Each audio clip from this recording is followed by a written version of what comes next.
Please wait. No data. No data. We've got no data. No data, but we have excellent signal. The stream has commenced. I have commenced. I've commenced myself back from vacation, and I am here. Hello, everyone. We'll just check the stream, make sure that that's right and dandy, and then we'll kick it off for good. I hear myself. I imagine I hear everyone else. I certainly hope so. Hey, yo.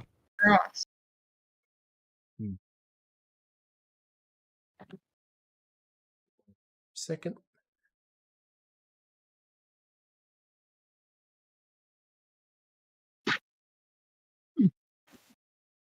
I just realized one of the proficiencies that Bori has. Cool. I'm gonna have to get a musical instrument. Dude. Okay. Bring that up. Definitely bring that up. So, there's a fly on my screen. I wish I could get it.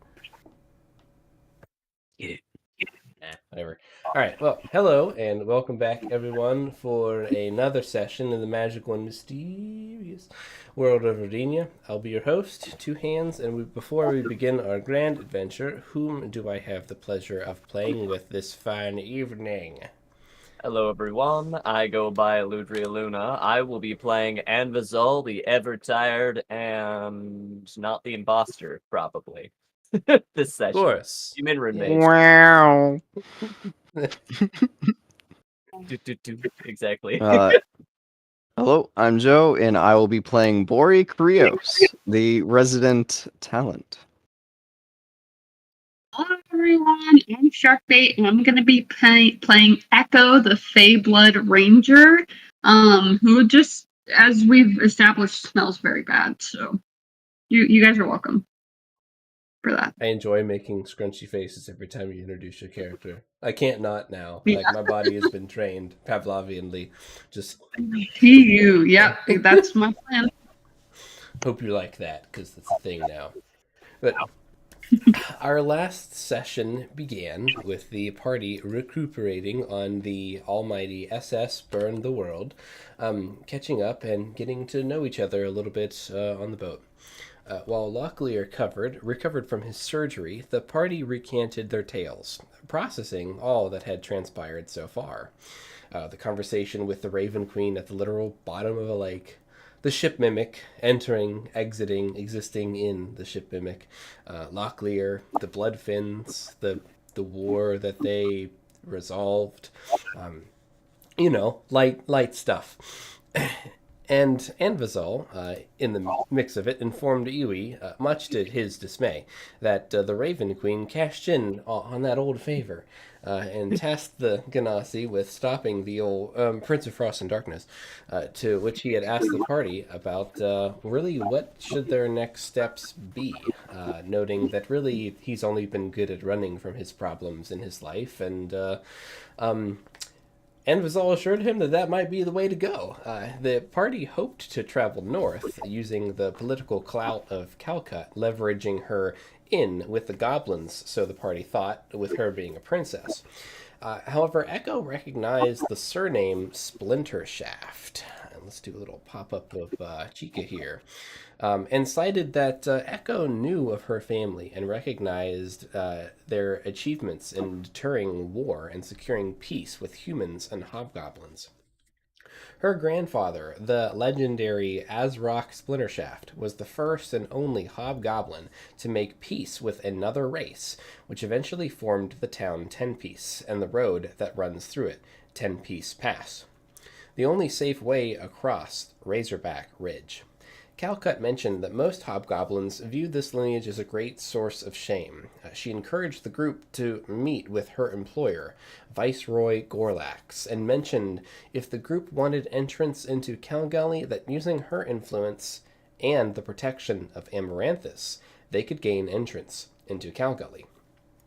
She mentioned that there is an odd requirement to join Amaranthus, which is the donation of several drops of blood to Gorlax, which he tastes, and then welcomes you into the group, always seeming to be looking for someone or something. Some debate occurred on who the group should bring with them to Amaranthus and who should stay behind and be building this trade dynasty between the Bloodfins and Chalbad. Bowen expressed his desire to never return to the monotonous life that was Chowbad, and hoped to find adventure in the world or below the sea alongside his father, Locklear, who accepted Anvizal's proposition to lead Chowbad and Thraxus to a new level of prosperity. After a brief return to the small village, Echo did some recreational fishing and caught a large knucklehead trout and took his prized fish to the local scrimshaw artisan, Paris. Echo kicked things off with him with some riz, and Paris created a bloodfin Koatoa figure in the likeness of Bloop's father, based on Echo's recollection, as an offer of peace to the Bloodfins. Head over heels with delight, he bestowed a dear possession to Echo, a secret token of the double-secret Scrimshaw Club, whom he's been a long-standing member of. And if you're in the right marketplace, give it a flash, and you'll find something interesting. The group then visited Neola, hoping to scope the town's reception to this joint venture. However, after their brief conversation, Bori left a hand warmer in her apartment. Returning back unannounced, he saw Neola speaking to a very familiar rock in the shape of a leaf stained with blood. Curious, he probed her mind with his powers and realized that she too was an informant for the Verdant Ire, revealing her suspicions that there is an agent of Monolith in Chowbad, Kendall. However, she didn't have any solid proof. Monolith, as described by Neola, are information brokers that infiltrate cities, gangs, academies, large entities like the Imperial Guard and the Black Hand.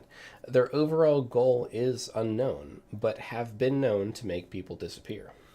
Heeding this information and agreeing that no action need taken for now, Bori left it in Neola's hands, not wanting to risk the approaching trade agreement with the Bloodfins. The framework between Chowbad and Thraxus went well, with talks concluding after Day 2 and the groups on track to begin functional trade within 2 months. And so then the party set off across the lake for a full day's sail until arriving at the northwestern shore at a private and guarded dock housing several sailing ships. The dock led to a trade road that split in 3 directions, one way north, one way to the west, and one way to the east, towards the city of Cow Gully. The carriage and driver that picked them up took the group on the west road. Several hours into the trip, Echo discovered a cute fairy trapped in a cage hanging from a tree on the side of the road, and this fairy asked the group to free her from this prison. And after some debate, Echo cast Speak with Inanimate Object on the cage. The cage introduced itself as Dr. Cage, and Echo asked if he could call him Nicholas Cage, which the cage, of course, said yes. Echo asked if he was put there to capture this particular fairy, and he also responded plaintively, yes. And the second question was, who made the cage? And the cage responded, Aurelius. And of course, Echo rolled another nat 20 for obscure cage lore and realized that Aurelius is a centaur in the Verdant Forest, captain of the Cloven Guard. Echo knew of this name from his time in there, knowing these guys have beef with Verdant Ire and are suspected of making shady, underhanded deals with some folks on the east near the city of Costana. The fairy introduced herself as Silver Lily and mentioned that they couldn't be captured, or else Aurelius would learn where her master was hiding. Echo was not trusting her until the fairy recognized Buster Call. Illegality! Which was the message, not the message, the weapon that her master had made, exclaiming so, and she hadn't seen it for some time.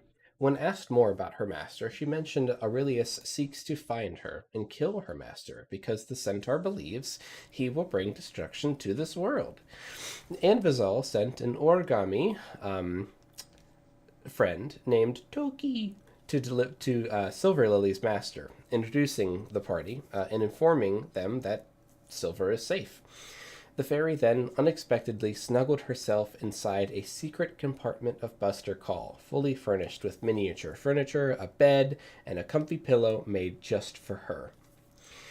The party arrived at Castle Gorlax, a Gothic castle estate with well-kept decorative overgrowth, and were admitted past layer upon layer of castle wall and tight security.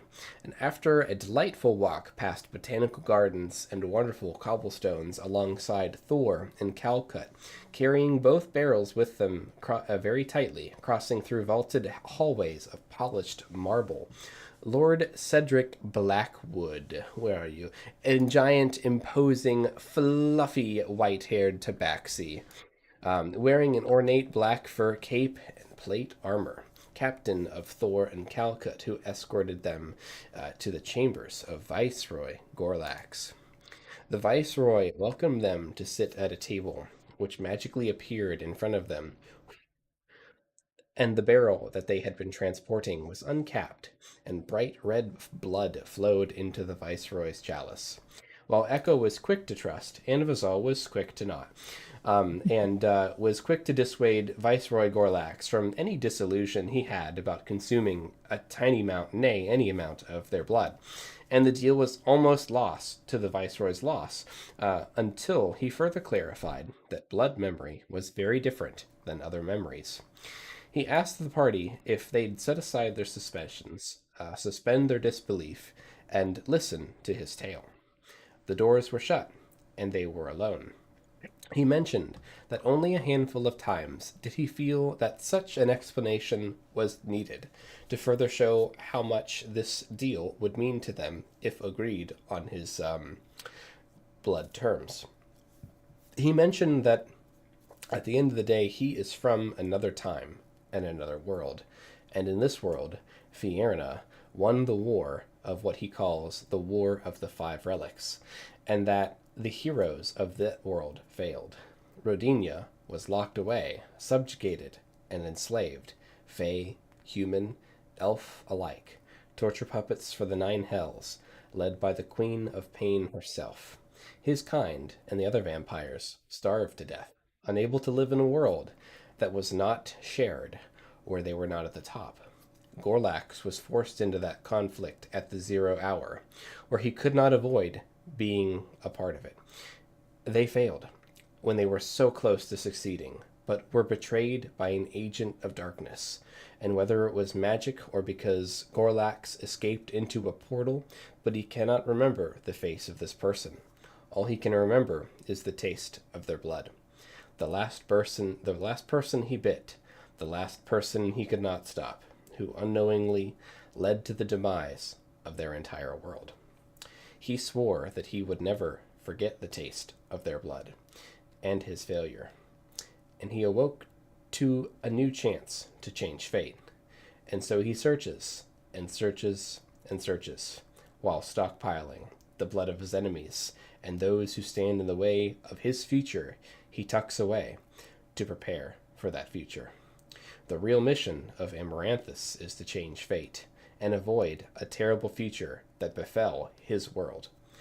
The party, after hearing his explanation, agreed to help him on the condition that Amaranthus helps them journey north through Calgully, with various personal asks in return.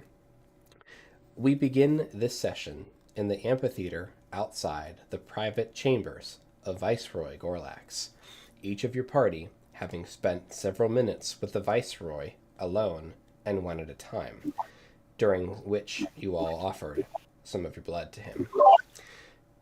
The last of the four, Echo, exits the doors. Oh, I think I passed. Oh man, that was Insight check now. Oh, I hate tests. What do you guys think? I mean, I've decided to be companions with all of you, even if you did intend to, I guess, take over the world or bring about the destruction of everything, so long as you let me study in peace. I'm not the imposter, though, if that's what you want to hear. Well, I definitely, he told me that I'm chilling, so. He said that? It's like those were his weird. words. Those words came out of Gorlax's mouth. roughly. It was more like oh, you seem you've not what he yes. No, he basically said that I'm cool, so good for me. Duh. What about you, Bori? He said I am fine.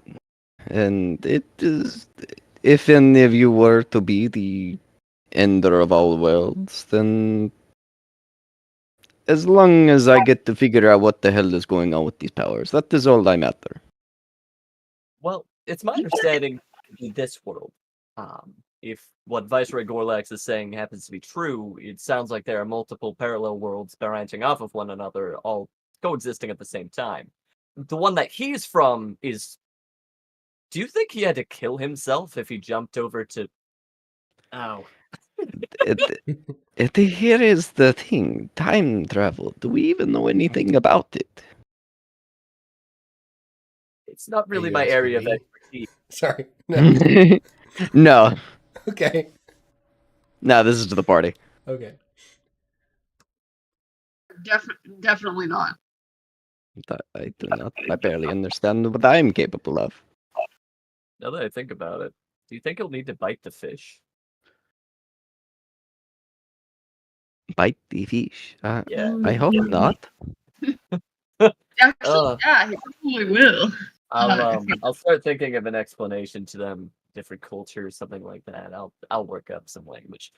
In the meantime, Wait, Annie, did he bite you? he didn't bite either of you. No, I put some No. drops in the cup. You brought a cup Yeah, to your so meeting? did I. The biting wasn't necessary. You didn't have to do that. Yes. Annie, do we need to give you a minute? Do we need to see somebody? No, you know what? It's fine. It's fine. Said I wasn't the person he was looking for anyways. Respectable. I'm not really looking for a partner myself anyways. We've got business we should be attending to. Is there anything we need to tie up in this region before we all keep going on our quest? Don't believe so. Oh, did either of you strike up additional deals? Oh, I totally Maybe. forgot about that. I did as well. I bet. Well, it's gonna be a long cart ride. Maybe think on it. Just saying. This, Or he probably would have just asked for like an additional bit of gold. You know, he Probably all he would have asked for. I'm not saying to squeeze our new clients, mutually beneficial is the phrase that I want to be our slogan, the slogan for the Storm Crows. However, he does literally live in a castle, so think on it. True. That is true, yeah. Mm-hmm.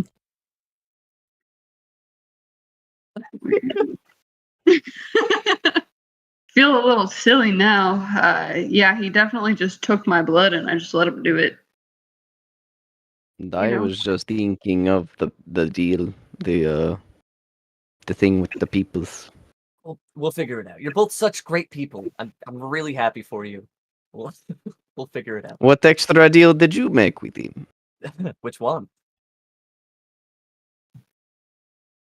Or he just like looks at Echo and is the fuck?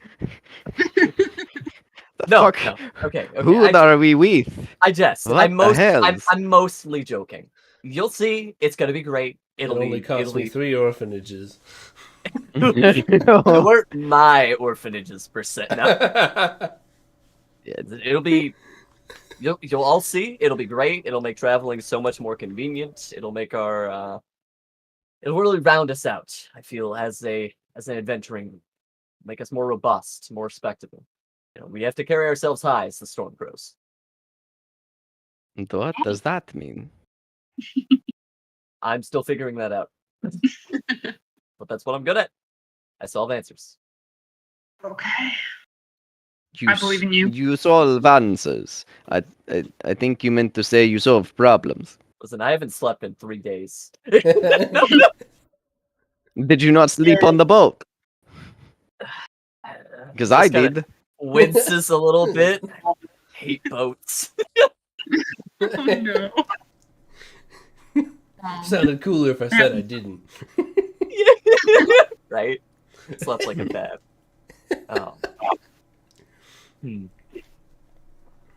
But really, we're going to be traveling into hostile lands. I'm a little worried for us. We are going to have some protection from Viceroy Gulax, and as a trading and mercenary group, I think that we have likely some sway in the city that holds trade above all else. Well, besides war, of course. If we do run into mischief, how do we sell ourselves? What can we offer? What's our official? What are we selling?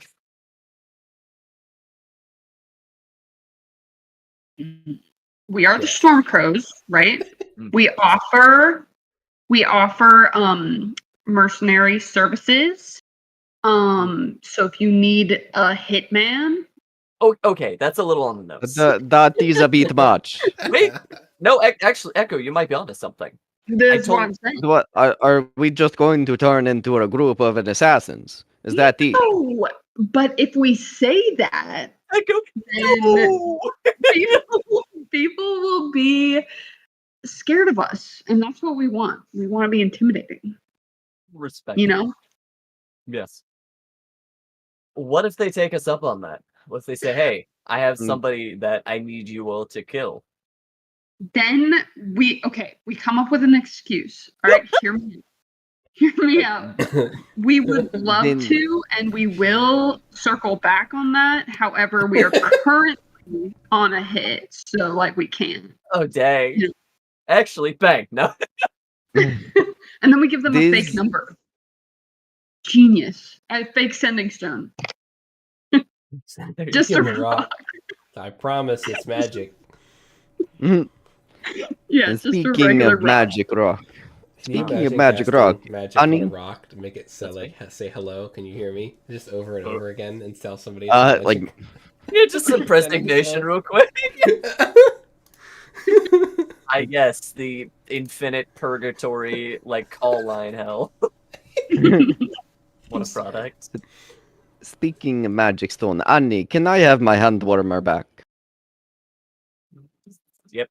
Stan pulls it out of his pocket. Absolutely. Thank. And you notice that he's fiddling with it still. Incredible. Well, I should be just about ready to go on my end. I take it we're Echo. Are they still in Buster Call? Yes. Yeah. Or just flicks it now. So adorable. Okay, maybe look at it. Maybe look at it. You hear maybe from Buster Call. Ladies. Maybe keep them close while we're out. Bowen chimes in. So yeah, I don't know why that guy wanted my blood, but am I going back to Chalbad, to my dad? Am I coming with you guys? Where are you guys going? We are going north, but I thought the agreement was that you were going to serve with Amaranthus. Isn't that what you wanted? Yeah, am I going with you guys with Amaranthus, or going on the boat and doing my thing with Amaranthus, and we're gonna go do our little sailing thing? I just wasn't sure which way I was going first. Did they tell you? Maybe I should ask around. Yeah, I don't really call the shots. What I was envisioning, right, is that you would be working under the glorious captain here, and helping to fill in the crew with the unfortunate loss of the two sailors. You could still remain the captain of sorts over your boat, but in agreement for the internship and gaining valuable lessons, you would be working alongside these two lovely individuals here and helping to run cargo, establish trade routes, and growing the city that you live in. Think about it. Think about it, Bowen. You were always complaining about how boring, how there's nothing to do. You have a chance here to set up whatever you want. With trade routes established, what do you want there? What would make it worth it? What would make you smile to come home, Bowen? Work towards that. Man, I think anything at this point. And Literally anything. at this point, Cedric pipes Oh, up. He's been unusually quiet, just kind of staring very intently at Bori's hands this whole time, as Bori just kind of absent-mindedly palms the heat warmer cat toy, and he kind of shakes himself out of it and says, "Well, boy, the thing is, I have just received new orders, new direction from the Viceroy himself. I will be the overseeing captain, along with Calcut and Thor here, that will be escorting you all on your next mission to Calgully. So, if you are riding with me, then, well, you can either stay here at the estate if you don't feel comfortable with going, or you can come with us. But it will be very dangerous."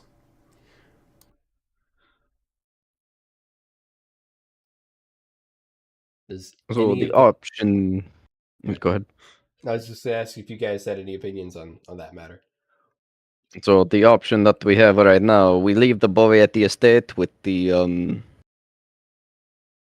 with Viceroy Gorlax, or we take him with us north through 10-Piece Pass. Ooh. Yes. Now, Yeah. we would be using your boat as per the agreement that we worked out to get there. So you could stay with the boat if you would like. It's probably much safer than our mission, which will be quite complicated. I will explain on the way.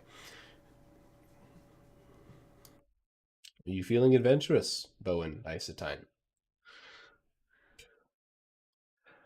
Bowen's feeling adventurous, so unless anyone stops you, he's going to try to come. Yeah, I didn't have his dad like sign a waiver or anything. I'm not comfortable with this, but how are you two feeling? I think the boy is old enough to make a decision on his own. The only problem is outfitting him with equipment that he can use and isn't going to lose in a fight with tendrils. What do you think, Gecko? I think you're muted. Ooh.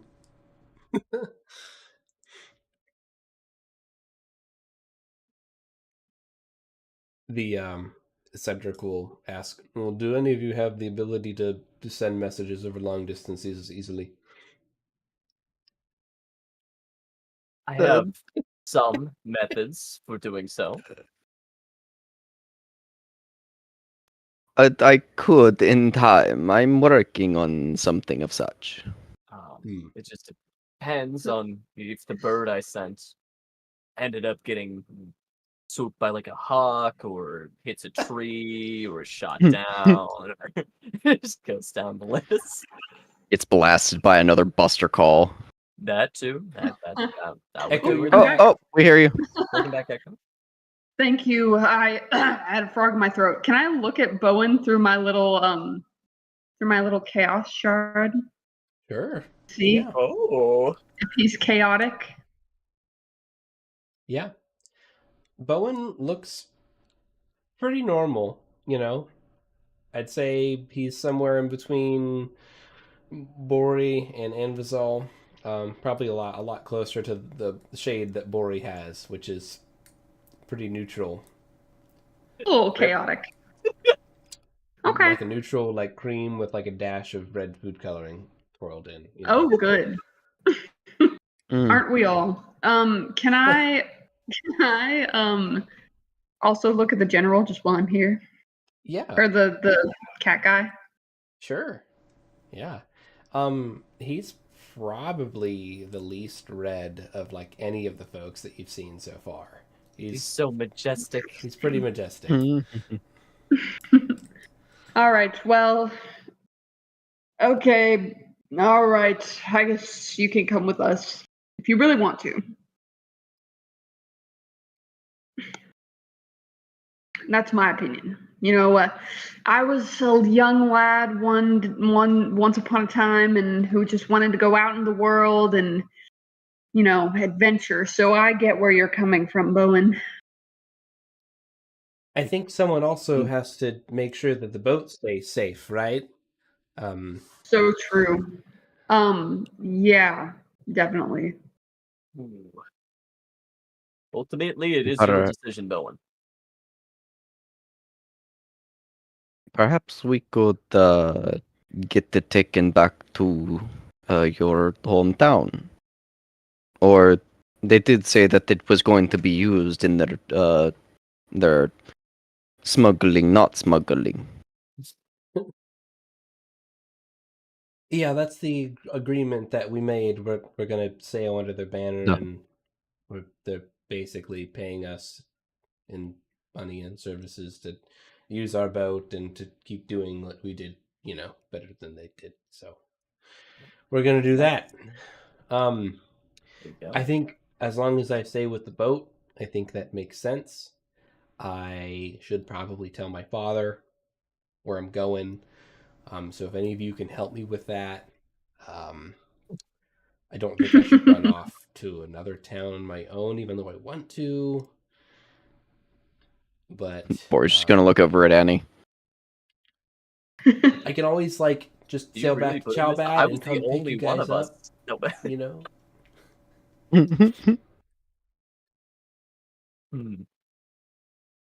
so that I'm understanding this as a player, we're going to be taking the boat and sailing it towards our destination. They've got the agreement that the boat's working with Amaranthus.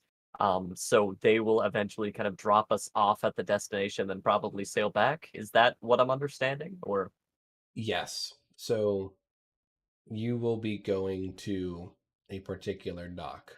From that dock, your mission will begin. You guys may or may not return via water. That's really kind of up to you guys. Bowen would be And willing to wait for you guys for maybe a specified number of days, or could just keep doing Amaranthus stuff, and you guys could figure it out as you go. All you guys really need to do is do your mission from there. And Viceroy Gorlax needs to deliver on his end for the things that he's promised you guys, which is payment and or trinkets, etc. Whatever you guys end up working out with them retroactively, or what you've worked out in Vizal. So really, it's just a loose end on how you want to tie it up. You know, if you want him to be within reach of you guys, if you want him to be waiting for you guys as an option, or if you guys want him to go on his own way, you know. I'm not picky about it. I was just gonna have him wait at the boat in case you guys want to take the boat back.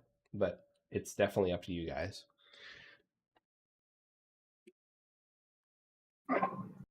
That works just in case, just to have him by the boat. I don't know. I mean, I think that our mission is going to be going further into the mountains after we get through Chalbad, but yeah, I think it would be good just in case it gets a little funky. You know what I'm saying? Funky. Yeah. Or we need to go back to Viceroy Gorlax's hut.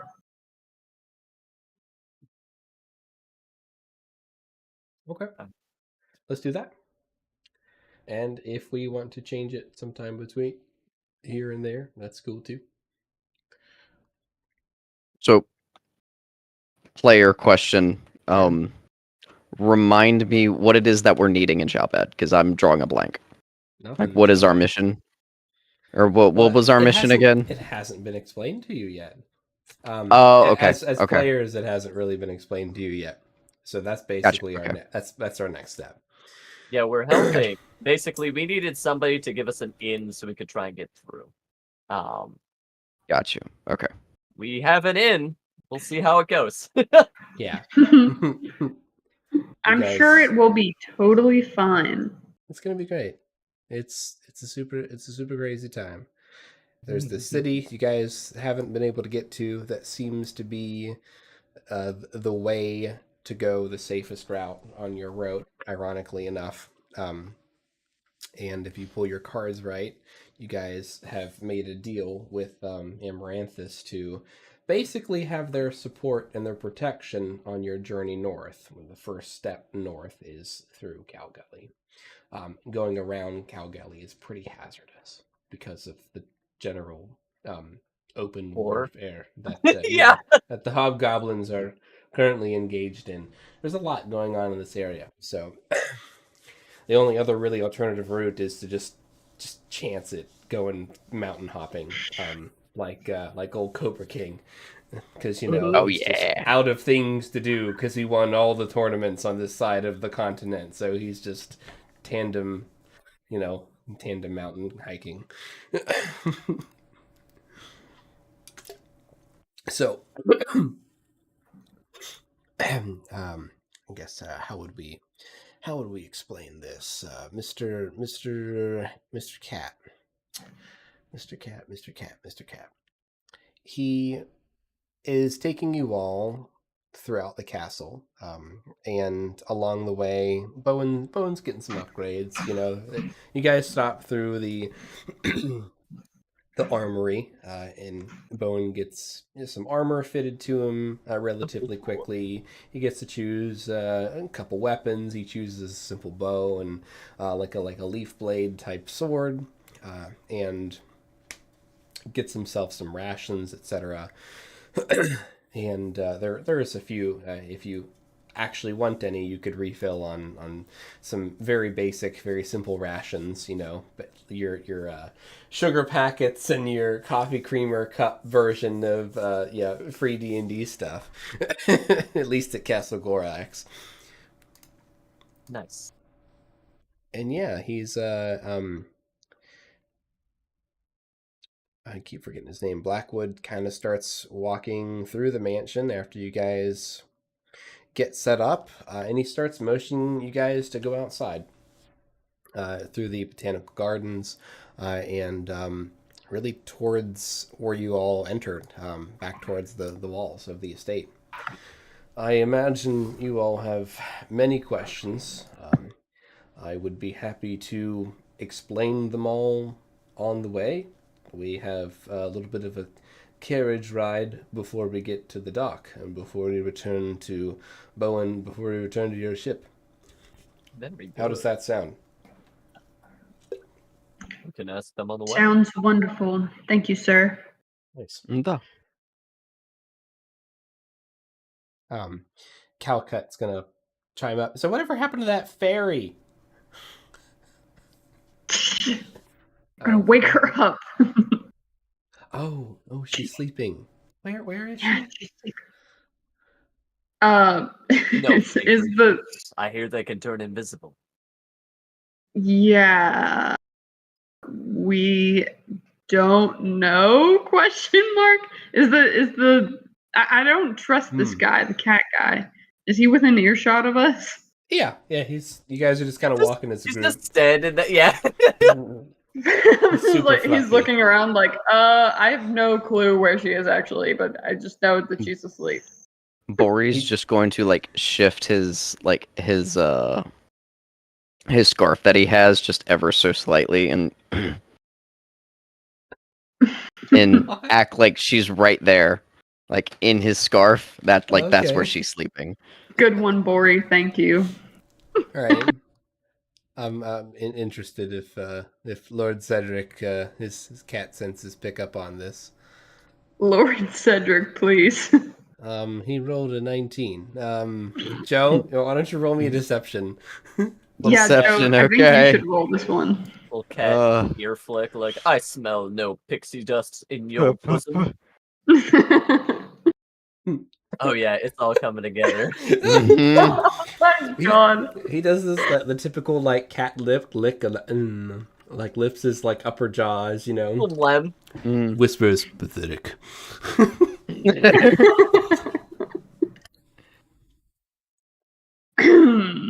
And you guys just keep going to the carriage. It's no matter fairies, I prefer birds.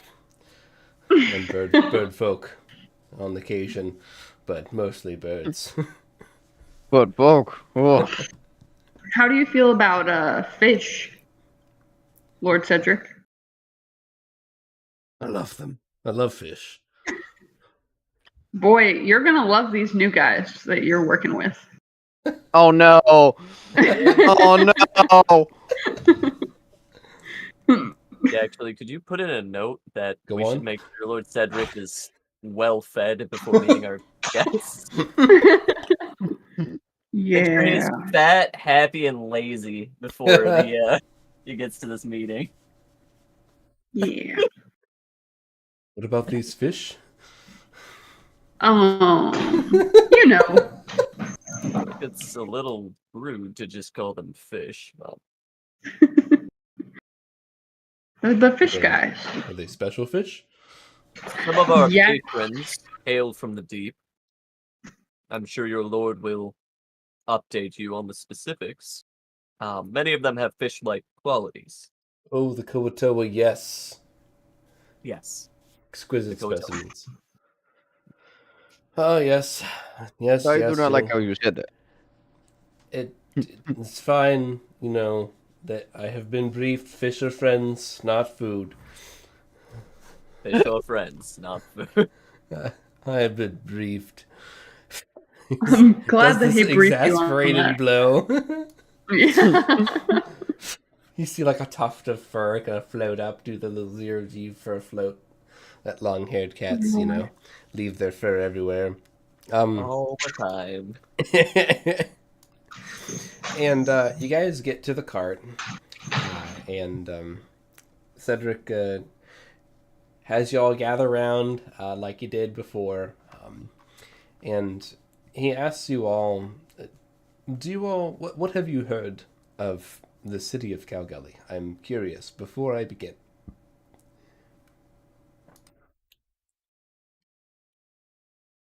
You are feel free to either just regurgitate what you think you know, or make something up, or roll a history. Yeah, We know I was that gonna. Yeah. Go ahead. Go ahead. Well, we know that it has a lot of conflict in it. We'll definitely say that. Technically, I could just regurgitate everything that Princess there told us about Calculi. Because that's about everything I would know. Like, Yeah. I'd reword it a little bit so the teacher doesn't know that I'm copying answers, but the content's going to be the same. I think that would be pretty impressive. Bori, with your 9, you incorrectly remember a few incorrect details that you can contest with Anvizal's recanting. Oh, actually, the Bori. Yeah. Wait a minute. No, that was wrong. I kind of like looks at Calcut like, is it? I'd like to think that he gets confused with Echo's weird goblin thing. It's I thought they were goblins, not hobgoblins. Come on. No, they're way different. Goblins are way worse. Don't worry. He gives a look to Calcut. The different. No, you see Calcut over here and how she's normal and not horrible in every single way, shape, and form. That's the difference. I like it. All right, let's roll something for Calcut. Let's see how she reacts to Anvizal's perfect recount. Oh, near perfect recounting. Listen, Evazal was listening. I was sure Calcut's talking. No. So, you know what? That would be terrible. The central piece of information is good spots to visit, romantic places to visit when going to. Yeah. Overall, she's pretty impressed with your recalling of the information. Anvizal, you really listen. I didn't even have to do a recap of what we've already discussed. I'm impressed. Yes, well, I figure it comes up enough for you. It's the least I could do is save you the time, save you the breath. Either way, I Especially when like there's you. such interesting, when there's more interesting conversations we could make. No. Oh, Yowza. just like she's looking around in like the carriage, like, okay. There's nowhere to go. Interesting, like the 6 noble families of Calgully, or like, All right, let me where see you go how with this much. hot shot? Let me see how much of a nerd Anvizal is. He's absolutely nerd. Actually, I was hoping we could discuss would be something like I know. I was thinking we could discuss the intricacies and the flow of magic between different cultures and how those are expressed in the everyday waking world, right? This is a larger city that we're going to be going to. Clearly, they must be using magic in some capacity to make the everyday lives of the people that much easier. Think of how many ways you could. I'm talking infrastructure, I'm talking trinkets, I'm talking things that could help people wash their clothes more often. There's probably plenty of blood in the streets that might have been rude, but There is. Just kind of grimaces. thinking What's of the ways that this could be used for the people to bring about peace. Convenience and complacency breeds peace. And everything you've shared, it sounds like they could use some more of that. yeah, probably. It's tricky because usually the utility of magic is first considered before its general acceptance and application, in my culture and society. Usually, if it's not super good at ending someone else's life or getting them to stop fighting you, it may not be the top of conversations in all groups. Not in all groups. Most groups now. Yeah, that's Evan's just gonna ponder now. That's my 2 cents Just, there. but I, I, I get the point that you're making. I think it's a good point. Maybe more will get it in the future. Where it's difficult. We're a proud race, but we're a race that war has been our life. We don't really have access to much of our history, of our culture, beyond the last couple generations. Apparently, those the heads of houses and the heads of families might know more than I do. I'm just an heir, but I have a feeling that we could be or have been greater in some capacity, but are diminished by our current circumstances. I don't know why we squabble so much, as organized and militaristic as it is. Sometimes I feel like the rest of the world just eggs us on and keeps us busy. But I just don't know. I couldn't imagine what it would be like if all of us could unite.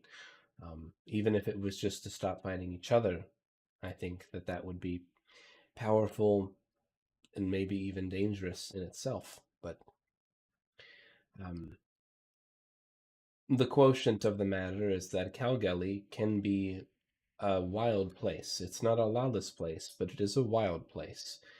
Um, and well, Cedric, you've been here.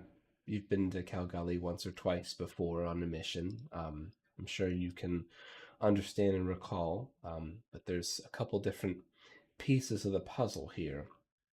We'll first be landing at the trade dock, where we will be taking the goods that are being loaded on the ship as we speak for transport.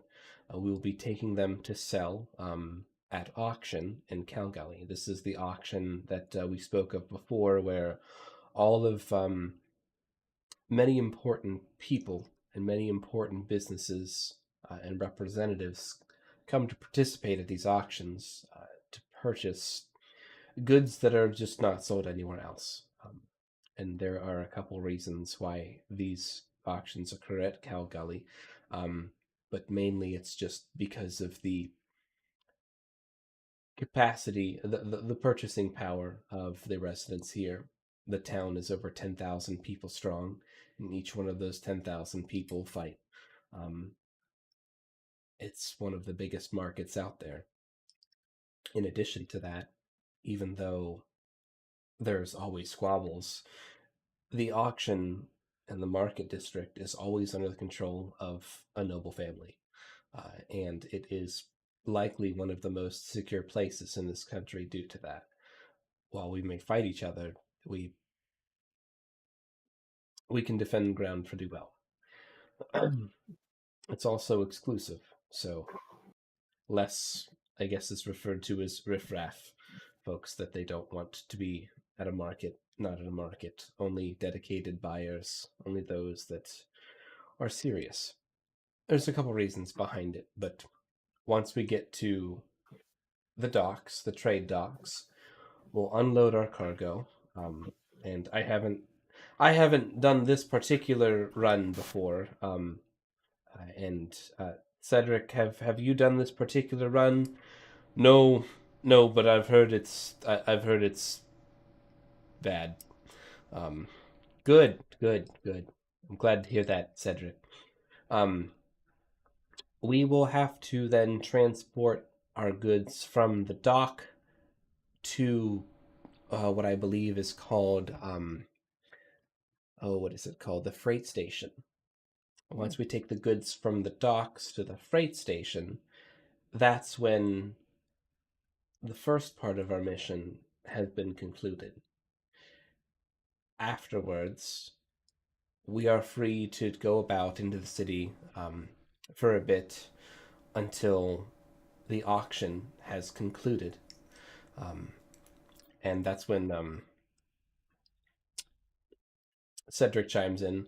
I have been tasked with acquiring several items on behalf of Viceroy Gorlax at this auction. That's my particular mission once we move this cargo from the docks to the freight station. After I secure these items, I then tend to make some purchases on behalf of Amaranthus while we're here. Those goods and the funds for those goods will be taken care of at what is called the clearinghouse, at which then we will load our goods and leave. Depending on the circumstances of the deal, you could choose to accompany us and return the goods, or you could go on your separate ways after that. I imagine you would want your reward, so I imagine you would likely come back with us, but your part of the deal, as was told to me, is the secure delivery of goods and the protection of them during the auction. And that's that. Got it. Technically, all boss. we have to do is just get stuff from A to B and survive. Long enough to make some purchases on behalf of the company, and we send the goods back. I am very hesitant to say that this is an easy in and out. I have not made this run before. I don't know what to expect. Anything we should be on the lookout for? You've done previous runs. What's the usuals? I expect to be attacked by Talus at some point in time. I expect to perhaps be attacked by bandits.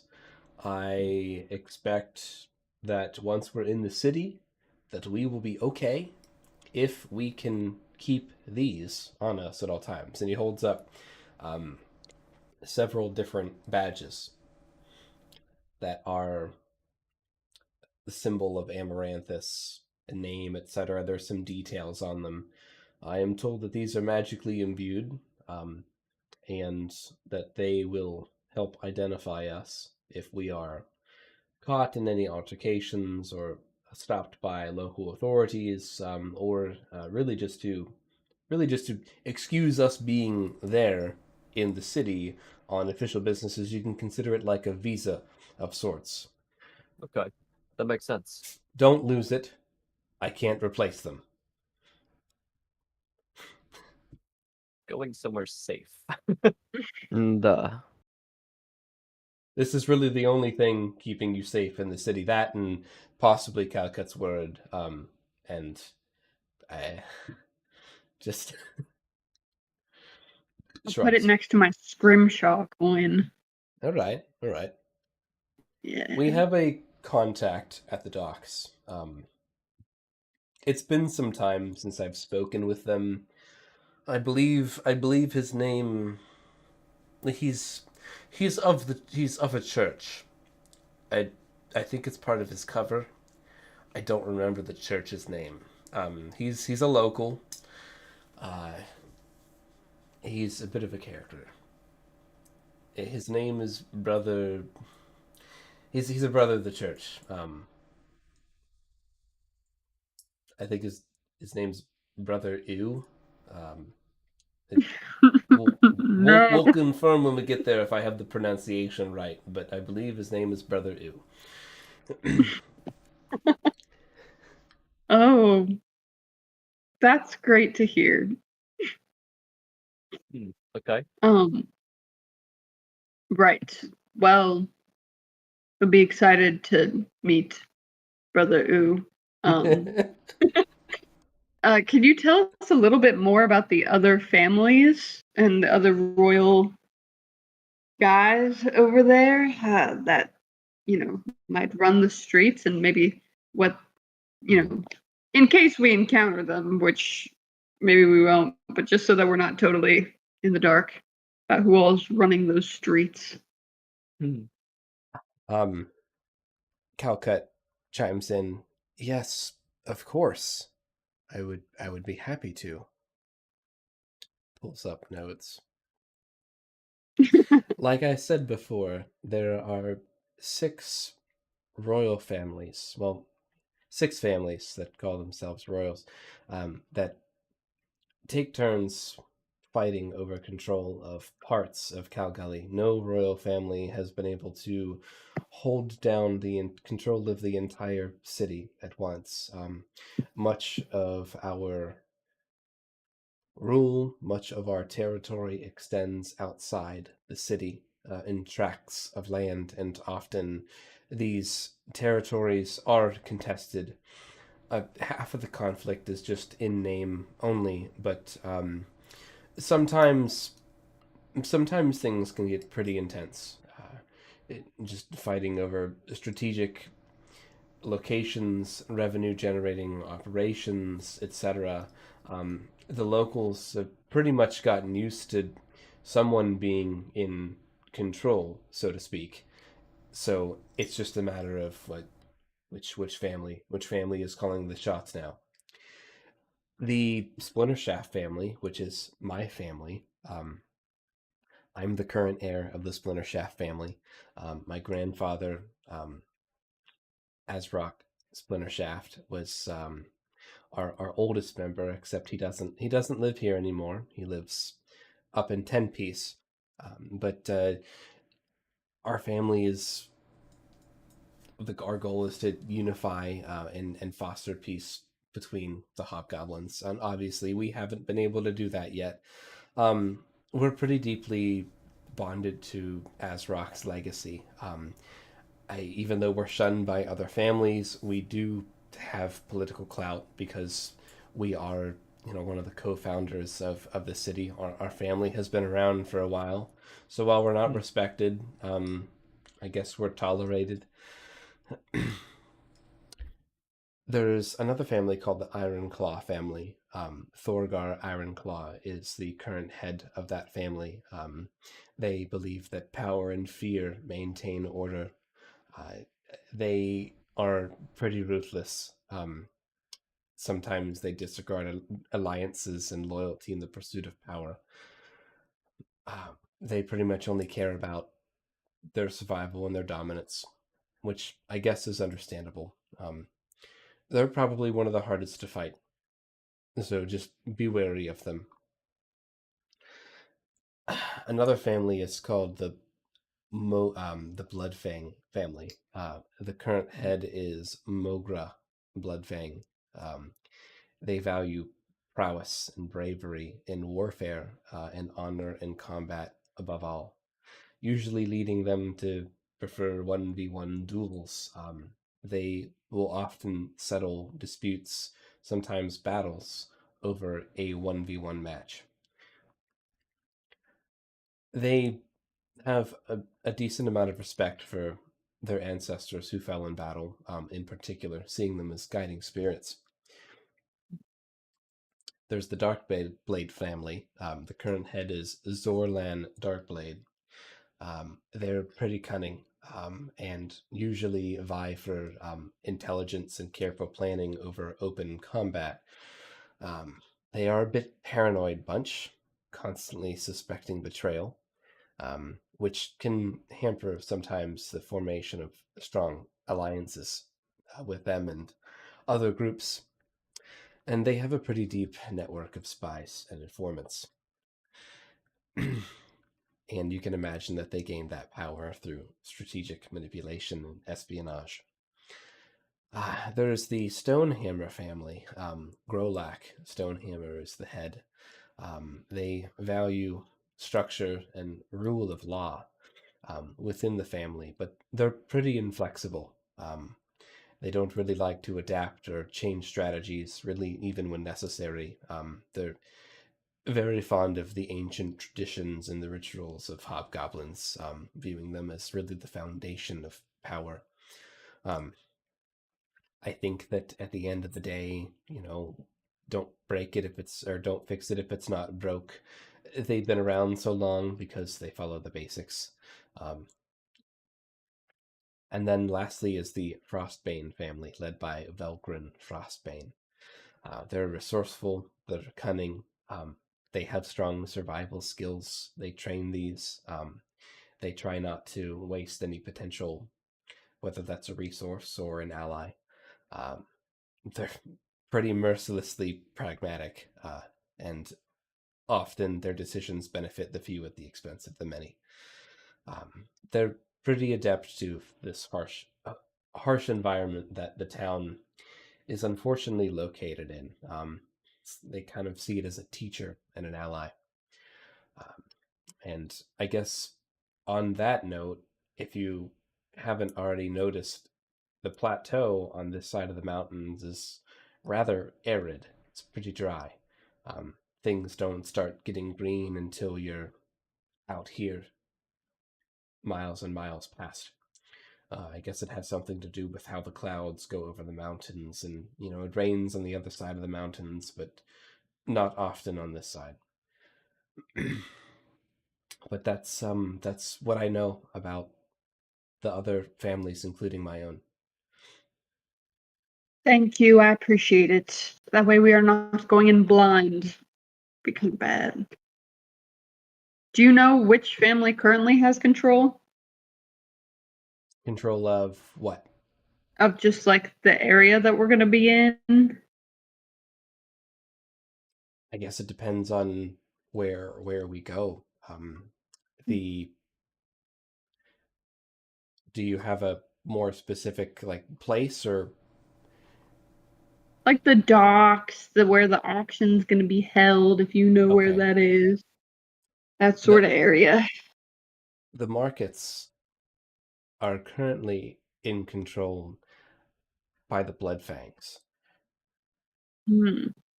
I Okay. believe that they are managing security for the auction this year. You can imagine that most of the places that we will be on the job will be currently in Bloodfang territory. The Hmm. docks. The docks are not managed by any of the 6 families. The docks are outside of the city limits, but it's still considered Cowgully. Hmm. The docks are actually managed by the Port Authority. It's a corporation. They're called what are they called? Karnax Corp. I don't know much about them, but there's they have port agents and someone named the superintendent. They maintain some sort of transport between the docks and the city itself. I don't know much more than that, but that's where we're heading. There may be parts of our culture that don't make sense. Um, I don't have an explanation other than it's the way that we know, and it might be a bit chaotic, but it seems that chaos permeates our culture more so than you may ever realize. But there is an order to things, and it usually falls to, does this trial make you strong? And if you endure it, you are on the top. Some of these fundamental laws of hobgoblin culture will get you pretty far.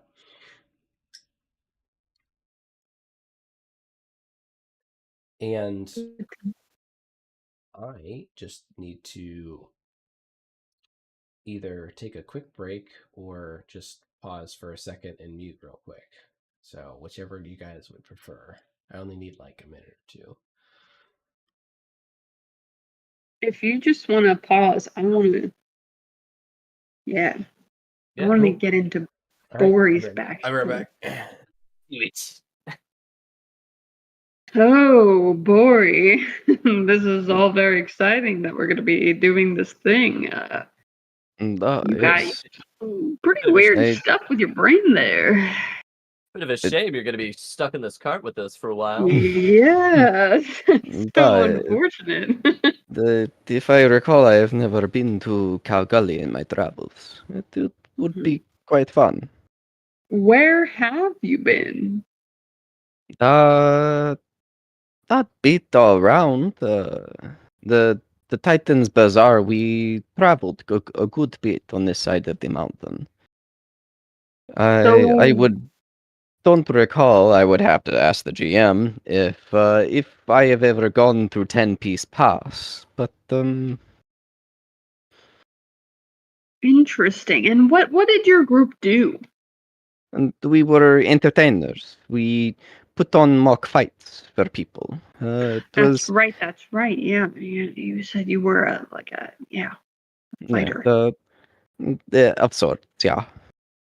And were you born with psychic powers, or was that something that you kind of found out about later? No. Like, how did that go down? Just like an I internship. I was not born with these powers, but I think I've talked about it before. Before we all met, when I started this journey of adventuring, I kind of took on the mission that I bit off more I could chew. The goblins, duh.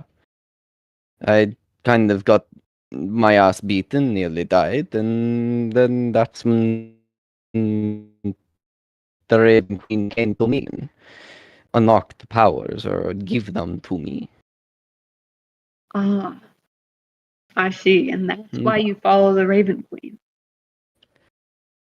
Queen. That and my mother has always spoken of her and the Raven Guard before. They were. I thought they were stories before, but it seems that they were experiences for her. She lived those stories. Oh, okay.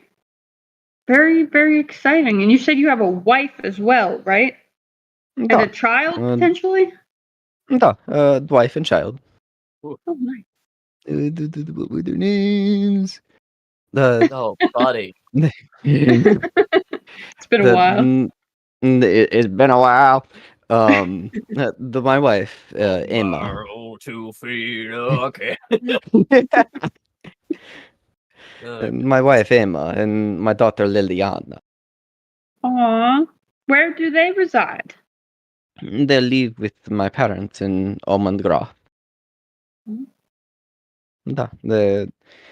Mm. My wife, she works with my mother at the tavern she owns, I believe, now. kind of inherited it from the previous owner. They wanted out of the business, so they gave it to my mother.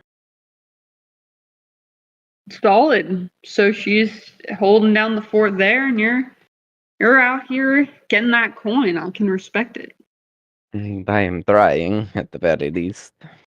What made you leave the fighting A place? multitude of things. My mother wanted me to continue being a blacksmith like my father, continue working with him, but I did it for a time. I could not do it. It was too boring. I wanted to adventure, much like Bowen here. I wanted to see the world. Respectable. Sounds like a lot of us had that feeling. What about you, Amazon? Ooh, what about me? What about you? Ah, where are you from? It's a strange little island away from here. It's I was from a small village initially. You likely don't know or have heard of it. It's gosh, I am furiously combs through notes. Dellenwood. Oh, I have knocked through notes. I'm from Dellenwood. Though Ah, yes, though I studied and eventually went to a mage's college and somewhere a little bit larger. I believe it was around the city of Relouche. It was very far from here. I traveled across the sea. I hear that magic works differently in this part of the world, and I had to see it for myself. Um, I've always been a bit of a bookworm myself. No one believed that I'd be setting out on this journey, but I have a lot to prove to my family, to myself, to my colleagues. A lot of things that I need to set right about magic, and I think it could help a lot of people. admirable. That is very admirable. Oh, And if I pardon me. was I'm mostly being selfish. I've always been very greedy when it comes to knowledge, especially in the arcane arts. Really, I'm doing this for myself. It's just a nice bonus that I get to help people along the way. If it works, it works. Even if you're doing it for selfish reasons. Something like that. what of you, Excellent. Echo? Oh, me. I'm just a small town guy. I come from the verdant forest. Yeah, I mean, there's not really much beyond that. I'm a lover of nature. I'm a big fan of the forest. There's like a little town where the humans and the fae coexist in harmony. Lovely. It's called the Burrow. If you're ever just tramping through the Verdant Forest, which I would not recommend because there are crazies in there, then stop by. It's really lovely. It's dirt roads, to huts, that sort of thing. So if you're into that, like very cottage core, I would say, then definitely stop by. Yeah, yeah, I don't think But I'm yeah, familiar I'm with just that. trying to see the world, man. And I'm looking for someone, but apparently I shouldn't say who I'm looking for because um, Yes, this. apparently it's a little controversial. Yes, that I think I, you've talked about that before. yeah, so weird, so weird, But it's fine for my family. So, and I know there are a lot of things that are controversial. Humans and fae living together. Ugh, what is that? So it's just the way that I roll. Just got a little Freemy bit. just kind of pipes up from the back. Indeed, what is that? For I me, think it's okay. I really think it's mostly just a breakdown of cultures. My tenure with the Fae was very brief. I spent more time with the dwarves and some of the other communities, but as far as Fae go, it's just fundamentally different from how we perceive the world. Their timelines, their sense of belonging, the rules that they hold. It's just so much different than the cultures that I grew up. I still can't wrap my head around it. There, I knew a guy. He was the worst day of his life, is how he was describing it to me.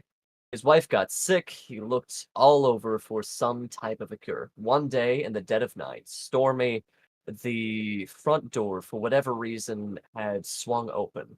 Rain was getting in, lightning. It was terrible. It was absolutely terrible. His bedridden wife, when he came back upstairs, he said she grabbed onto the front of his jacket, looked directly into his eyes, and asked, "Do you love me?" Of course, he replied with, "Yes, yes, I love you." Little did he know, a Fae thought that it would be fair to play a test of wisdom to see if he knew that the one pretending to be his wife was actually a nurse log, and that he, in saying that he loved them, had legally agreed to the Fae who took an interest in my buddy's wife. He took her to the Feywild, courted her, stole her away from home.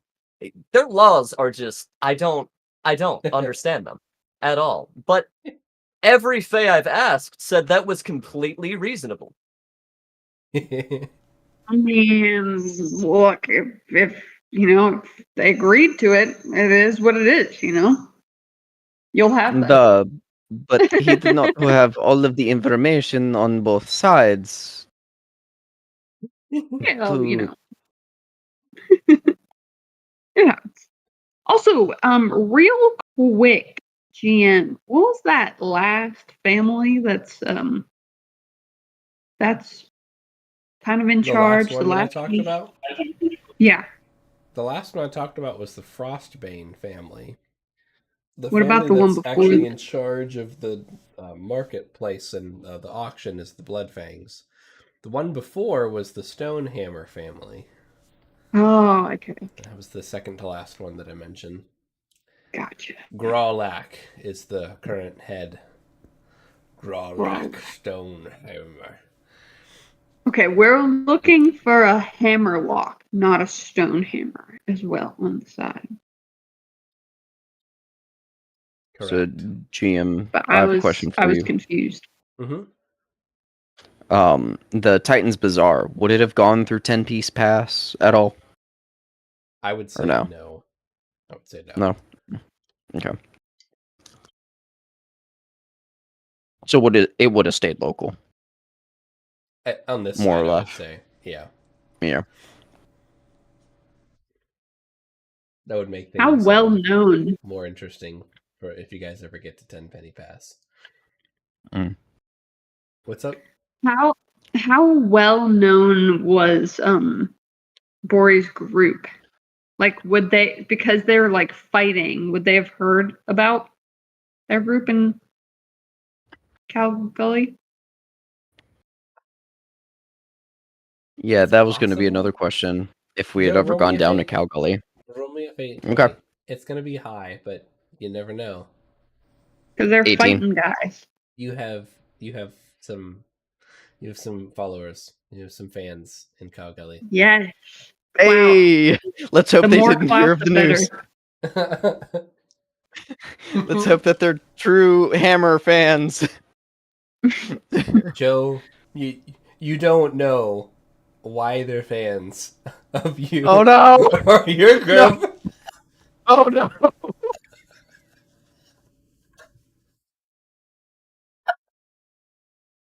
Oh no! Sorry. Okay. So that'll be fun. Okay. So Joe just goes quiet and clammy for the rest of the car ride.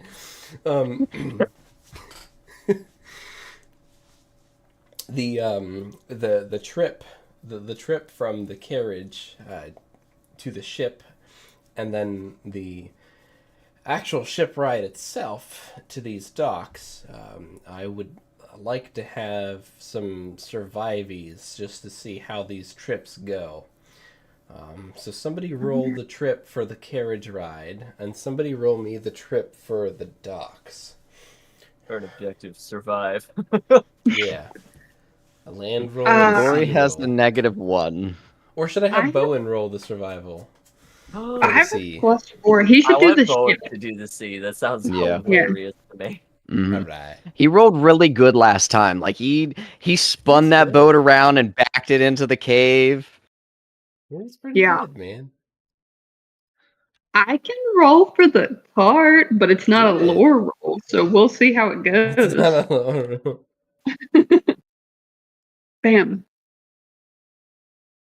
Oh yeah. Oh my gosh. Whoa. Let's go. 18's pretty good. Yeah, it's not bad. Nice. All right, Mr. Bowen. I don't have a survival here for him. Roll d20 and Survival is probably subtract wisdom. 1. Yeah. hmm They can't imagine survival's that bad. He would be proficient in it, so it would be this basically. So a 10. Okay. Pretty average roll. Let me just check a few spicy things over here. Blah blah blah blah blah. Blah blah blah blah blah.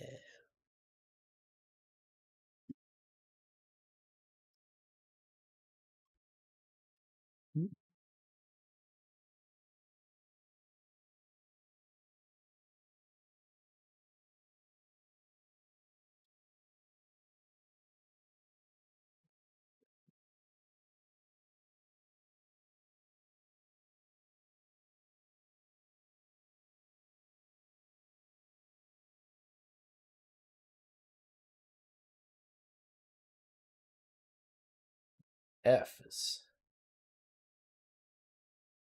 not as effective when I don't know the specific word to look for.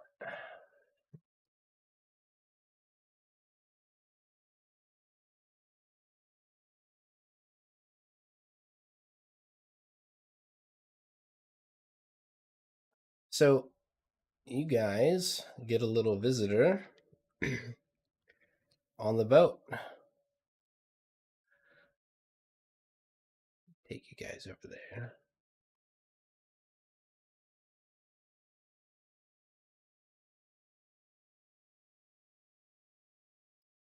Why are we being visited?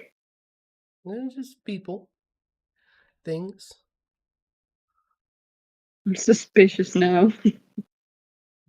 Never No again. worries. No worries.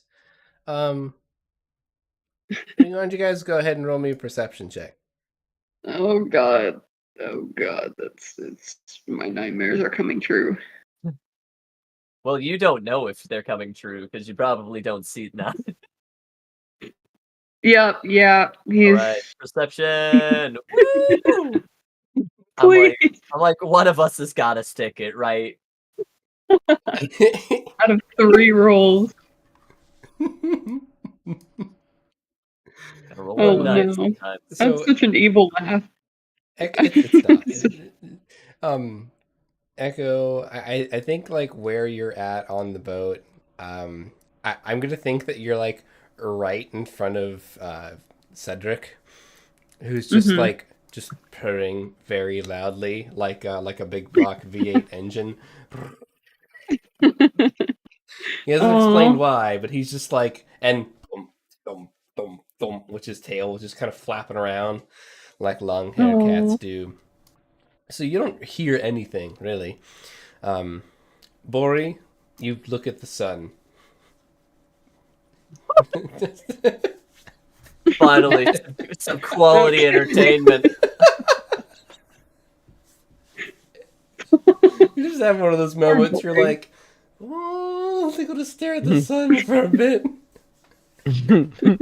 He's just gazing off into the distance, trapped in his own mind. Yeah, he's like Damn. finally putting the pieces together. Like, why would I be famous in Calgary? Oh no. After everything that's happened. That was quite a surprise when Calcut was like, "Oh, I've heard of you guys. Yeah, actually, recently, you guys are pretty cool." Mm. And Oh, so she did realize who we are or who I am. if you want her to have figured it out in the car ride, she would have figured it out. I was assuming that you were like asking, like, has anybody heard of the folks when you were telling your life story? That's when she would have chimed in if I was in front of my microphone, but I was listening. I'm always listening. And Alu, Always listening. That's me. You happen to see something on the horizon, a dark speck on the horizon flying towards you all. Flying from the east. Yeah. Oh, flying. It's getting bigger, but not too bigger. Okay. Huh. Hey, do you have any terrestrial birds that like to fly over lakes or long distance? What is that? Who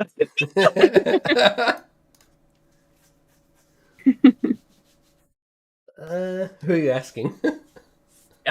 You know what? Who's next to me? Oh, good. Yui. Yeah, great. Smack Yui. It's either that or you know what? I'll poke. You know you're gonna get a smart ass answer from Yui. Yeah, I'll shuffle past Yui and I'll poke Calcut and be like, "What's that?" You go to bug him and you're like, nah. You just shuffle past. So you've been sailing these waters for some time. What is that? Hi. Squints. I think it's a bird. I don't know, maybe a crow or a raven. Hard to say. Let us. Bloody crows. Didn't expect Ori, to why are find you one all the staring way at out the here. sun? Sorry. Dazing off for a moment. What is going on? It looks like it's a bird. And I actually, can you all roll me another perception check with that exclamation? Yeah. 18 for Bori. Oh yeah, now we're cooking. Perception. Oh, Oh no. Yes. he's so perceptive. The 20. V8 engine behind you has actually stopped making noise. Bori, Krios, and Sharkbait. What? Oh, I can hear you guys now. What's going on? So there is a small bird approaching you all.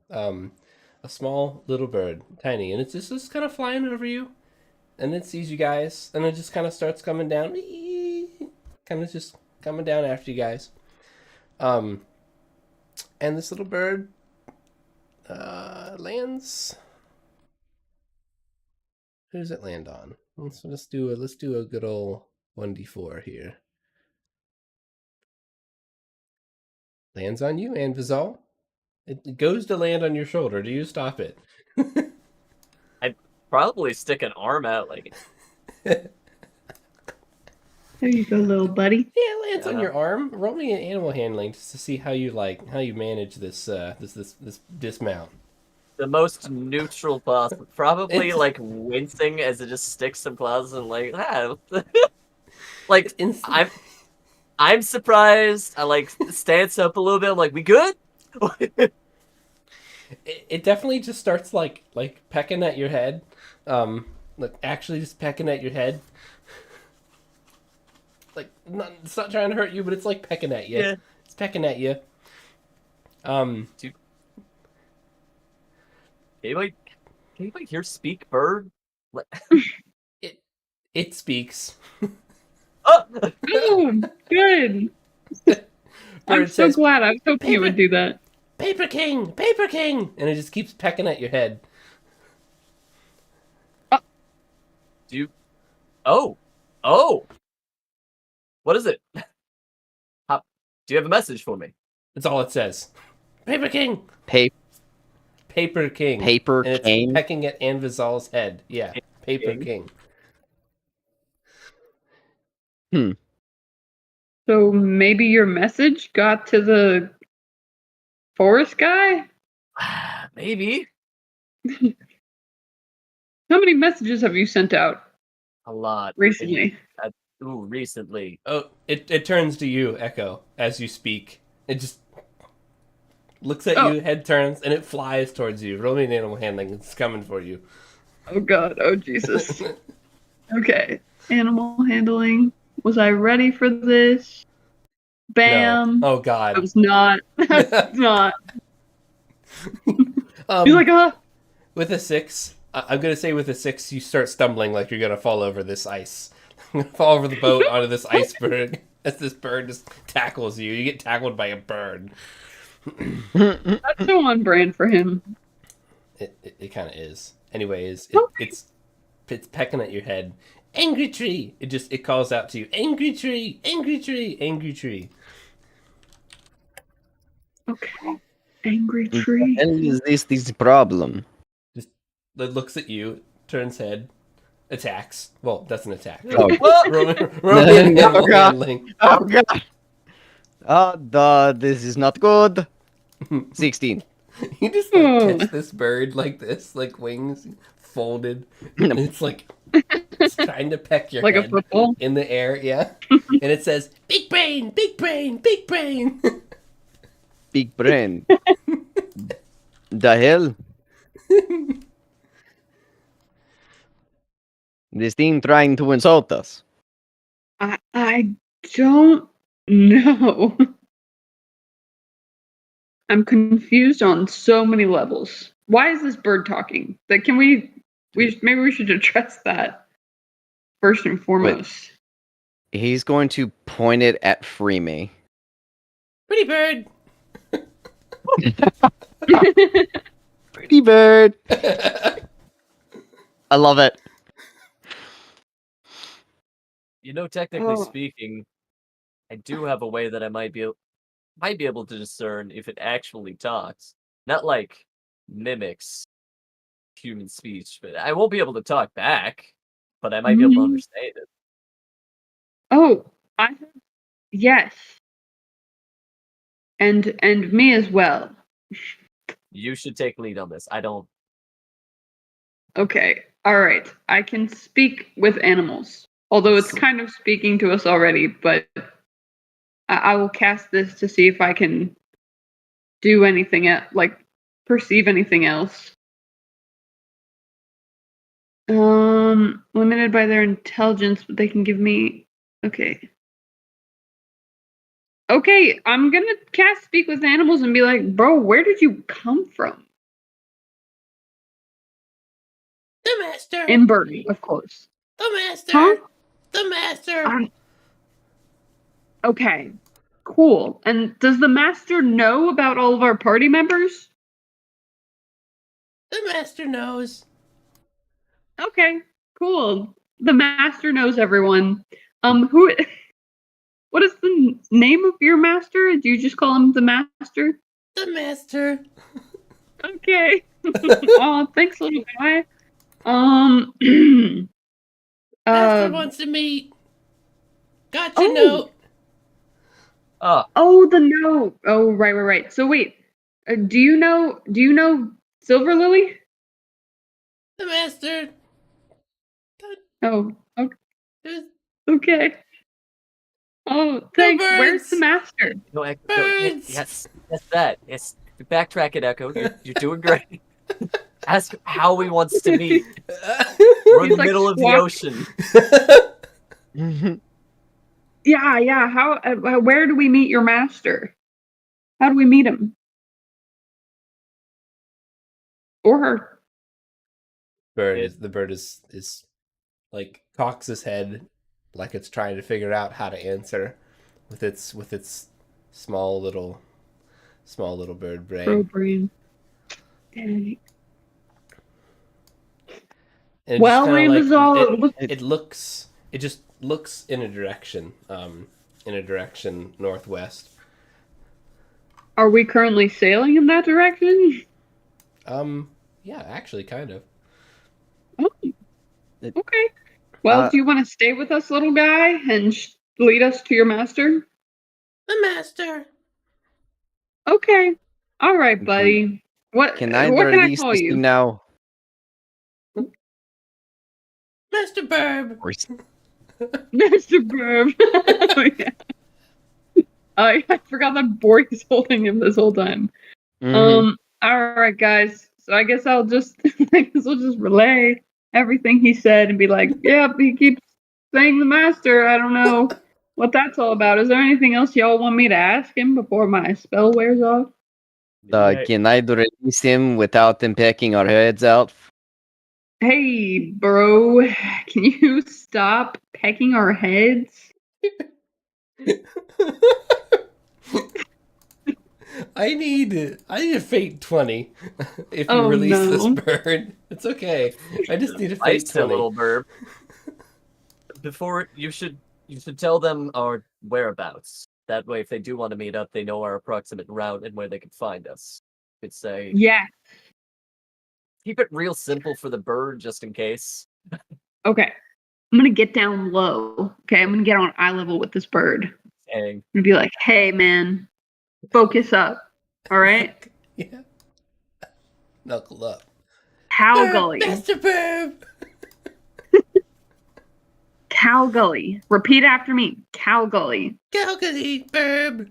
There you go. All right, there you go. I like it. All right, Bor, you may release the bird. All right, you want that fate 20 now, GM? Yup. 10. No.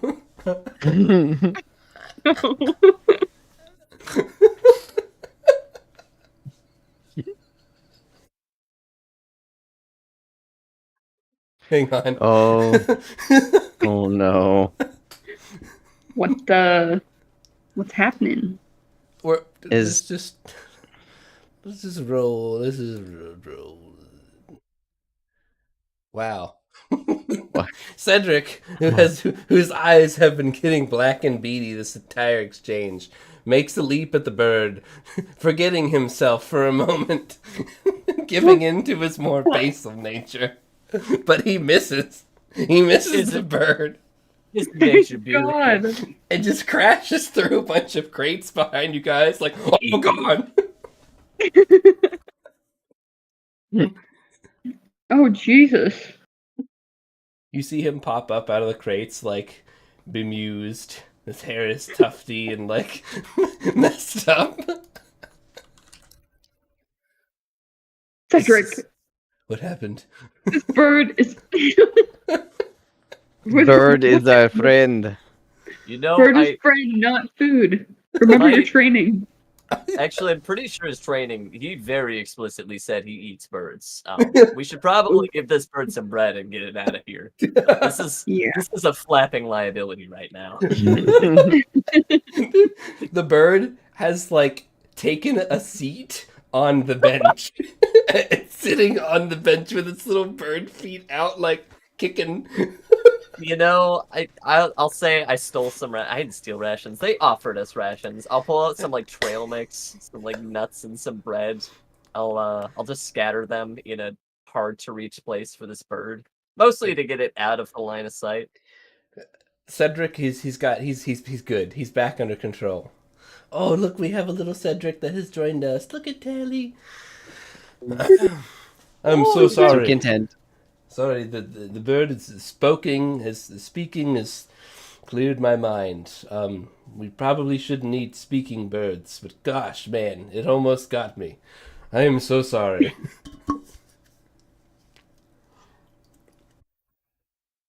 Cedric, are you going to be good working with the fish people? Look me in the eyes.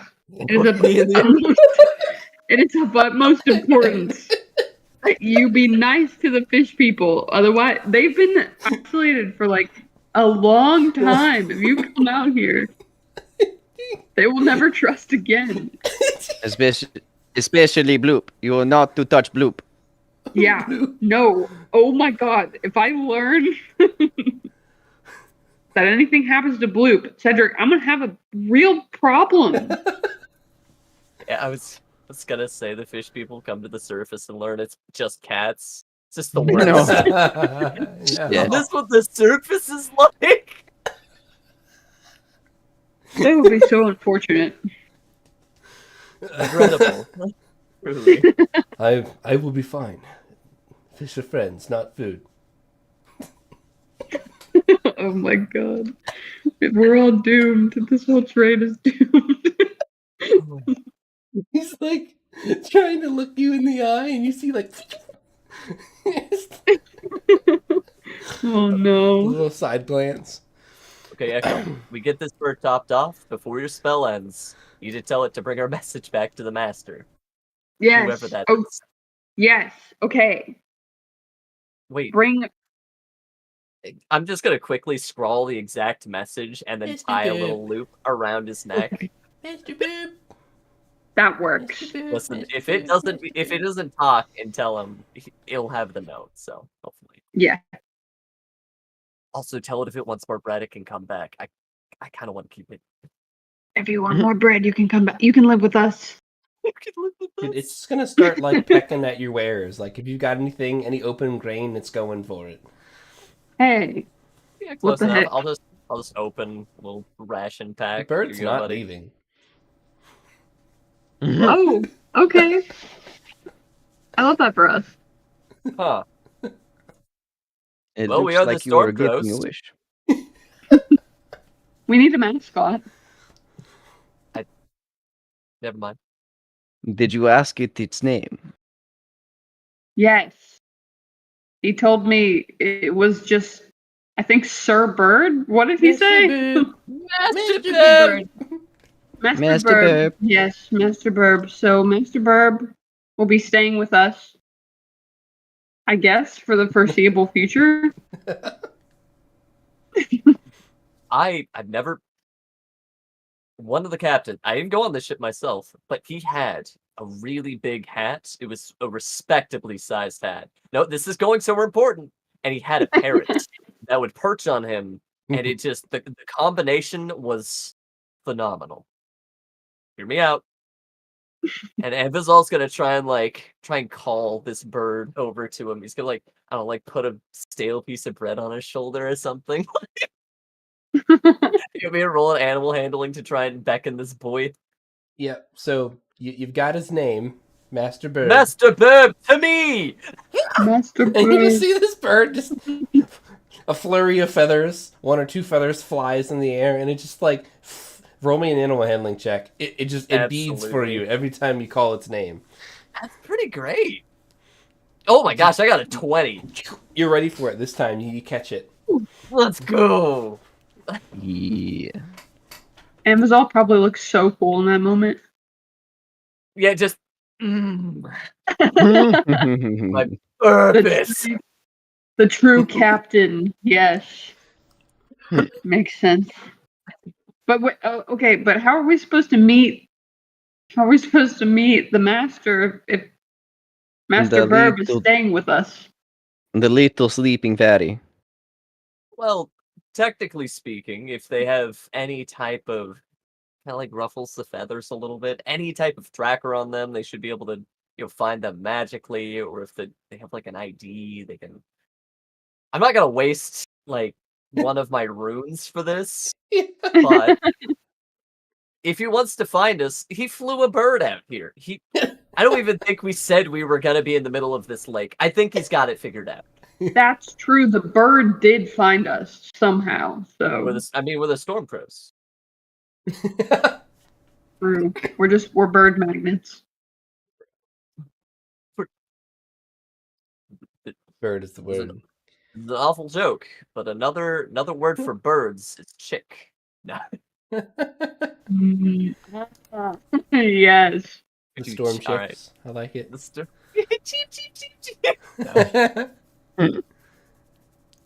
All right, guys. Well, with that 10, you have no further incidents on your way to the docks. GM, hear me out. Mm-hmm. That animal handling, I Mhm. want to figure out on the way to the docks. Can Master Burb do tricks? Yes. Tell me your methodology.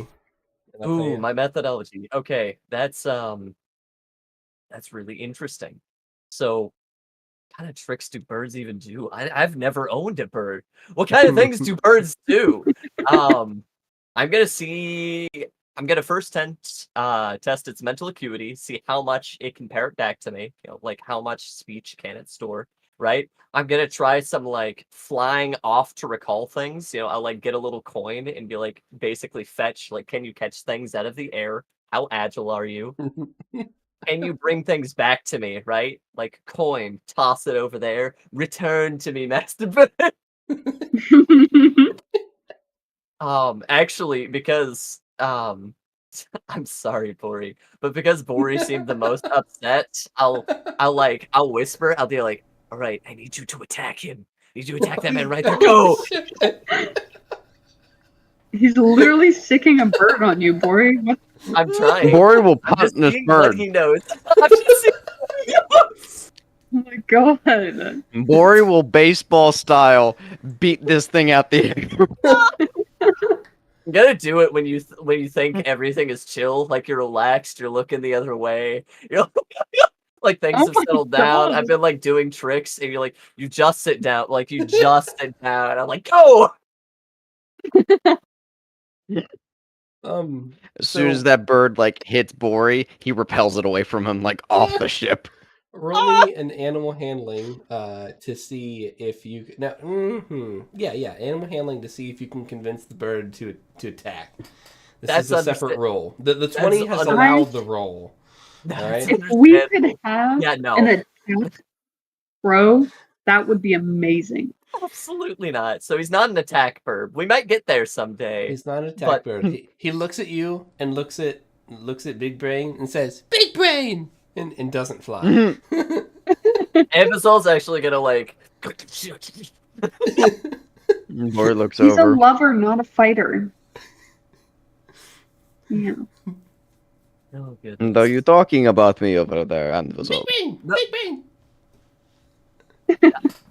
Yes, Master Bird. I think it's just trying to say it's taken a liking to you. Master Bird! Yeah, Master Bird, Yeah. exactly. Do you try the throw test after this? No. You try to throw to see if it retrieves the thing you throw? Yeah, absolutely. That would be super cool. Yeah. So you try the throw test, and you go ahead and roll me your animal handling. This is a pretty easy one. We'll see. 7. So it goes after the coin. It retrieves the coin. The problem is, it says something. It's God! Every time you throw something, it says, "Oh God!" And it gets the coin, and it brings it back to you. That's really cool. Okay. I guess I'll just note that phrase here for command. As for the language test, roll a 1d20. Sure.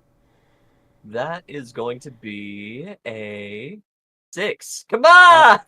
Outside of the names that it comes up with, or that it is told to call you all by, you can teach this thing 6 words. Nice. Understandable. Thank you. Have a nice day.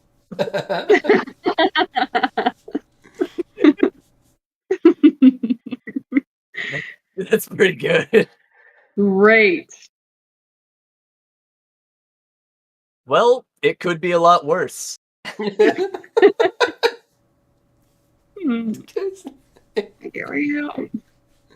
know, the fact that we have a bird with verbal skills on our side is pretty good. What do I do with this bird? This is our bird now. It's Stormcrow's. Okay. Edric, are you sure you don't want a nice little meal? Bad cat! Oh, right.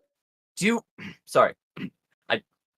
We already went over your rope memorization. Do you know any songs? What? No. Doesn't know any songs. Dang. We'll work on it. Yeah, you're like, what? Listen, all right. Today we're gonna teach it the basics. We're gonna teach it recall. We're gonna teach it awareness. Eventually, we're gonna get this thing doing backflips, and it's gonna be great. Fucking aerial maneuvers. Absolutely, just strafing. If we get enough of them, we can have them carry war crimes. No. Oh. No. You're gonna fit into Calgully just fine. Exactly. It's Oh, that's pretty impressive, great. actually. Let me make this bird official. Let me Yes! give him the Master Burb name. Now we're cooking. Master Burp. Master Burb.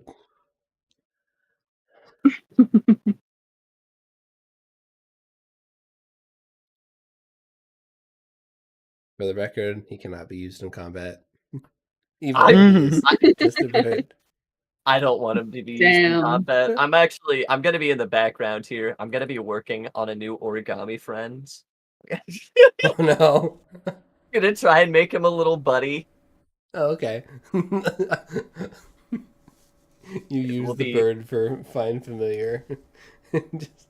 I might. I very well might. No, Master Bird. Natural one, what happened, buddy? Rick's fucking feet. He just gets grabbed by a fish.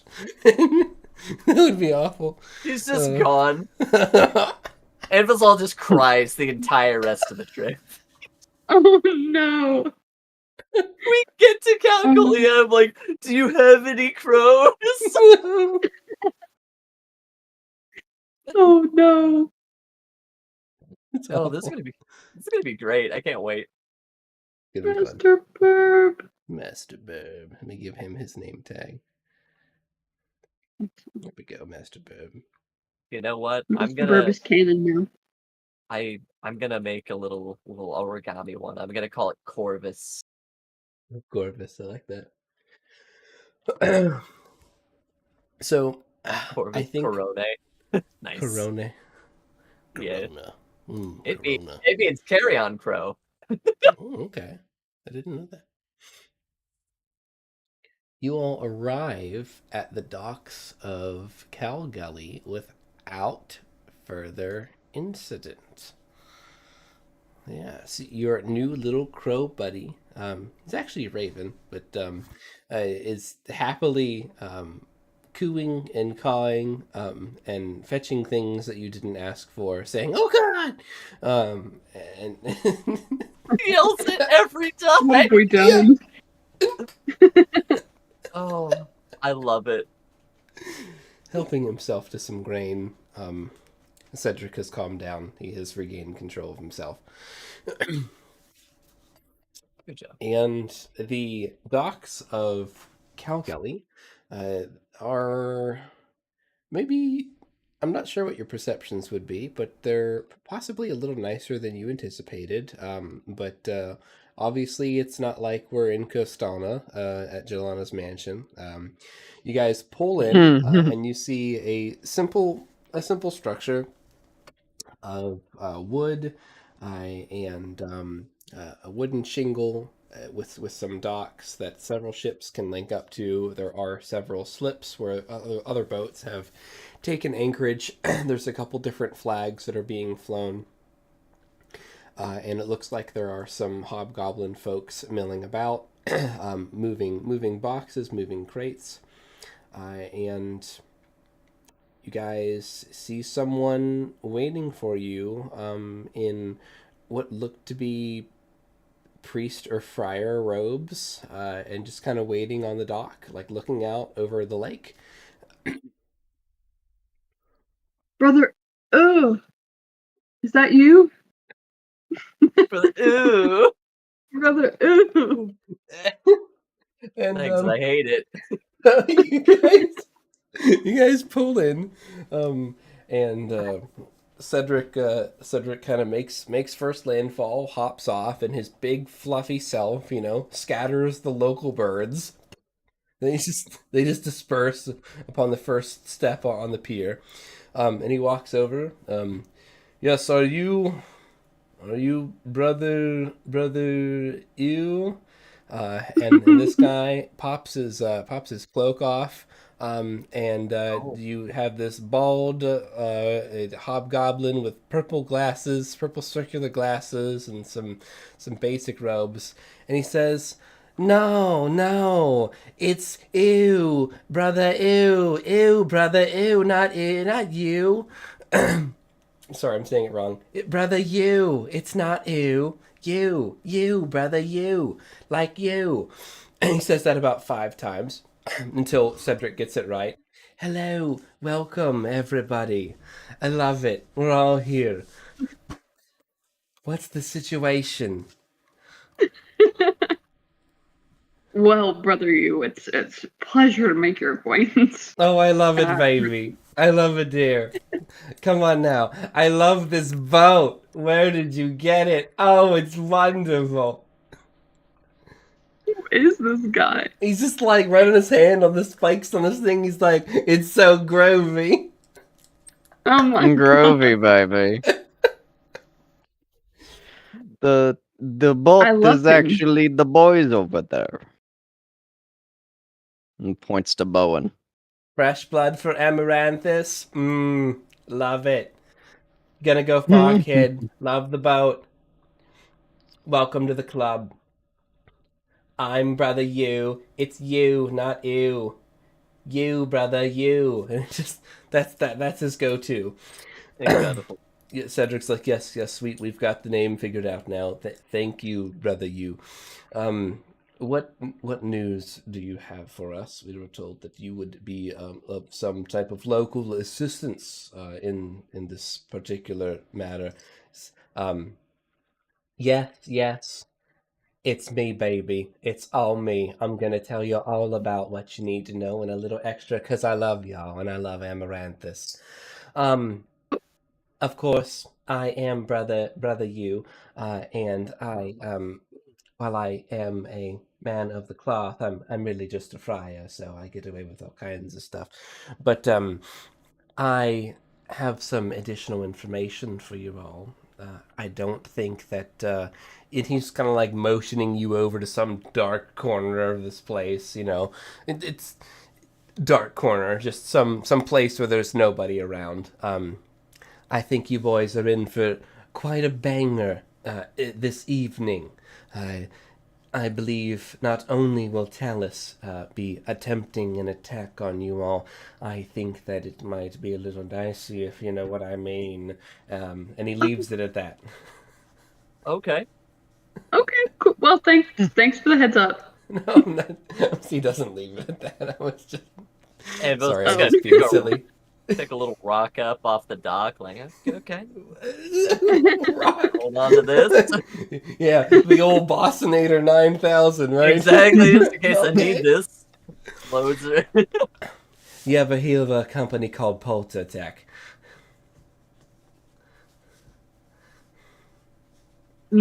My character says no. Yeah. You guys Lori can says roll. no. You guys can roll because we can leave it up to fate, Yeah. but I know some players do. History, yeah. I'll roll for this. They integrate magic with their weapons. That could be something up his Everdell's alley. Yeah. Everdell's like, yeah, they do some rune work. I'm Yeah, familiar my with some name. of them. Oh, Shark Bait. Yeah. No. No. He actually knows about them. He's like, oh, Poltertech, oh my god, you guys make the Poultry tech. oh y'all, Yeah, you guys make they're the chicken. like, Poultry tech. you guys make the baking products. Oh my gosh, I love you guys make the non-stick pans. I love that stuff. That's crazy. He just looks at you and says, "Ew, baby, no, ew." Incredible. Poltertech, one of the biggest names in personal defense out there. And they're selling. But not today. Not today. You see, this little birdie baby knows a secret or two.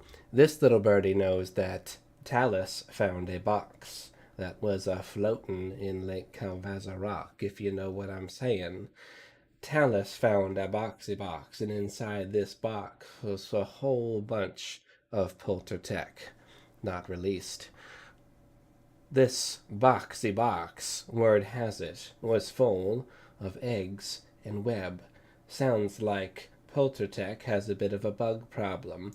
Not sure what, but I have a sinking suspicion that Talus is going to have a brand new bag if they do tangle with you all folk. So be on your guard.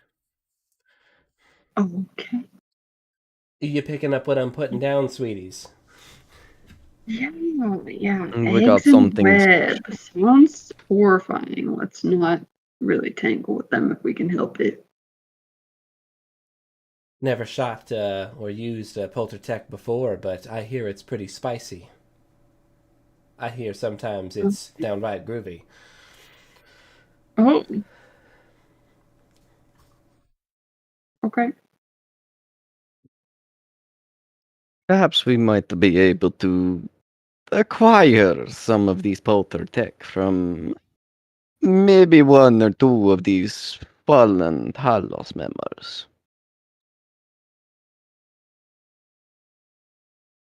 Color me interested.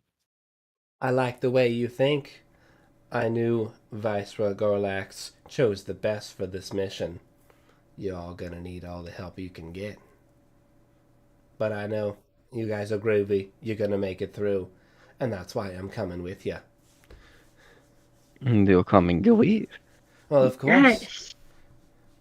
Why would I not? It's well, that's when you see it's part of my cover, but I have to make an appearance at the church in town, and ha ha he, all that good stuff.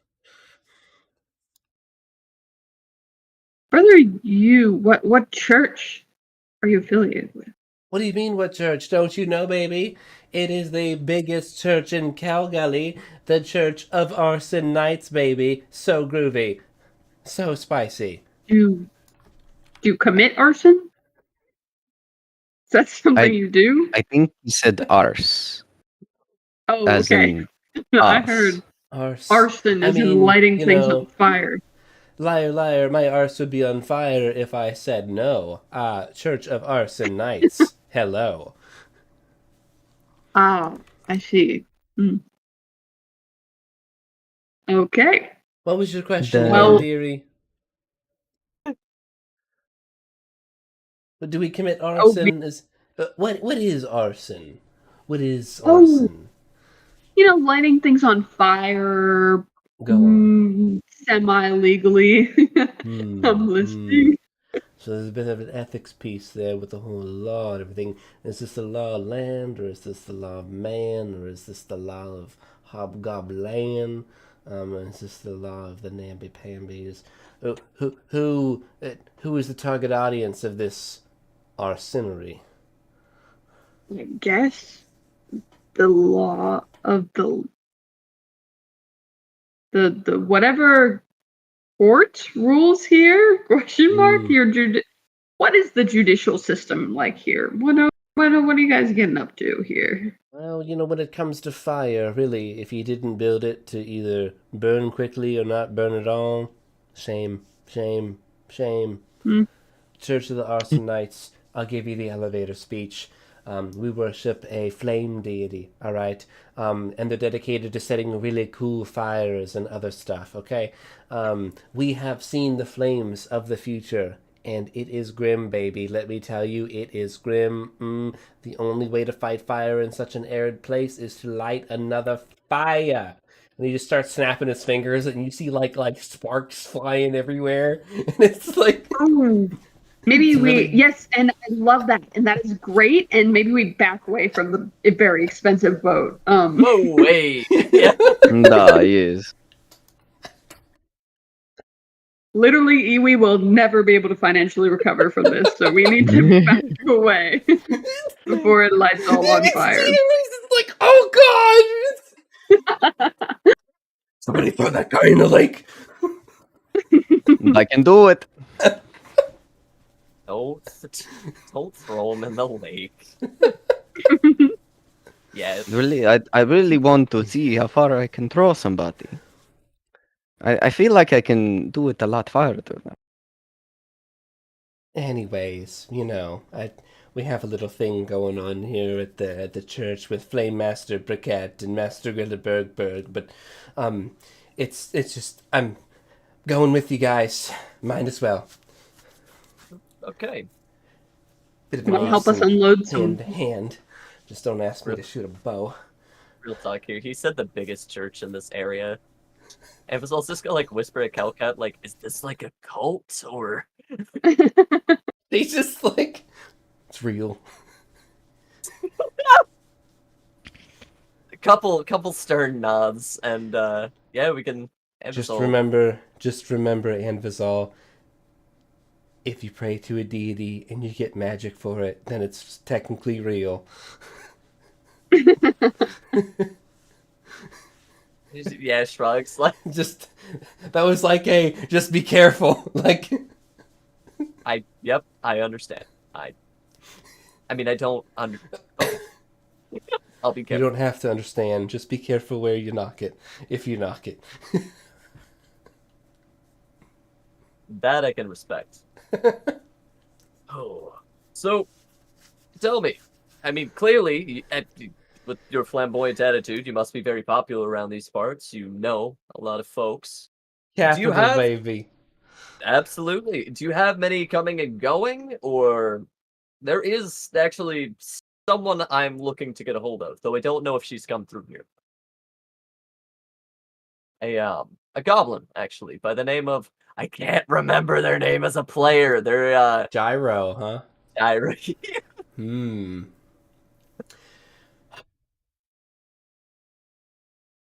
Yeah, I came into possession of a lot of the things. I'm really hoping to return, a portion of them. I looked over some of their research notes. Love their work. I'd love to be able to work with them. It's been some time. Had a bit of a falling out. It was regrettable.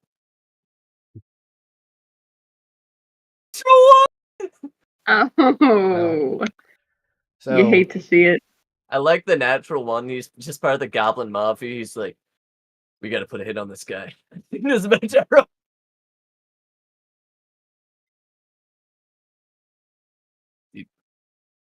sorry, I don't know what you're talking about or can't help you. Can't help you with that one, sorry. Right. What Well, was your full name again? what's your primary residency? My I'm name sure is you'll find who you're looking for real soon. Can you count on that? So cryptic. Flips him like a gold piece. Just it starts snapping like, do these fingers lie? And just at more sparks. Oh, okay. I can do it. Well, we should get moving. I don't think we should delay. I'll help facilitate the moving of the goods if you all want to do the lifting. No, Hey, it's wait a minute. Listen, I it's mean, gonna require a bit of organization. Good at that. well, he is the captain, so. Bori Yes. will join him. He will. Is that right, Master Bird? Mr. Bird! Oh, this is great. I love this.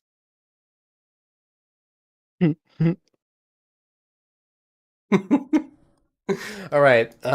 Well, just remember, before you go anywhere, you're gonna have to talk to somebody at the dock, probably the superintendent or one of his Goonie boys. Yeah, we should probably chat with them to see like where we're going, stuff I like haven't that. been able to look into the matter yet, but they have a real hush-hush way on how your goods are going to be getting to Calgully from here. First time out here past the city gates in this direction. Don't see any carts, so not really sure what they have in store for you. Something shiny over there in the dunes, but that's quite far away, and honestly I just don't know. But I'm sure we'll find out, won't we? Hopefully, they're in the building. Over here. Nod to the party, shall we? Lord Cedric, are you coming with us? It's hot. I am coming. No, Cat just has a heat stroke over here. Well, you are covered in fur and you are wearing plate mail. I I'm gonna use would a not brush this imagine boy. you wouldn't be hot. He's sneezing. Oh, I can't sneeze. Ugh. Armor will be a hindrance. No matter. Can't believe the temperature changed that much over such a short distance. I hate this run. I hate it. You guys go in, and it's a quaint, kind of dusty office in here. You have a couple hobgoblin folk that are doing some work. Some aren't doing work. Some are fighting. But for the most part, things are orderly here. These hobgoblins are all wearing the same semblances of a uniform, kind of like some patchy greaves, and an overshirt, like some overalls, and some basically some shorts, and a shirt alongside. And they're kind of cleaning up the place, moving some boxes around. But the one thing that they aren't doing is that they aren't moving anyone's goods from boats anywhere. They're just taking care of their stuff. A lot of them also have a lot of toolkits on them, and a lot of like grease smudges, like all over them. I'm not sure how much you guys want me to leave up to you to ask or perceive about, but a lot of them look like the down and dirty fixers type. And the superintendent, who is sitting at this master desk in the corner of this rickety place, appears to be doing some paperwork. He has a magnificent red top hat, and a patchy but colorful robe on, like kind of like a nice looking royal-esque type garb.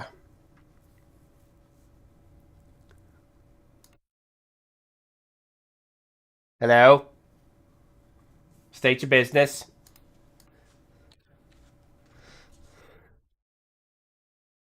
We are here with Amorantes. Whoa. It's all, if it's also We are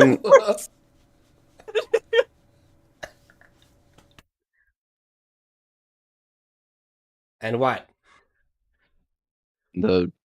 we were told that we need to check in with your people and get our goods transported.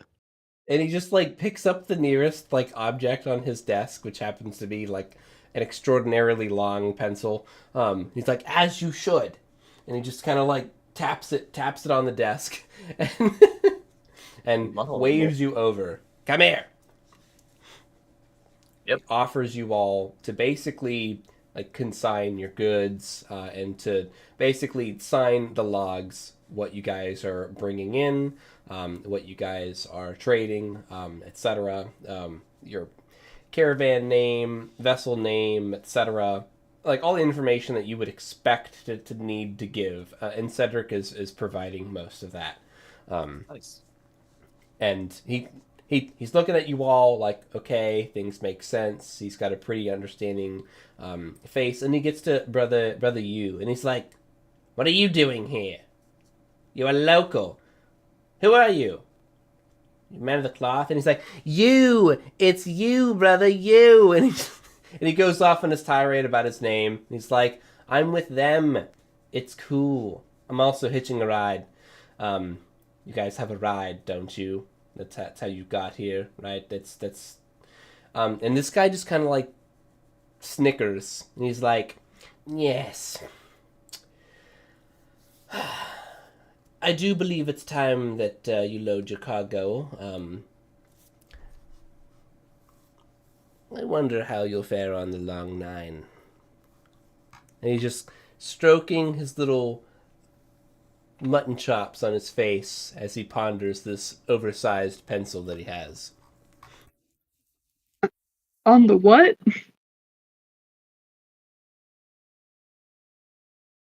The long nine. What is the long nine? Well, it's just transport. It's how you get your goods from here to Calgary, of course. What else could it be? I don't know, but you made it sound awfully ominous. Do people... I'm trying to find the name of it. I can't seem to find the name. Hang on a second. Like this goblin's just rummaging through his paper, like they call that thing. What is this place called? What is this thing Huh. called? Something with a G. That's all I remember. Oh, something with a G. We have a transport. That's a plus. So, brother, We're not maybe savages. you. I mean, even savages can have transports. Besides, I He think just shrugs at that. wouldn't that be a compliment around here? To be savage, vicious, Just Crinkle's nose. more like methodical, clean killing, Respectable. loyal to the cause, able to commit organized warfare. Tribal All great squabbles are things. paltry.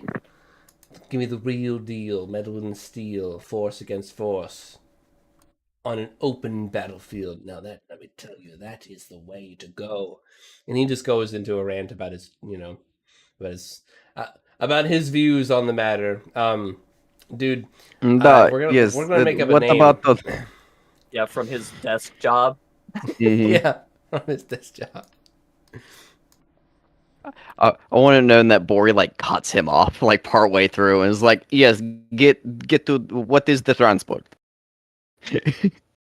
Let me introduce you to Greaser Brixley. And he motions you all to come with him. He leads you to what you see in the distance to be a large, circularly shaped building that seems to have some type of glint of reflection coming out one end, going across the small dunes and the patchy grass. And he brings you all inside, and you can see that there is a giant circular crease in the floor, where there is a what looks to be mine rail, like on a mine cart, that's laid across this circular room. And you see more of this minecart rail that seems to go out of this giant circular room.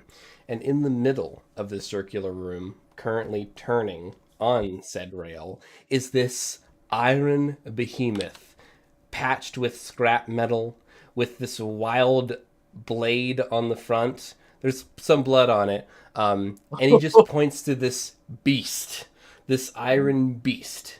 This. Now we're cooking. Ever seen one of these before? Betting you haven't. There's only 2 in Rodinia. Absolutely not. What? What it? No It's clue just what that is. a giant enclosed. It's like mixing a rail cart with actual cart, and how does it work? We feed it, and it goes, baby. And you can see that there's some cars that are being attached to the back of it that are open faced, that seem to be meant for loading up cargo. The back car has objects in it that you guys don't recognize, but nonetheless, there are objects in it that are pointing out of the cart in all directions.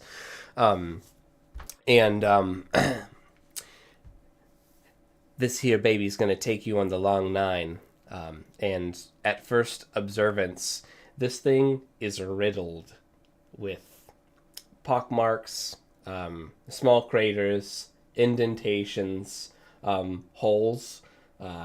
It's got layers and layers and layers of scrap metal, like bolted on it, wrapped around it. It looks like it's been constantly being fixed for years. Lots of sharp edges. How sturdy is she? I'd love to meet the engineer. It's sturdy. It's just been fixed a lot, used a lot. Yeah. Yeah, partner. Yeah, I was about to say we're about to Wild West this bitch. Pretty excited for it. I love that for us.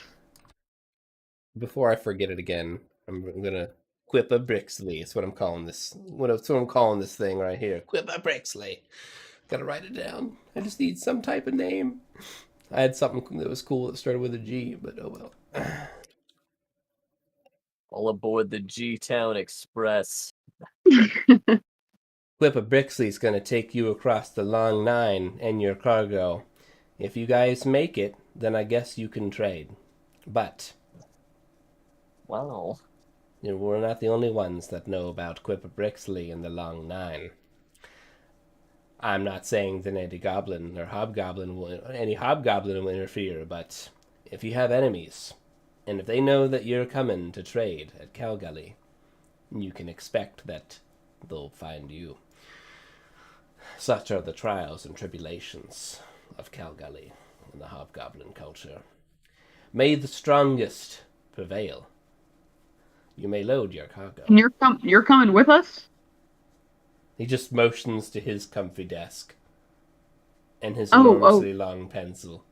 And he just taps himself with his pencil. It's coming like this. He's like, no.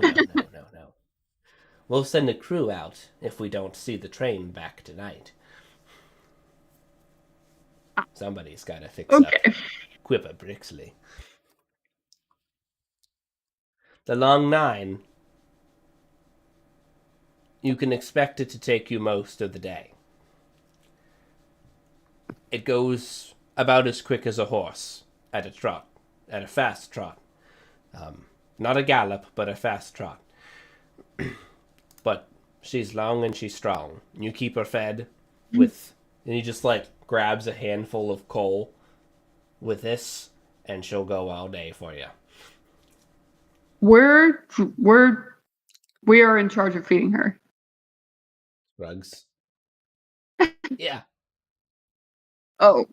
Okay. You just gotta put this stuff right in this hole, and never let the fire go out. By God, never let the fire go out. It'll stop. Okay. Sounds good. I love learning on the fly. That's one of my favorite things. Is there anything else? Is there anything else we need to know about how to operate this thing? Do we need a rundown on how this thing actually works? And Vazal, do you have a spare piece of paper? There's a lever somewhere. We need to write this down. That's the fun and joy of it. You're gonna have to figure it out for yourself if you want to trade with us. All right. He's just gonna give you this we get to operate this. We're not operating it. Mm-hmm. We're essentially renting this bitch out. All right. Renting it out with no instruction manual. Everything I need to know. We put fire into the heart of the beast. It goes. We don't put it out, and we eventually get there. Anything in front of this will probably turn to red mist. And how fast does this go? A horse's gallop? A horse's trot? Like a canter? In between a trot and a gallop, it's hard for me to really say. You can't outrun a quick bandit on horse, but you could outdistance them if they were... Will we be primarily underground, or will this take us above ground? How far do the tracks go? What can we expect? He just kind of sighs, if you insist, most of the trip will be above... If it'll ruin part of the fun, you don't have to tell me. I'm excited. Then he just motions. Is there a way to stop it if we want to stop? Oh, it'll stop. You'll come into a place just like this on the other side if you make it. If we need to stop before we get there. You shouldn't do that. Okay. Okay. Fair.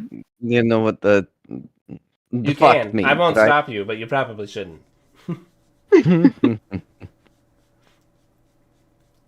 takes a long time to get up to speed. There's a lot of things out there that might get you.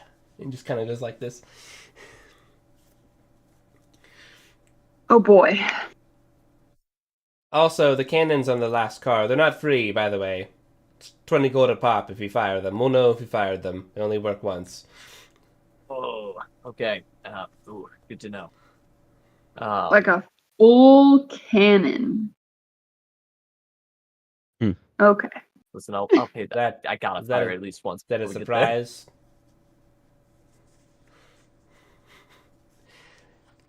Everyone always seems so shocked by that. I don't know why, but no one ever wants to fire them. Maybe no one knows how to fire them. I don't know. It's just look. It's just a boilerplate disclosure. Okay, the cannons aren't free. Well, at least you tell us now before we even fire them. You could have been an asshole and not told us at all. When we fire it, we find out at the end. It's like those little fridges at the hotel where he's like, "Oh, here's all this stuff in here. You just pull it out and drink it, and we charge your room without telling you." All right. Awful.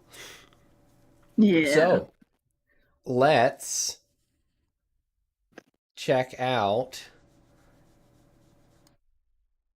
the long line. Chugga, chugga, chugga, chugga, chugga, chugga, chugga, chugga.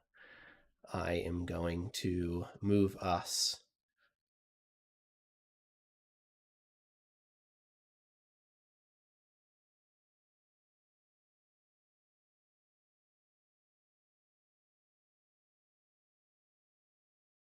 to the long line. Long night. So, while you guys haven't got going yet, I do want to kind of give you an opportunity to describe how your characters, as your characters, would try to figure out how to operate a steampunk locomotive in a D&D setting. Because that's what this is. Bori would 100% be trying to figure out how to, like, you know, be the conductor of this motherfucker. Nice. He'd be, like, looking at the levers, trying to figure out, like, which one does what, and... There's 2 levers. Yeah, roll me perception. Or roll me an investigation. Right. Yeah, investigation would be appropriate there. Investigation. 24. Nice, nice. All right.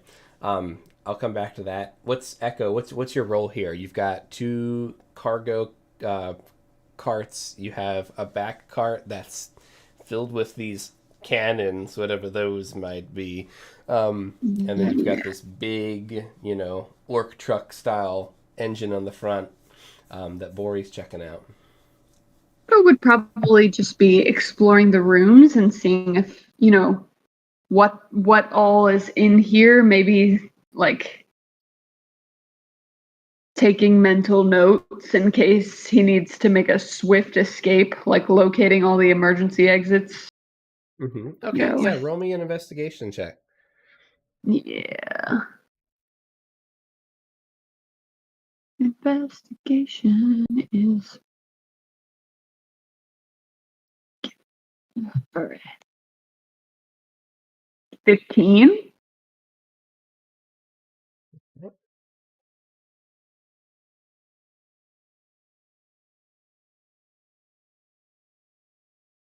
Let's see.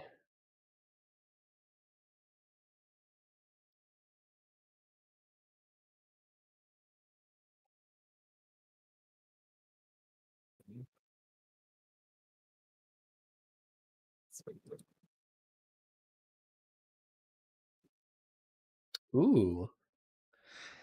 So you find several bloodstains, some old, some new. Very good. Excellent. You find the remnants of what was some type of lantern. It looks like it's been shattered. It's actually indented in the form of a face.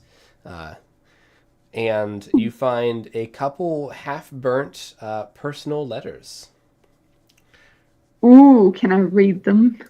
Yeah, I read them if I can. sure. What do they say?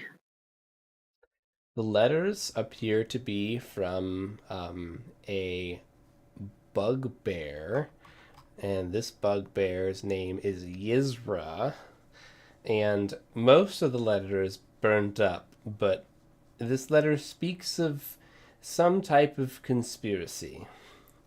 Good luck. Oh. I finally uncovered. Conspiracy. There are Anything? two words that you see outside of the burnt edges, and you see the words double secret. And then below that, you see in grave peril. That's all that you can make No! out. Not the Scrimshaw Club. Oh, no! Okay. No, no. This is terrible news. uh, Okay, I guess I'll just. Wow. That's unfortunate. that's unfortunate. All right. I guess I will just keep that information to myself until it becomes relevant. But man, that's rough. And Anvizal, what are you up to? So Yeah, that what are you doing? leans in. That's a great question, GM. So I would specifically be looking for basically the history of this cart to give us an idea where we're likely to be attacked from, right? If there's like puncture holes, are we looking at like crossbows from the side? Is that an area that usually gets hit the hardest? This thing's seen somewhere, it's got some history. I need to know how to protect it, right? That's what Yes. Anvizal's gonna be looking for. Like, what are gonna Okay. be some angles that could take people out? Where might people try and board? Um, that's what I'd be looking into. Cool. Yeah. So you, with your 27 investigation, you have observed that there are a couple areas that are mostly untouched on on this on this train, um, meaning that these are probably the areas that this is not often attacked from, and that is Nice. the direct front. The Understandable. only yeah, there's a lot of blood on the front, and no Yeah. real wounds. The rear, there is about like a 90-degree arc, maybe like a 120-degree arc around the back, where this back Okay. car is pretty pristine, other than like the occasional like arrowhead hole. Um, Yeah. it looks like there's possibly some god-loving fear and respect of that last car. Who knows? Yeah. Weird. Will if you fire the cannons. Okay, that's respectable. So it kind of But seems like the folks around here would sides, ride up along the sides and yeah, go for the. these side angles are just chock full of pock There we go. marks, holes, arrow Nice. holes, just all I'm gonna. dented, and they've been reinforced again and again and again and again to where like the sides of the cart are actually like just beefed out with a bunch of scrap metal, and you've seen that the sides of the engine itself have also taken several hits as well, just where the sides right here have taken quite the beating, as some have tried to target the Yeah, the dude. engine itself. Okay. The cockpit also seems to be pretty dangerous. There are windows to see out of. Obviously, they're not an ounce of glass was hurt in the making of these windows. Yeah. There is a spot that you can kind of take cover in from and like not be within eyesight, but you can definitely see that a lot of folks have tried. Respectable. I And in that case, yeah, I'd be looking for possible hatches, like angles where I could get kind of lines of sight where people might try and like break in.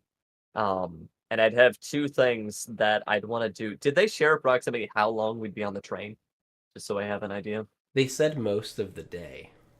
Nice. All right. In that case, I would probably be spending a bit of time just like casting mending around the side of the engine room, just trying to kind of reinforce that, make sure that when we get there, ideally the wear will be similar to when we set out, not worse. All right. I like it. It's neat. And then I have another idea, but that'll be if we do encounter anything spicy on the road.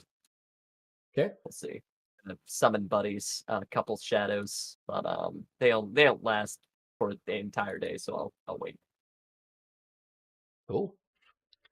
All right, and back to Bori. So, Bori, with your investigation, you've ascertained a couple things. You've ascertained that there is some type of giant oven and water system in this engine, and their whole back of this engine cart is actually just full of coal and has a shovel.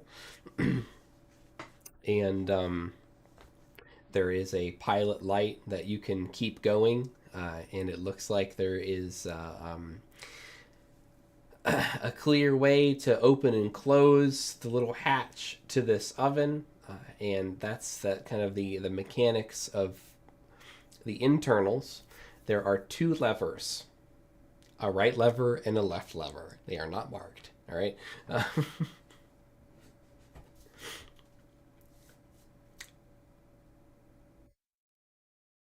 That's it. That's all you get. Oh, Joe, you're muted. No. New. So you described earlier that there was like windows to this like conductor area. Is there Yeah, one there's to where he can frames. see like can he see like into the car behind him? Like can he see Anvazol right now?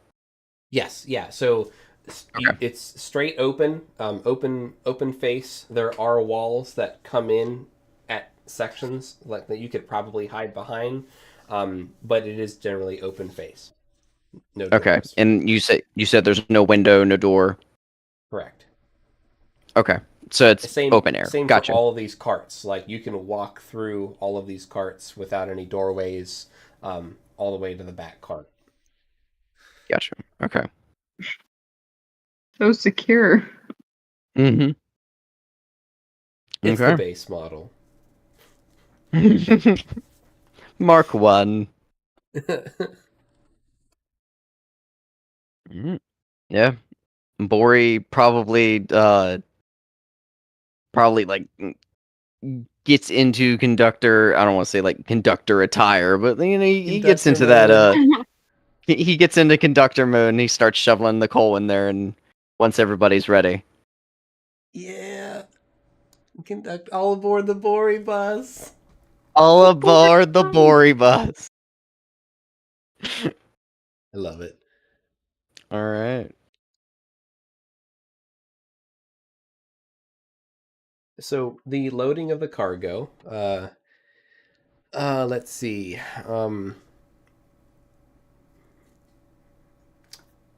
Echo, roll me 3d20. Oh, okay. 3D20. Here I come. Da-da. Oh, Lord. Well, Not bad. bam. All right. So 45. takes about 45 minutes for everyone to load up the cargo in these middle two trains.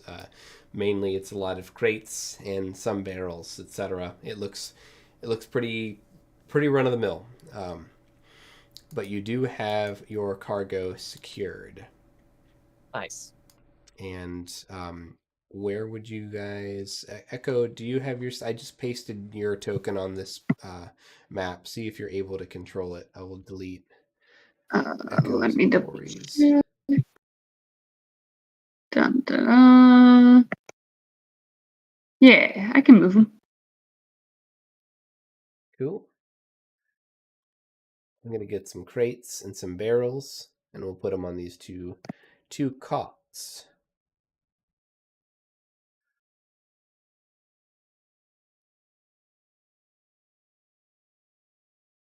Now, question is, where's everybody else posting up?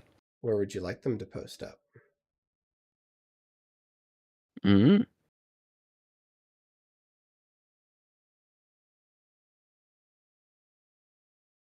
Echo feels concerned that he will not be able to fire the cannons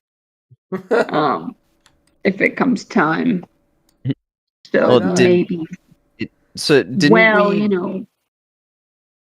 didn't we get like a lot of gold and silver out of that treasure trove we found down under the water? Did we not figure out how much gold that was? You got over 100 gold from the mimic ship. That was just from the mimic ship. Yeah, Just the but mimic ship? Has mentioned that you guys will be earning gold for this trip. You can In fire addition- again less than or Echo- equal to at least 3 times. Look, Echo Well, only rolls well though if it's lore based. So I just feel like it So might true. be metagaming, but I feel like it might be bad to put him in there. Hey, I feel like that's why we should put him in there. Sharkbait. The cannons have Yeah. a deck save in addition to an attack roll. Oh, shit. Good. Okay, am I'm I? just saying there's direct damage and there's splash damage. So Oh, So it's an okay. AoE, not just a single shot. it's Or both. like a it's okay, cool. That's fun. Well, I But- am very dexterous. No, the gold that I'm referring to is whenever we found the talent of Caprasuchus. Because wasn't that in like a gold hoard? Plus. Treasure trove, yeah. But we could figure that out. I detailed all the stuff from that. I don't remember what I- gold was in or wasn't in. That was a pretty low gold cave, if I recall. There was a lot of like semi precious stuff, like misshapen pearls and like some old copper coins. I don't recall placing a lot of gold in there. It might have just been the like the token that you used had a lot of I think it was the token that I used. Yeah. So, okay. Uh, But regardless, yes, fine. you can shoot them. Okay.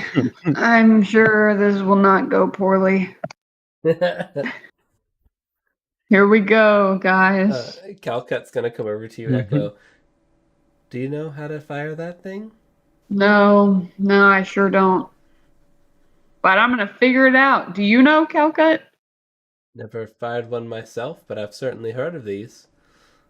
Oh, what have you heard? Anything could help. Well, they go boom and they fire a great ball of iron that goes careening towards your enemies and explodes and does a lot of damage. Okay, well, you know what? We'll figure it out on the fly. I like that. That sounds like 90% of our adventure. Hey. Yes. Cool. Yeah.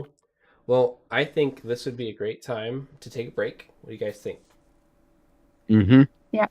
And then we can come back and then we can play some Cowboys and Robbers, maybe? Yeah! Oh yeah! Let's go. Right. Did I like at least it. get you guys with this one? Like, tell me you didn't see this coming.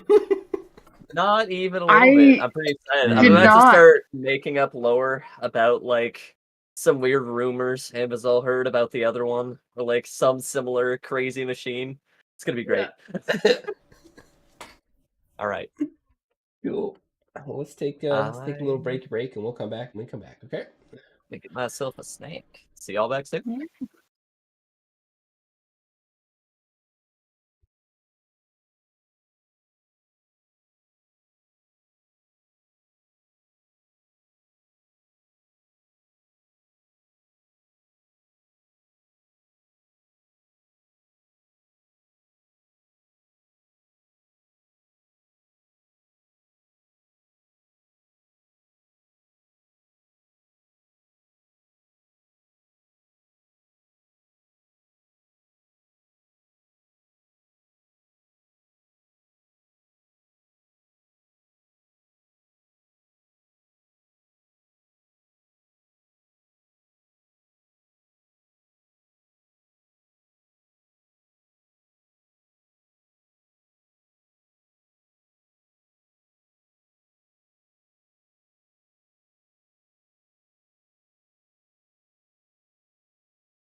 As they always do, my friend.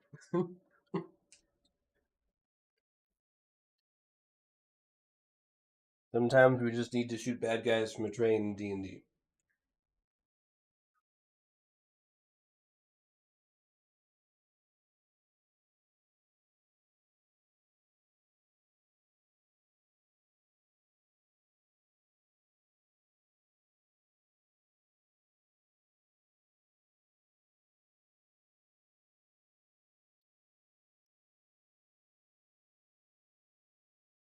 That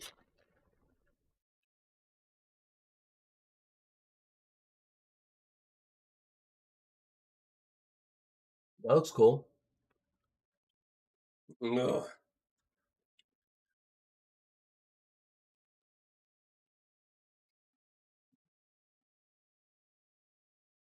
That sounds pretty neat.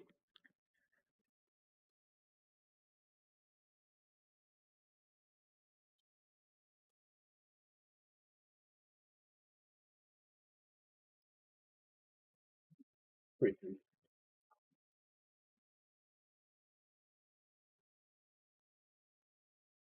I'm down. Let's do it.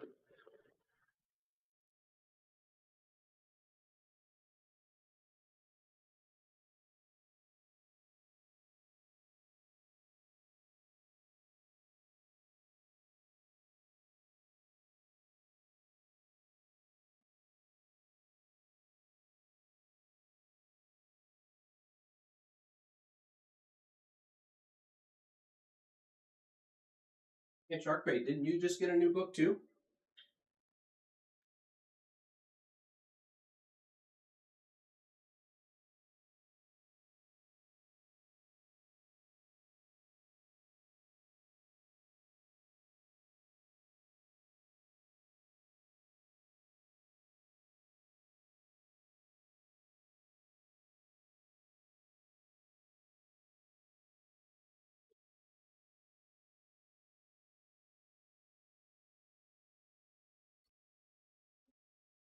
That's what I need. I might, maybe.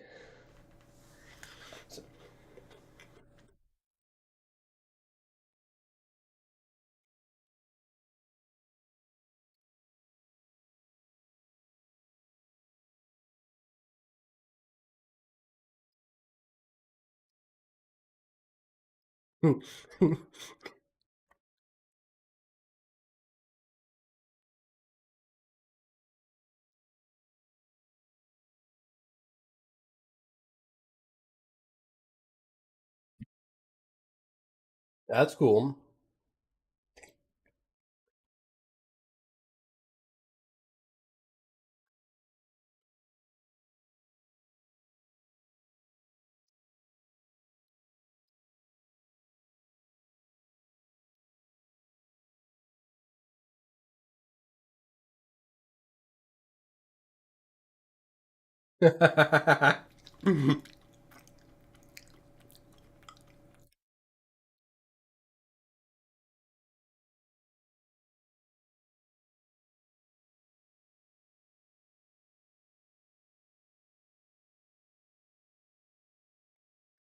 That's cool.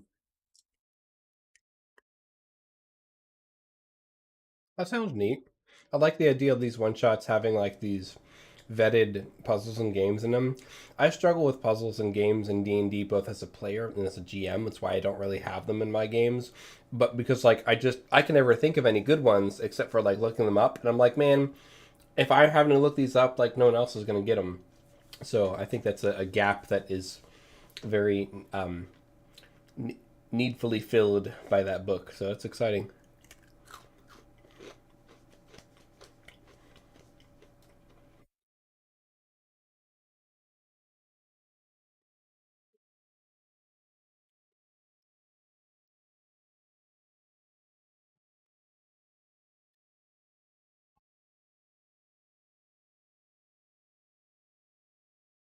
Yeah.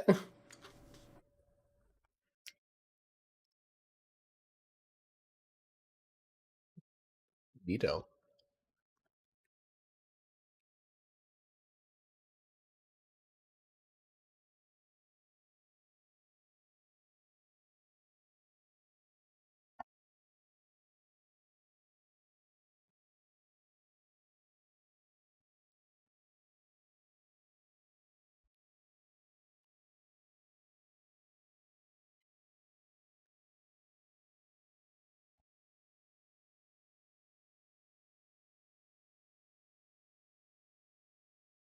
Yeah, that sounds like something we would do.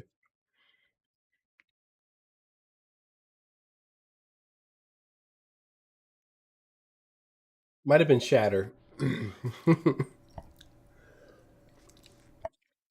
Yeah, Gold Bomb. This is good stuff.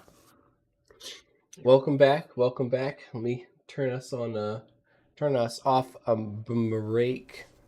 Right, 1 second.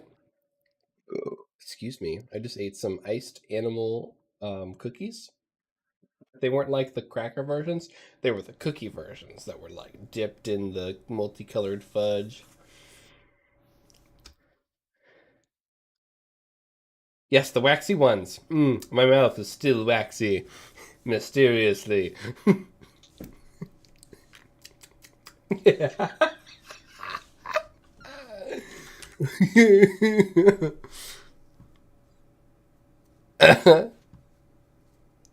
That's pretty great.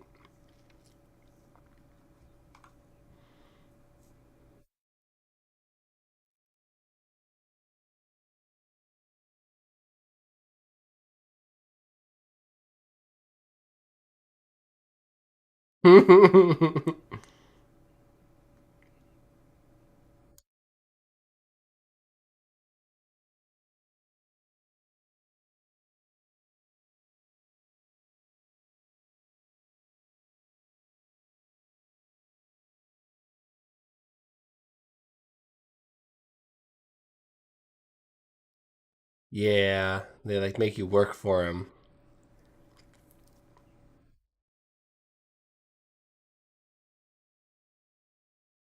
The conspiracy.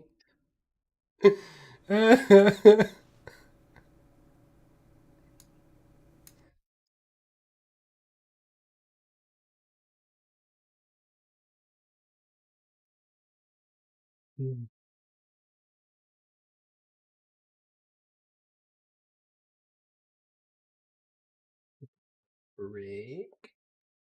All right, folks. Welcome back. Welcome and trains in Rodinia.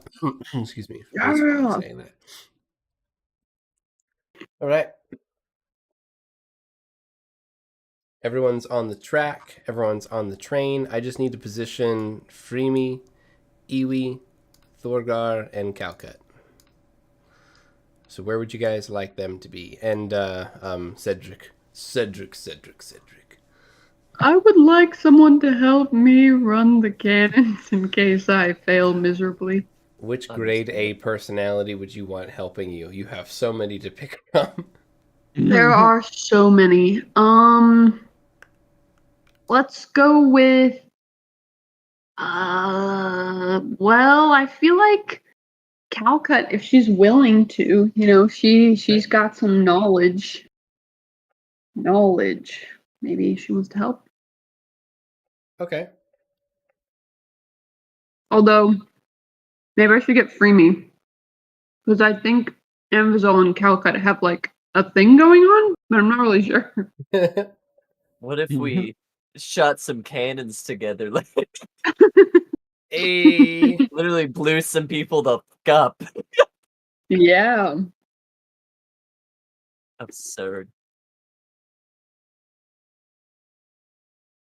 I'm in for it.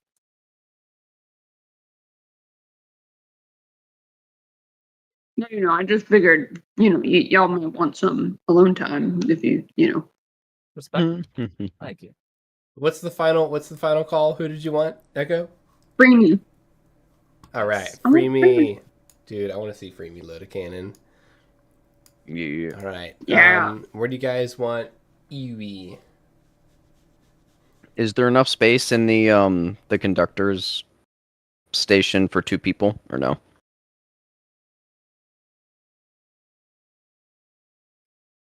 Yeah, I think you could do 2 people in the conductor station. Yeah. Okay. I'll take Iwi then. Iwi brother. All right, Thorgar. Where's Thorgar?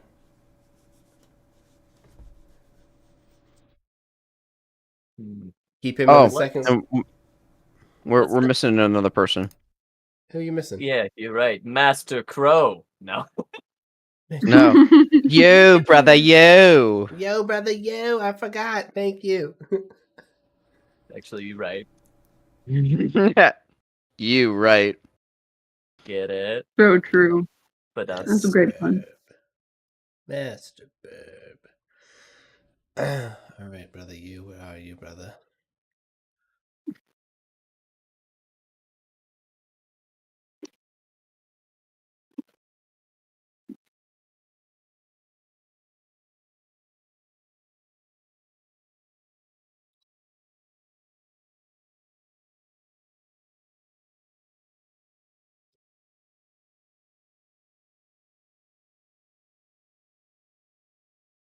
Brother, you.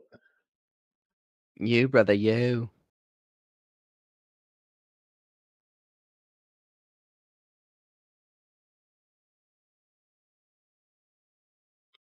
Oh, give me a second here. I'm awesome and don't have him mapped to a character real quick, so we'll figure that out.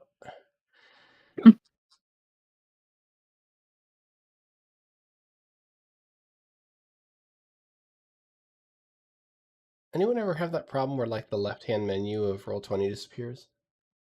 It's been happening to me lately. It's kind of annoying. And it's not like I have it minimized either. I just have to refresh it to get it back. Oh, Weird. not usually, no.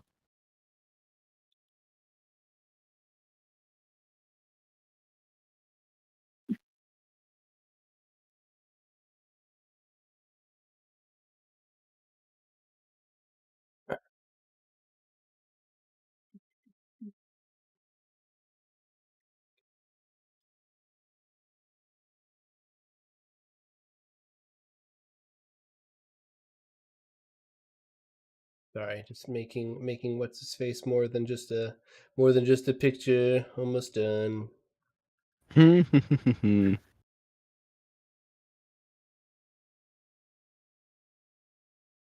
So excited for brother you. It's you, brother. You, brother, you.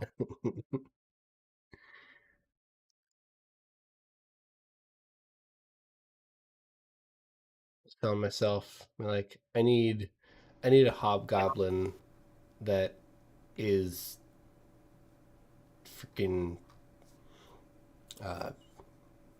Austin Powers. yeah, a mix of like Austin Powers and what's his face? That's I can't multitask and think. Fuck.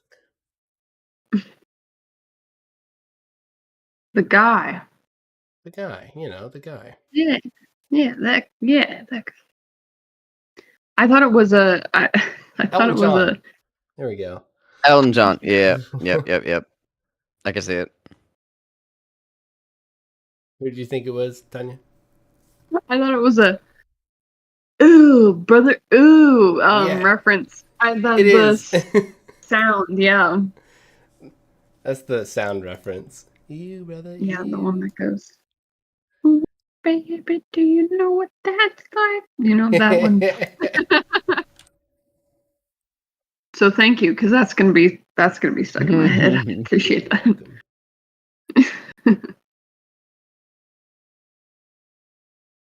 All right, let's see. Brother Ew, do you have a character sheet now? He does. Woo! We love a character sheet.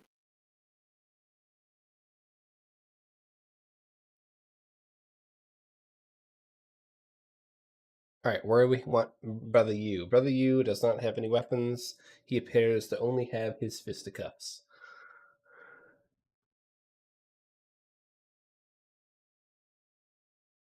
Let's see him put in some work. We're gonna let people board just so he feels useful. Yeah, right. Just let one person board. Just one. All right, it's your chance. 1v1 him. Solo him. Yo, let me God. solo her. Yeah. What a legend. You know, at least he's on our side. Yeah, he was crazy. He was just wearing a pot.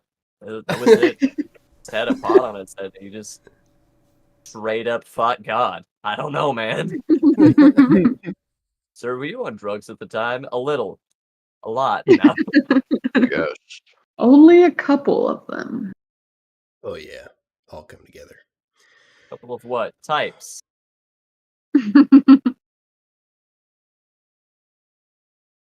All right, guys. Well, so Bori, let's see how you get this thing going. This little All right. contraption. Which you strat? So is it already lit Kronk. or no? No. I mean, No. No. So Boris gonna shovel in some of the coal in there, and then he's gonna look around for whatever it is that probably lights this thing. Okay. So I guess I'll make another investigation check, or would I have seen that with my previous investigation? I think you'd already see it. There's a rod with like a little like wick that you can use to like light a small fire inside of it. But there's also with your investigation some words that are like scrawled around the lip of the door. It just says, "Just fireball it." Just fireball it. Hey, Annie. Do that's you me. know any fire spells? Give me a moment. Looks over. I mean, vaguely. What did you have in mind? To light these thing? Hmm. If it takes anything out of you, maybe not. I might have an idea. No, I can do it. A simple flame, I can do that. That's all you need? Duh. In that case, yeah. And Vazol's gonna give you just like a small stone with a little glyph carved into it. Breathe onto this, rub it in your hands quickly, and then release. If you hold it too long, it will catch fire in your hands. It was a really early. I haven't built on it. I don't play with fire. Just shake your All gold right. beetle. Boom! No, we are not bringing Chiropteria out here. No. It would be bad. I mean, it would be good, but it'd be bad. Incredible. All right. Yeah. Bori will and sees it like lighting up a little bit, and then just chucks the bitch into the stove. Yep. There you go. All right, it's lit. Right. All right. Fire I burns think for a we bit. are. It burns for a little bit. Does it keep going? Yep. It's starting to take off. You can Okay. hear like He the shovels. simmering sound of like water beginning to boil. Not that you know what that Yeah. means here, but you hear Joe something knows. percolating. Something's percolating. Yeah. Oh yeah. Joe knows what that means. And he's gonna shovel in a little bit more coal, not too much. And he's gonna close it back up. All right, I think we're ready to go. So excited. All right. Cool. Which lever?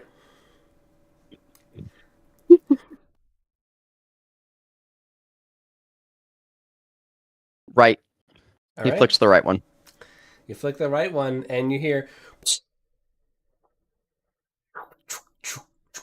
You hear this low, deep, resonant rumbling, and some high-pitched whistles as the whole train lurches forward a little bit and begins to slowly chug ahead and move. You can hear the clattering of the wheels on the rails, and you start picking up speed very slowly but surely. The whole train begins to move.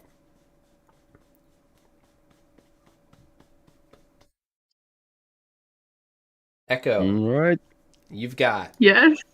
you've got the littlest cannon here, all right? Okay. This one is pretty small.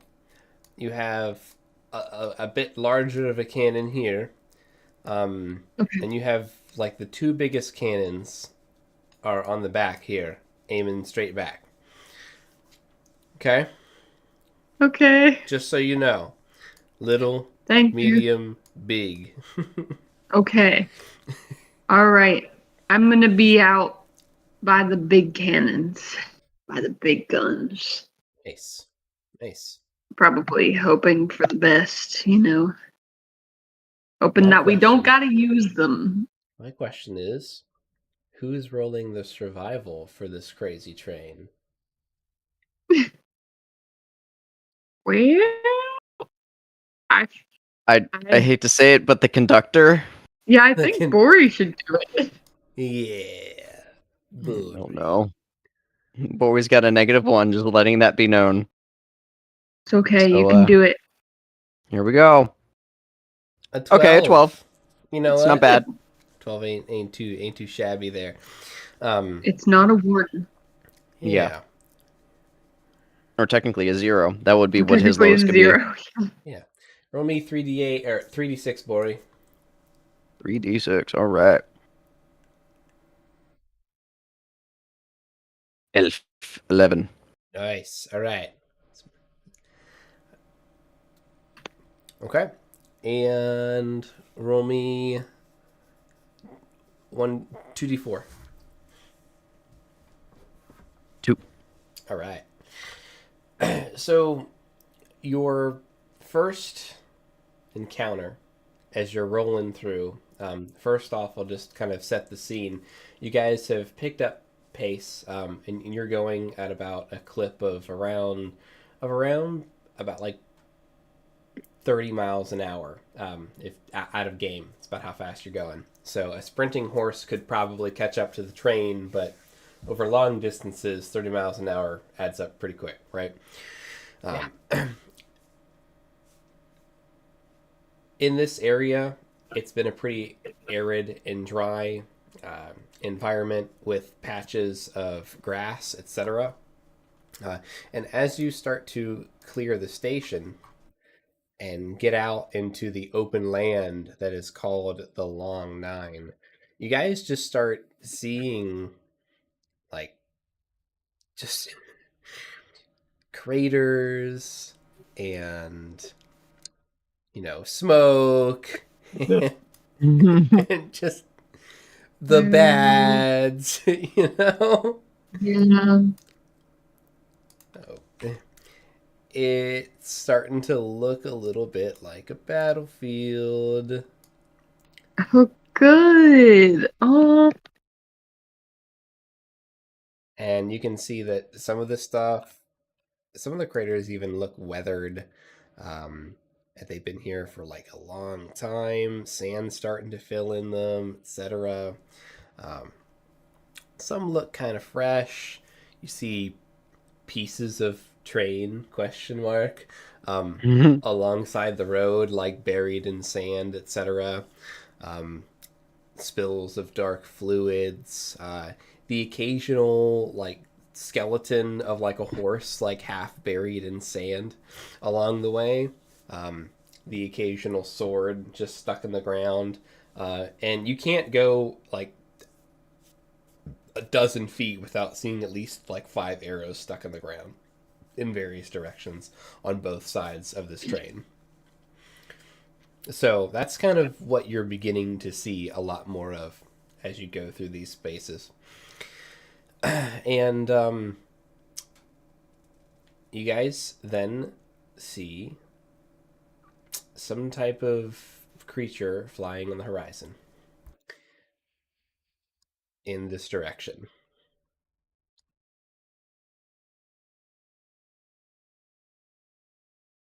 Master Burb. Yeah. Is it Master Burb is right beside you. Oh, It's not well, Master if Burb. he's here, then who's flying Yeah, over the points out on the horizon? horizon. You've got good eyes, Calcut. What about that one? bird watching wasn't my plan. It's just kind of where we're at. Calcott's like, it is strange. I will try. Hard to say. Looks like it might be a vulture. I would expect to see a vulture out here. That makes sense. They go in circles above, the fresh kills and etc. That's my best guess. All right. Well, I don't really know anything about birds, so your guess is as good as mine. This vulture's in a circle for a while, right? Yeah. And then it eventually just starts kind of going towards you all. It's creeping until it gets to the point where it's about a couple 100 feet back from the car itself, from the train, and it stopped from going in a circular motion, and it's just been flying a couple 100 feet behind you all, directly behind you in the air. I'm gonna wake up Silver Lily and warn her that I may be calling Buster soon if she knows what I mean. Like a collector? Oh, sure. Just letting you know. Yeah, just gonna be, yeah. Just wanted you to be aware. You start doing some, like, punch in the air, like, yeah, get him. All right. And I'm going to just watch the bird. The bird's just hanging out there. It's maintaining its pace. The only unusual thing is that it's following you guys. That's all. What's I the rest of mean, you all with doing? the Okay. do we murk the bird off rip? It just seems like a bird. I guess if it's bothering you, you can take a shot at it. I don't trust anything out here. What if it's following us for a reason? Although, if we had shot Master Burb, I would have never met him. So, maybe it's a good vulture. No, this is different. I can't vouch for that bird. Okay, well, I guess I'll just keep an eye on it. Okay.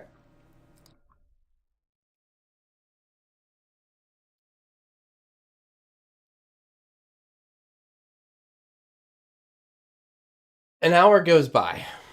This bird has not left. And after that hour, actually, if you guys could just roll me perception checks. Oh no.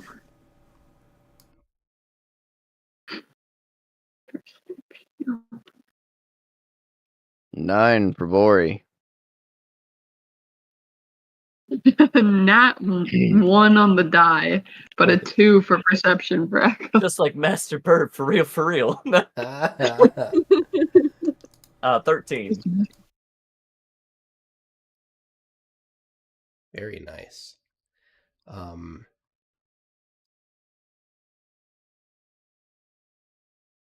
Sharkbait, Echo has never let his eye off of that suspicious birdie. Oh yeah. He's got his eyes trained on that bird. Bori, I'd like to imagine that you're pretty close, or that you're pretty focused on the road, right? You're piloting an unfamiliar contraption on an unfamiliar road in unfamiliar territory. Yep. Do you want your allies to roll as well, or you just want to roll with what you guys have rolled? Maybe we should have them roll Alu in case they notice. Oh. Alu, you see clouds of dust coming up. Yeah. Clouds of dust coming up on this side. On the right side of your train. In the distance. Looks like they're on the other side of the dunes that are blocking line of sight. Okay. Yeah, I'm absolutely gonna pass that message along. I think we got company. Don't worry. I've been keeping my eye on this bird. He is not going anywhere. At this point, I would like to cast my my little shadowy spell. Okay. It is going to be, I believe, Conjure Undead. I will choose to bring forth 2 shadows. It's normally 1, but I took the Path of Dead, which doesn't have any impact on my character development, I swear. So I get 2. I call bullshit. Okay, whatever you say there. I'll bring out these boys. I'm just gonna have them chill. No, I can't. I throw them off the side of the road, and I can't control where their tokens are. Put them in the train with me. What I love is that, like, part of, like, the run-of-the-mill components for this is a humanoid skull. So I'm over here wondering, like, what skull did he keep? Like, what kind of skull do you have? Is it a merfolk skull, a human skull, a goblin skull? So this is part of the reason Evazol needs that bag of holding, is so people stop asking him these questions. However, he would have definitely kept one of the dwarf skulls.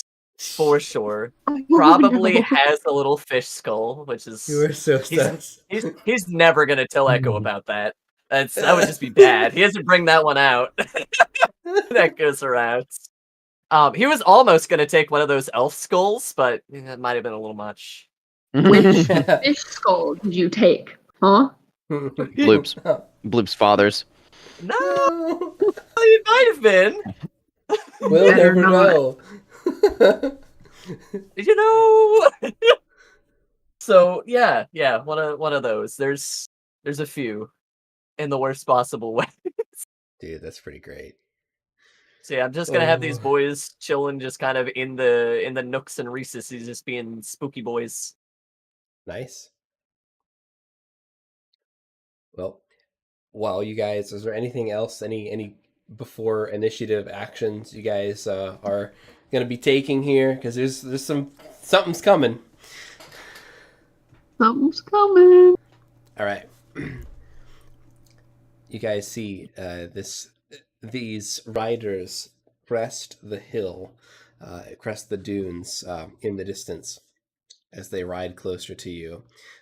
Black cloaked riders wearing armor atop black steeds with gnarly looking bows and apparently more than one leg, but that's fine. Details. Pull that art up again. I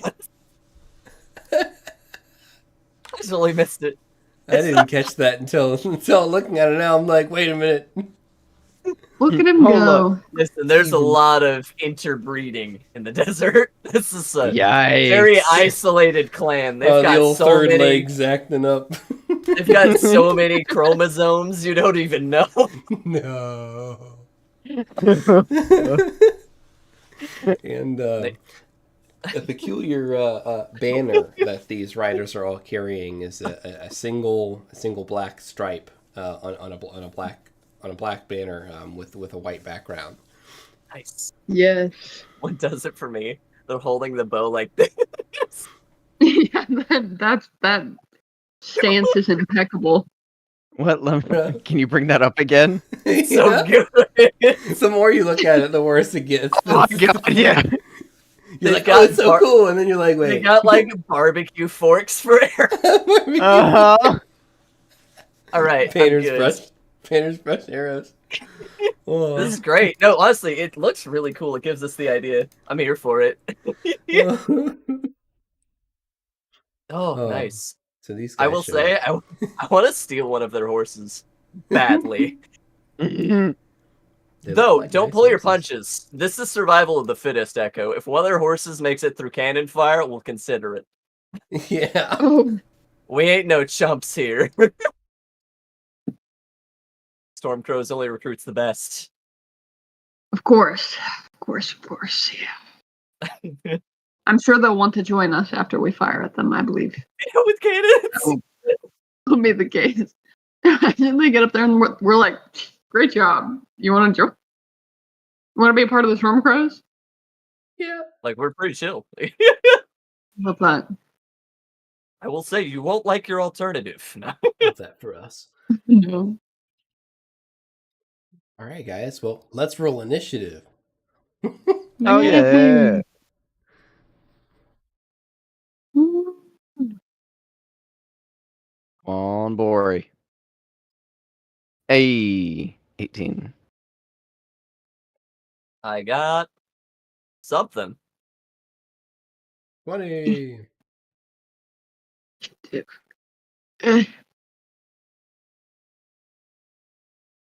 Go. 14. 14. Okay. Well,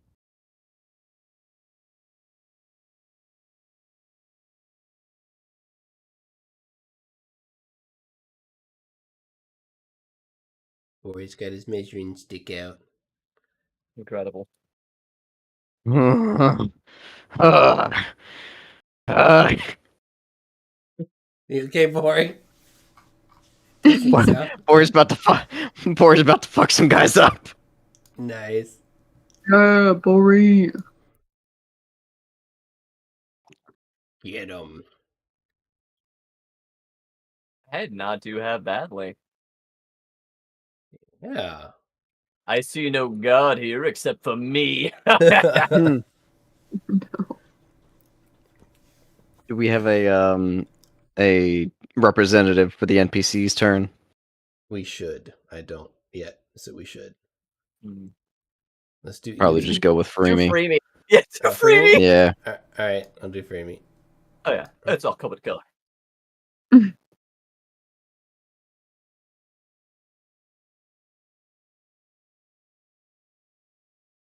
I like that Freemy remains. Yes. Freemy's the representative. I All right, love that. guys. Well, let's sort that again. Top of the lineup, and Vizal. What would you like to do? You have some black riders coming towards you. I'm probably gonna take an aim out one of these windows, give it a little sling to probably this one, the nearest one, and then duck into cover. That's all I got. Yeah. Can you They're hit not- with the sling? I am gonna try. A 24. Oh my god. What's the range increment on a sling? Wait, hold on. It would be with disadvantage. Because they're just out. Yeah, they're past that 60 feet. Oh no. Let me roll again. Hold on. Oh, you probably still hit. Oh, I missed for the first time. So I sail it off, and I'm like, it probably hit something. Just hits We're a on lizard moving somewhere. train. I just yeet that rock into the sand. Incredible. It was all like, I've never done this before. I'm so excited. That's my go. None of them are quite in spell range yet. Pretty great. Oh goodness. All right. Just as a heads up, each car has a certain amount of health. Oh no. Right. Okay. So this just rider, outside range. this rider rolls up. He moves. Let's see. Rolls up about 35 feet in this bush, and you see him reach for something that's reflecting in the sun. It's a rather large piece of metal reflecting in the strong sun. It's this giant device that he seems to pull up like this. And then you see this bright flash of light. And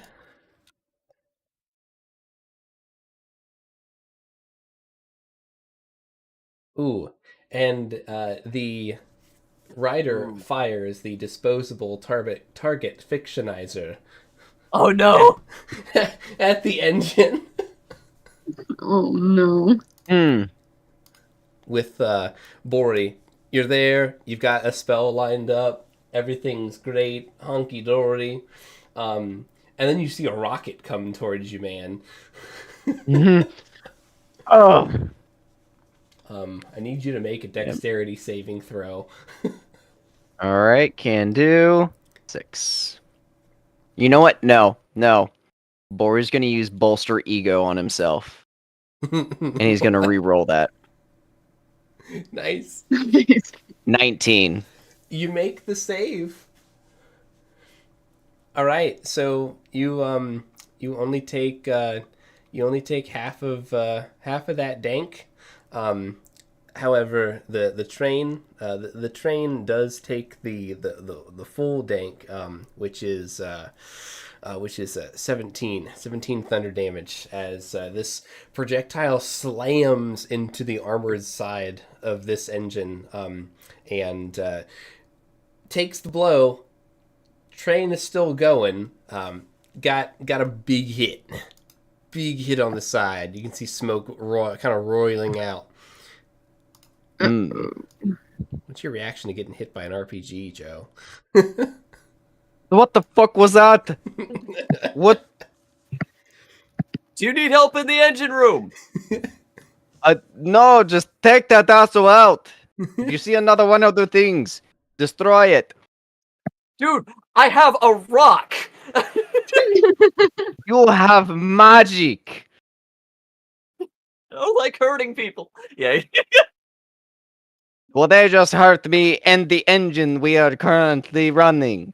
If this thing goes out, we're dead. Yep. Nice. As I don't know how you'd rule it, but Anvizal does have mending. He could either be part of the repair crew, or as they get closer, kind of hands-on magic. His best range is within like 60, 90 feet. I actually that could help. That could help. Mending is range the or touch? blowtorch. It's touch. So Touch. he would either need to be in the engine room with like a blowtorch, Yeah. or out here casting. You can definitely fix stuff with mending in this scenario for sure. So Nice. other guy is going to see.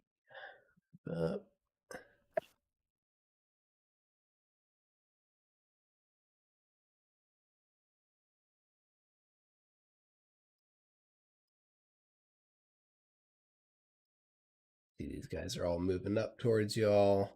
That's what I like to hear. Oh yeah.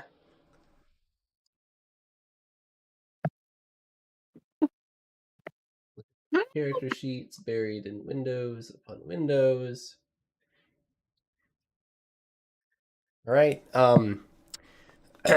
I am assuming that you all are at least that you all have half cover. Like I'm giving you guys half cover. I assume you wouldn't be standing out, just being like, shoot Absolutely me. not. Right? Yeah. Yeah, nah. Unless you're dropping down to avoid being attacked, I don't think anyone could sneak 3/4 cover. I guess unless they were like explicitly saying, "Hey, I'm Anvizal absolutely dropped at her at sight. looking."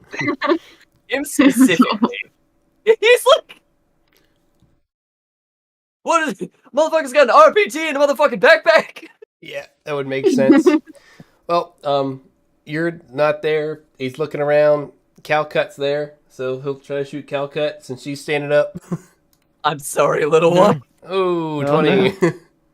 Oh, Wow. no. Wow. Wow. You lucked out. On a heavy crossbow. I don't know how you got away with 2 damage on a heavy crossbow. My lord. The And other Anvizal's one... like, baby. That's what they get for making me miss my first ever miss with a sling. Dang. Which is astounding. Dang. So the second attack misses Calcut, and then the other 2 shoots 2 at good old Catboy. One of them hits. Does 3 piercing. You guys are getting lucky. All right. Very. Okay. Other ones. One takes a shot at Freemy and Thorgar. Both of those miss. And Echo. One takes a shot at you and Freemy. Ooh. Ooh, a freebie might dodge that one. And the other one shoots at... Brother, ew, brother, ew. Misses. Brother, you know. All right. Ooh, God, you did not win the lotto on that one, Echo. 10 Lord. piercing. Oh no! Jesus. It was Jesus. nailed. Oh, Freemy's Oh new my. armor blocked the shot. Echo, what happened? Oh no, I didn't see it coming. Echo, Oh, we wait a need to minute. get you You on have that you have cannon. half cover. Hang on a second. What was the it was the 22. Yeah, I don't think what's your Yes. Mm.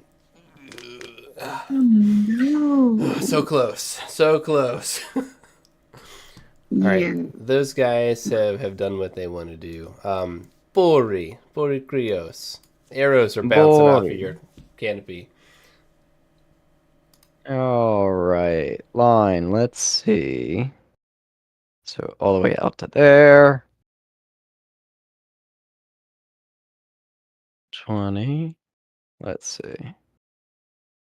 The maximum range. Yeah, he's gonna drop it right here. He's gonna do new power. Telekinetic burst. Right. Just a massive explosion of mental force. They need to make dexterity saving throws. Cool. Nice. You know how funny it would be if I cast sleep on the riders? That would be funny. If they get too close, Bori's just gonna repel the horses. Nice. So it's a 4 and a 3, Joe. Okay, they both take 15 Oh. points of force damage, and they're both knocked 10 feet away, directly from the center of the explosion, which That's was kind of funny. right here. You ever had a horse fall on your legs? I try not to. I bet it ends in a hospital visit. Oh my gosh. Alright. That's gnarly. That's pretty sweet. Yeah, Alright. Bori, switch me! Switch! And he'll come out. Yeah, Apple's still gonna run into the engine room to try and do some welding. And Soon. soon. Alright, and that will be Bori's go. That's really funny. There's a new crater on the Long Nine. Created by nothing more than the brain power. Ah, yes. Okay, Echo, your turn. Echo, the nerve of these guys. They shot you. How dare they? Dare they? Sounds like they want a taste of my cannon. Let's Sounds get like in it. there. Ooh, you've got one Also- here and one here. I forgot about this one up here. Because I am level 5, I get 2 attacks when I take the attack action. That's correct. Let's go. So I love that for me. So I'm going to fire a cannon at this guy over here. Or this guy. Whichever one hurt me. We're going for it. This And, actually was... Yeah, it was this one right here that hurt you. Alright, well then he's getting some cannon in his face. All right, so hope here's you let me enjoy. pull up the rules for these cannons. Here's what I need you to do. Okay. I need you to...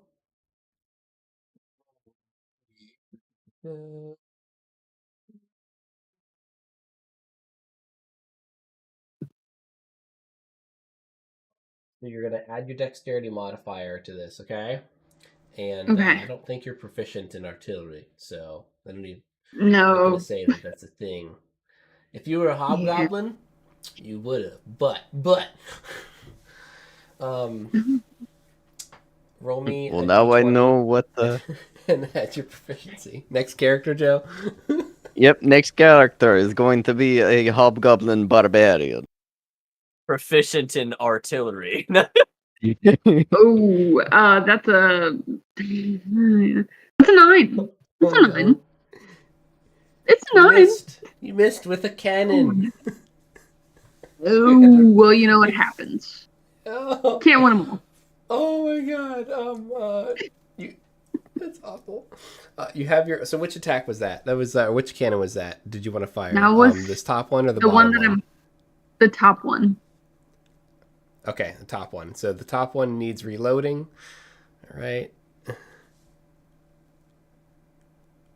So how these cannons work is, if you roll 1 to a 9, it's a straight miss. Just it went wide.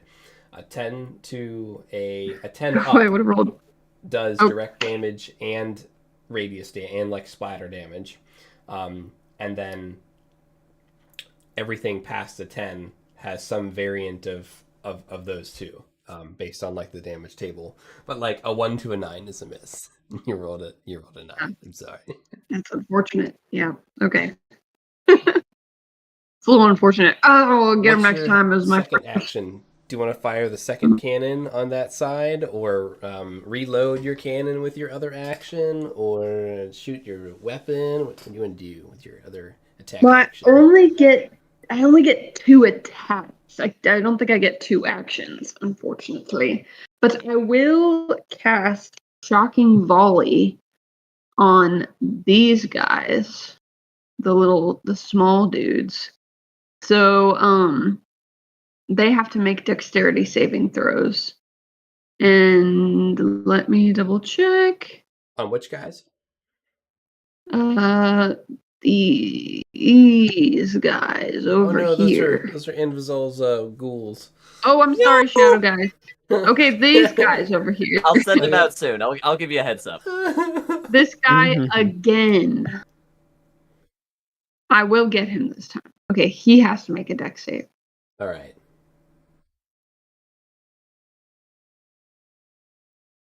They've got this. I mean, you've got this. Surely. An 8. Oh my god. Right. Great. They're not very dexterous. Okay, so he takes 2d8 lightning damage. Let me just roll that because for some reason it's not letting me. 2d8. Bam. Whoa. 16 lightning damage. Nice. And then Holy he's also crap. incapacitated until the end of his next turn. Oh my god. Let's go. I'm just imagining incapacitating a moving horse and rider, like completely. I It's know. one thing to be blown from an explosion, which is they're already going to be getting up, but like, what am I going to do with this? They just start rolling end over end. Yeah, it's going to be like a catastrophe. There's going to be a dex save here. So they're going to manage to not get thrown off their horse in the meantime, but I think they're going to take some bludgeoning damage from just going end over end. Woo. I'd say with a dex save, they're not prone here, but like they're getting back up. They definitely took a tumble. And they're incapacitated until the start of their next or the end of their next turn. So Let me give them the ninja. That's like everything hurts me. Excellent.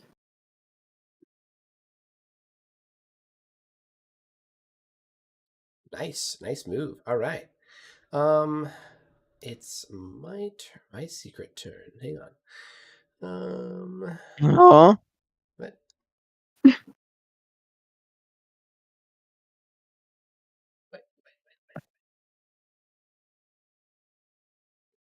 Nothing.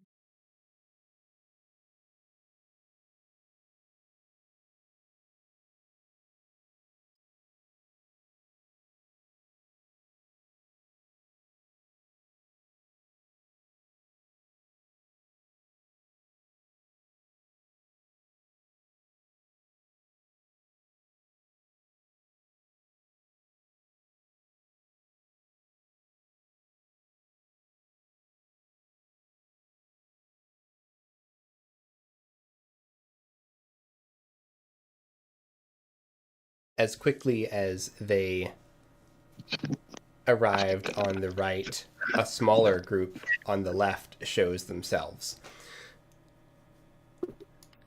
Currently, it is 2 riders. This That's one unfortunate. This one is holding on to something shiny in its one hand, but then puts it away and pulls out a crossbow and fires both at the current conductor, which is Iwi. Oh What, Yui? no!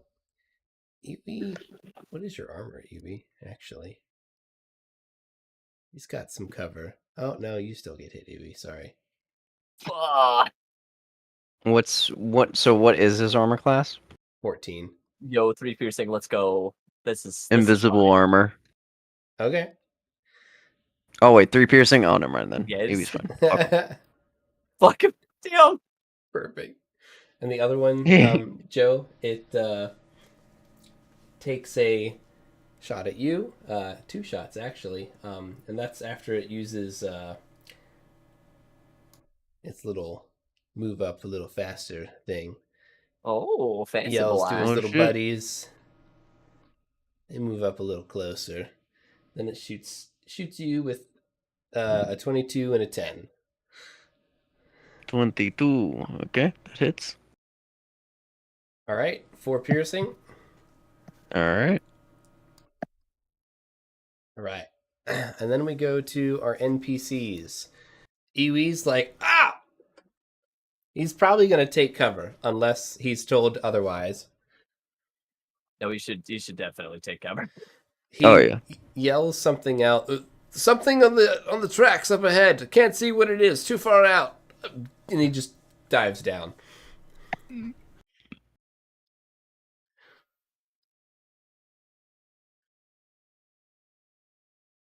All right, and Calcut,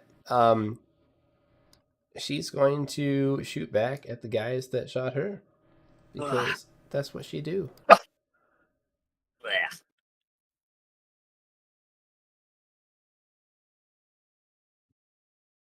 Oh no, I made the I made the carton represent Calcut's token. Oh no. Okay, I don't doubt that. Oh, no. Anything. Now we're cooking. Dude, I need to give her a bow. She has a bow. I'm just gonna say she has a bow. I don't know why she doesn't have a bow. Hang on.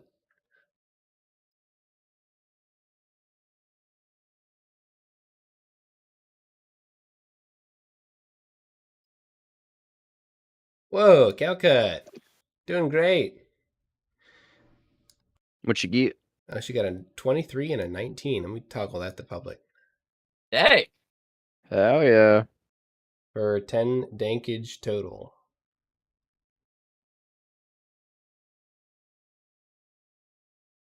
He shoots one of these ones that were sent a tumbling by old Bori. Right, and we've got Cedric. What you doing, Cedric? I don't even know if Cedric has ranged. Oh,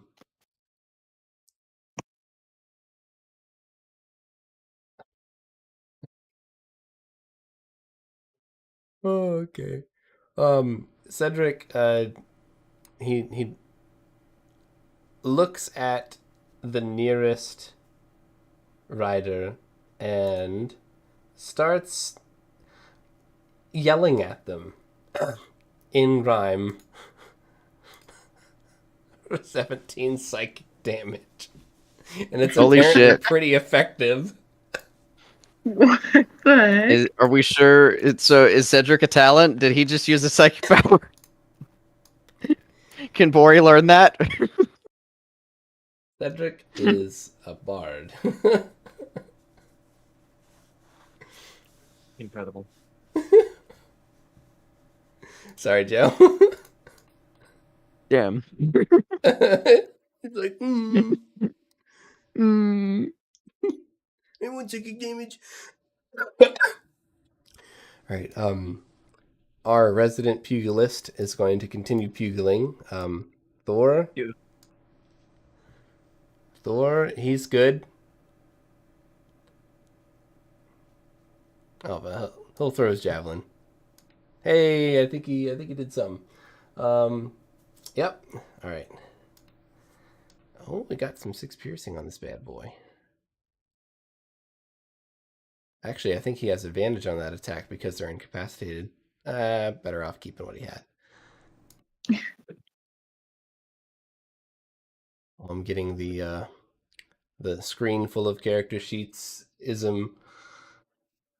All right, and then we have Free Me. Free Me. What does Free Me do? Would you guys like Free Me to do anything? Yeah. Fire cannon. Oh, sure. That could be cool. Yeah. Fire everything. Do you want her to reload a cannon for you or fire a cannon? Fire. Right. I would say Get this guy in the back. Mess him up. Cool.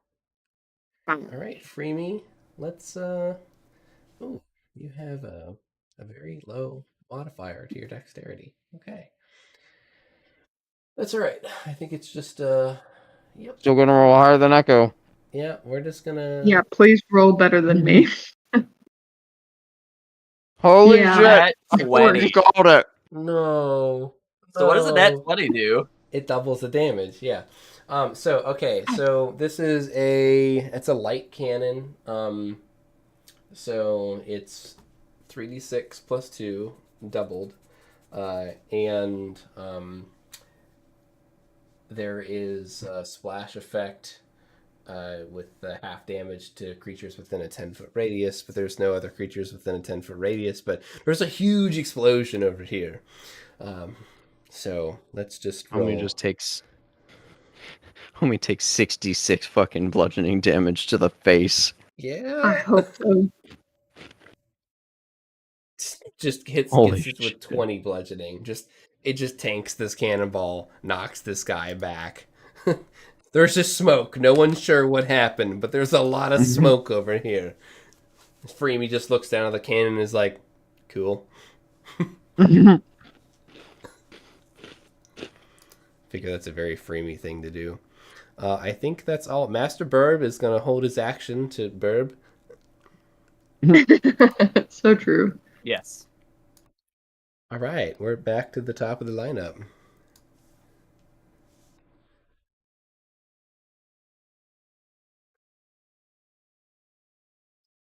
With the Anvisol.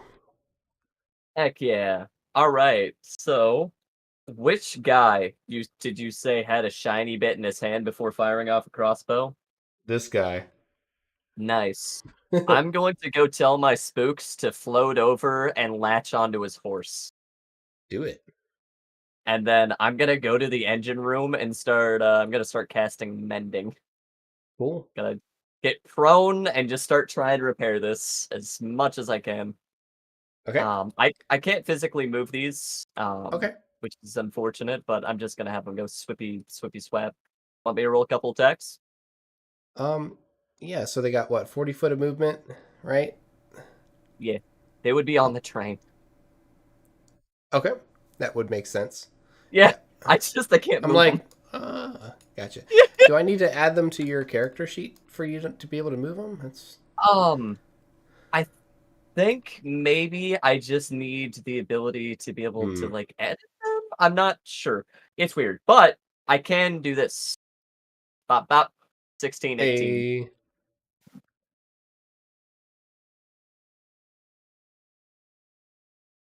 Cool. Both of those hit. Yes. Holy crap, that's really high damage that they rolled. This is wonderful. Damn. So, hell yeah. they take 16 necrotic damage, and they're going to lose for 5, 6, 7 strength. If their strength reaches 0, they literally die. Yeah, that's a lot. And if Luckily, for whatever they're not dead yet. If for whatever reason they happen to be good, whatever that means in your world, they rise as a shadow. So Interesting. there are ramifications to murdering people in this way. It's a little questionable, but I'm here for it. I mean, it's a horse. It's non-evil. Yeah. All right. Oh, humanoid. That's gonna be my go. I'm just gonna be like, I'm trying to fix it. Keep them off me. And then I'll just be trying to mend this up.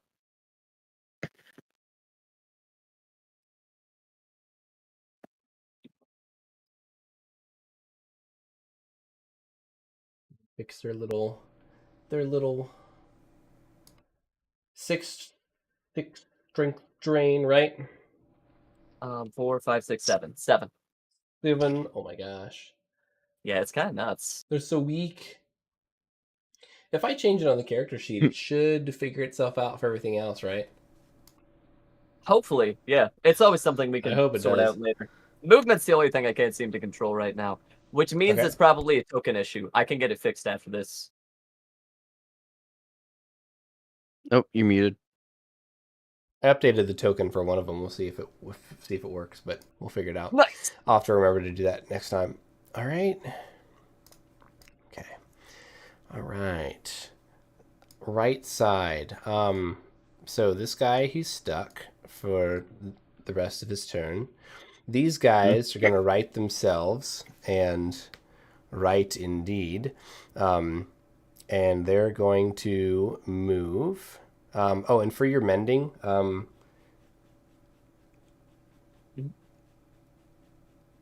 go ahead and roll me a fate 20. Sure. Fate 20 is going to be an 8. Okay, cool. We'll keep that in mind. I can't remember. Is mending a bonus action, or do you use that what you're going to be doing your next turn? Mending is what I'm doing with my turn. It doesn't require an action to give these guys an order. Just to go attack something. Okay. I'm using my entire turn to just Then roll a d4. Heck yeah. D4 is going to be a 4. Let's go. Whoa, nice. All right, so you're actually like picking some of the pieces up and putting some bolts back in their holes and sealing up some holes here. You have extended the life of this device. Ooh.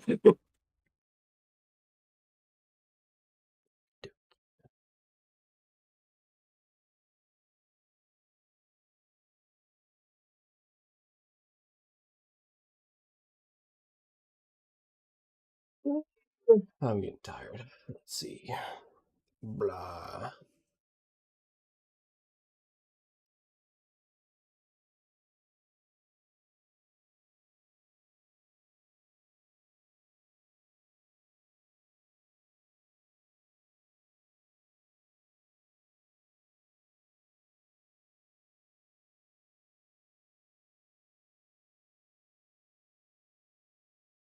Okay. All right, these guys are just going to continue making some attacks.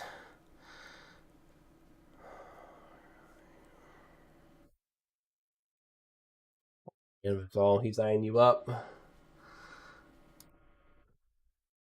I think Amazon's prone, isn't he? I am. So you would have disadvantage on ranged attacks. Ooh. For this exact reason. What? Sorry. Okay. What? Okay, I'm gonna silvery barbs him as a reaction. Swear to God, if you roll a third nat 20. Dude, if he gets another nat 20, I'm just gonna take it. Like this. There's nothing you can do. A 5. That's crazy. So Dang. I like to We'll go imagine for the second one, I guess. Question mark. 19. 11. it hits. Dear Lord. It's like, oh, he's repairing the engine. I can't believe we got a double nat 20 on that. Somebody do something. That's Amazon right now. What's Anvizol's AC? My AC's 13. I'm wearing 13, like shit. clothes. This other one that has fallen, it gets up and oh gosh, it's got a couple people in front of him. I don't know. Let's see. Let's do Bori, Calcut, Cedric, Pugilist. Cedric it is. Oh. Cedric. Sorry, Cedric. If I were to add +4 to Cedric's AC, would Yep. that make those miss? It would make it miss. I will do that. All right. I'll make it miss. I'd like to think you just like push him down or push him out to the side as an arrow just goes streaking through his fluff. Mm-hmm. Oh, thank you. Keep your head down. Sorry. It's birds. Birds. Birds. All right. Dude, this one is not even going to shoot. He's probably just trying to pick himself up off the ground. And he's incapacitated. Yeah, he Understandable. can't even do anything. That's right. And this other one, does he have a clear target at any of these guys? I think he'll use his action to dash. Oh, no, that's a fog cloud. Get a little closer. Jump over this guy, all dramatic like. And then this one, after just being raked by Freemy, it's going to use its action to dash, and its rider is going to jump aboard. So cool. So I'm just going to shrink the tokens to be the riders because they're one unit. It's so I'm just going to shrink them. No horse, just rider. Okay, and I think that's that for them. Bori. I think you know what I'm gonna do there, GM. I don't know. Oh no. The one's All already three of them. incapacitated. Watch this, kid. Oh, why? Help. Dexterity saving throw. 15 So damage sure again. It Okay. automatically fails. Oh wait, no, it's I think it has to make it save, right? At the end of its turn, or is it just the effect's over? The effect's just over, I think. Yeah. All right, let's make some dexterity saving throws, boys. Dexterity saving throws. I'm gonna go ahead. Top one, 14. Bottom one, 4. That makes sense. And then the bottom one, 14. I don't think that they're...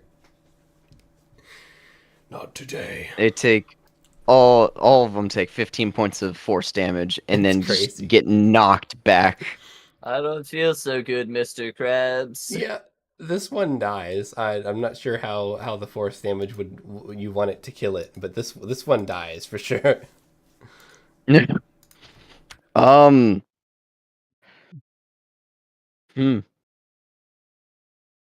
don't know. You got any ideas there, GM? Kind of. I would say like the force damage would like rip the legs out from underneath the horses while they were moving, and then it just snaps its neck as it rolls. That could be cool. Yeah. This one gets propelled towards you guys. All right.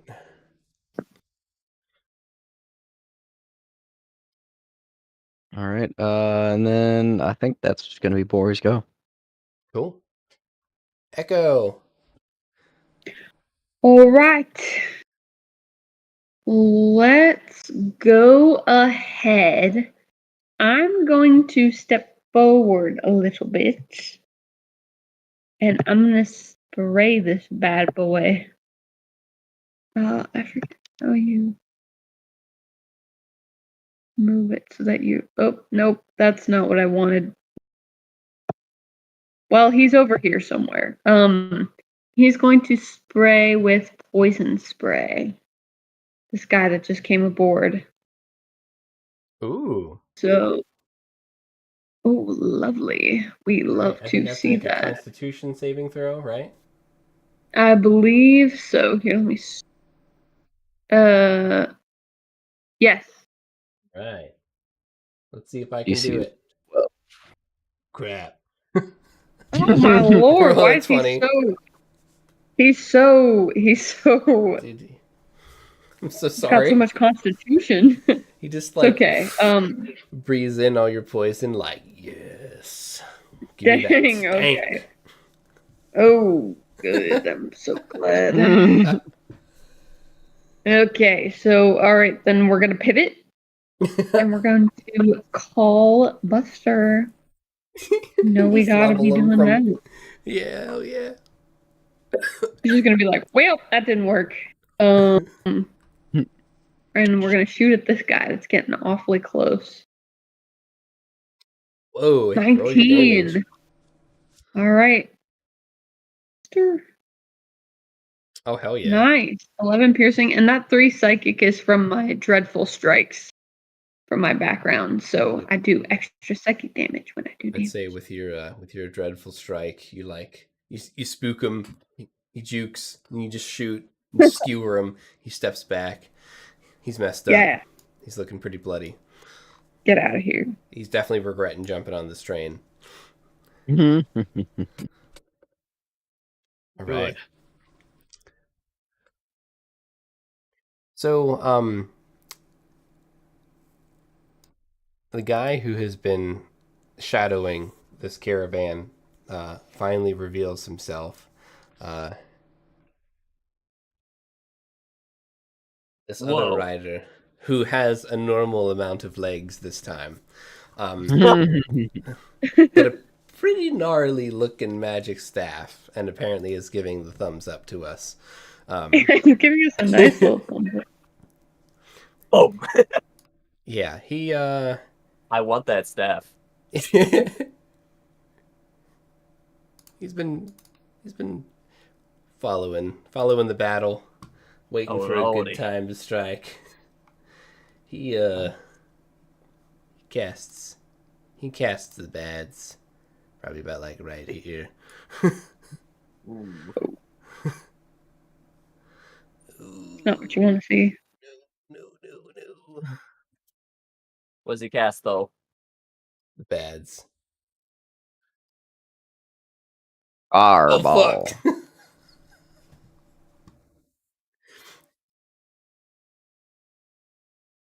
Guys, got some saves to make. Oh no. Oh, shit. And was all. Where's the measuring stick? Oh, they have a way Is to it- do this. Yeah, so the menu off to the left. Let's come up. I feel like every now and then I can't find it. Where's he shooting? He's getting both front cars. Oh, it's like right there. Ooh, that's spicy. That's a spicy tamale. Oh, you guys will be fine. In theory. 25, 30, I 20. think it's 20. Yeah, it should be 20.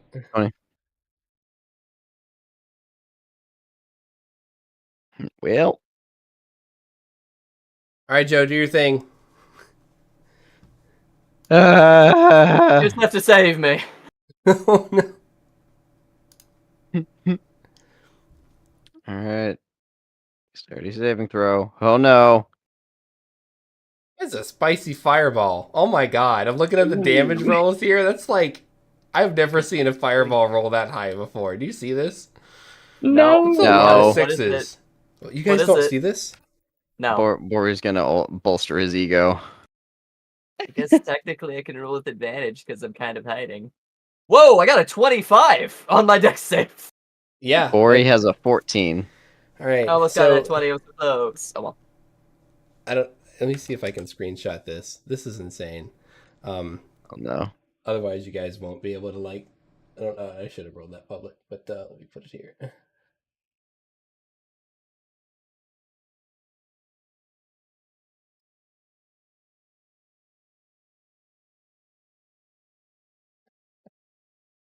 Oh, I can't. I put it in the Rodinia memes fan art. Holy shit. Let me see something here. Well, I believe. Oh my the god. DC's 14. Bori just makes it. Oh my god. Yeah. So, Anvazal, you made it on your dexterity save of 25. Yeah, technically speaking, if I didn't pass, he would have just died. Like literally died. That would have been the bads. 42 fire damage, bro. What does that have? Oh, it's just a regular fireball. Like I was like, oh, fireballs, yeah, you know, they're level That's 5. They can crazy. take a fireball. We cannot take a fireball. I mean, apparently not, but No, with that kind of attitude, you can't. that's right. Ooh, sorry, Iwi. Oh, is Iwi dead? He might be. Hang on. Let me check his health. No. Iwi has 37 hit points. Oh. Shit. Uh-oh. Does he go into death saves, or Iwi what's needs the... to take a death saving throw. Oh. That's not good. All right. Well, looks like there's a lot of people that need saving on this train. Uh-oh. Gonna give Anvo the sweepy icon. No, sweeps.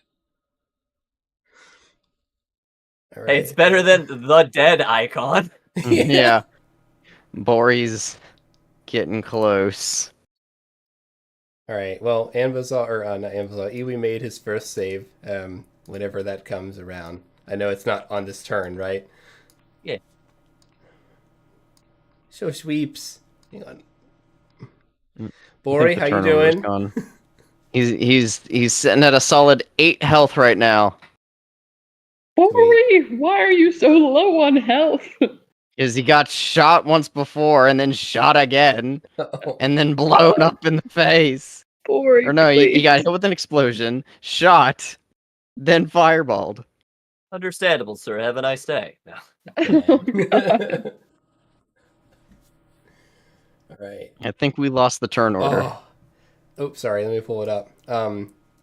Calcut got a 20 on her save. Oh, good. Oh, no.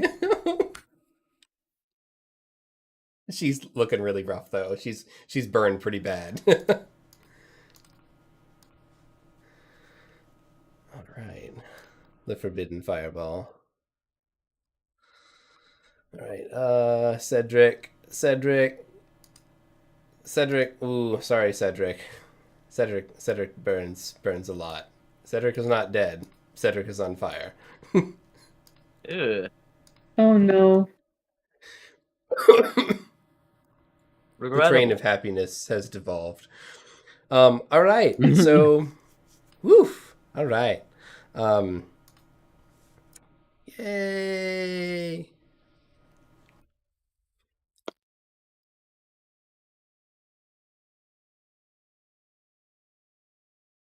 So I already went. It's Freemy's turn. What do you guys want Freemy to do? Fucking blow him up. Yeah, he needs to go. Yeah, let's So see. this is a medium cannon. We got two medium cannons on this side. They're loaded. Fucking shoot. Oh, goodness. Yeah. Shoot those bad boys. So many times. Technically Roll well, speaking, Freemy. we could have I Freemy. believe. Freemy has a 60-foot teleport. She could just bonus action teleport onto the back of this guy's horse.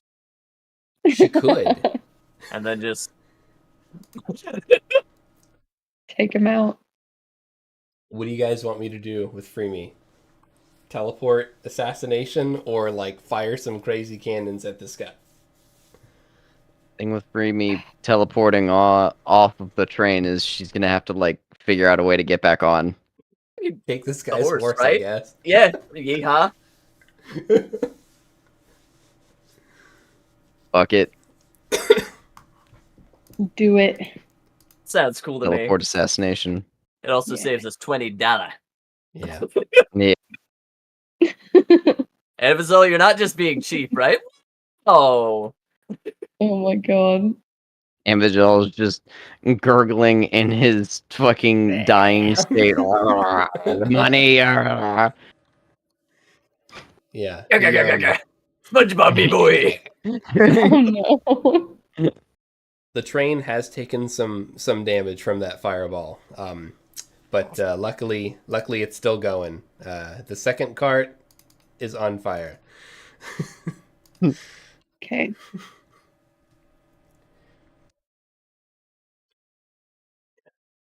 Okay. Bori, I think you know your priorities. I will also mention that some of the cartons inside the cart have caught fire. They have caught fire. I'm not saying they burnt up, but they have caught fire. Just to paint the situation around you. So Freemy does a teleport. Is that the final consensus? I think it would be great. Yeah.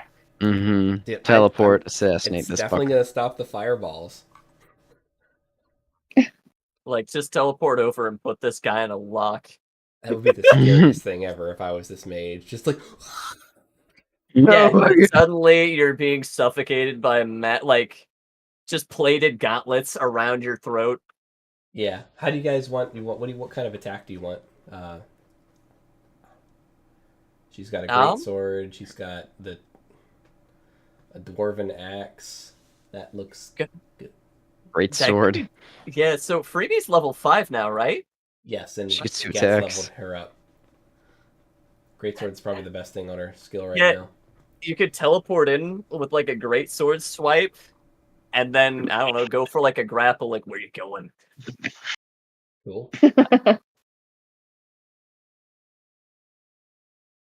All right, so great sword swap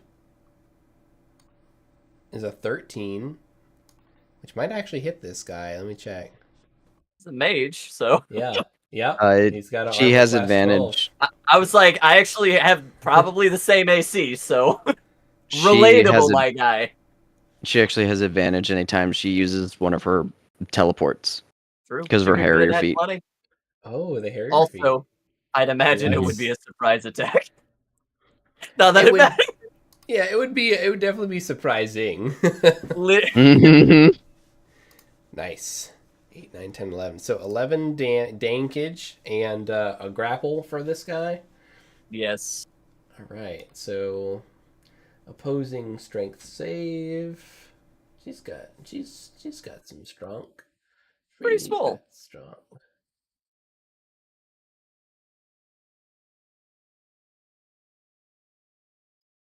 All right. So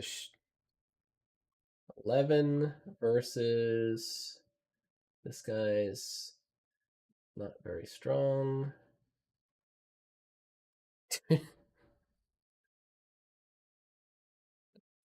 I think it would be athletics. Athletics? Yeah. I don't know if that fixes anything. I'll roll him again.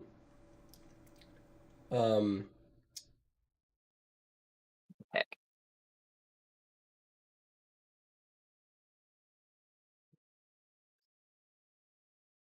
Love me a What's your grapple plus to character. athletics?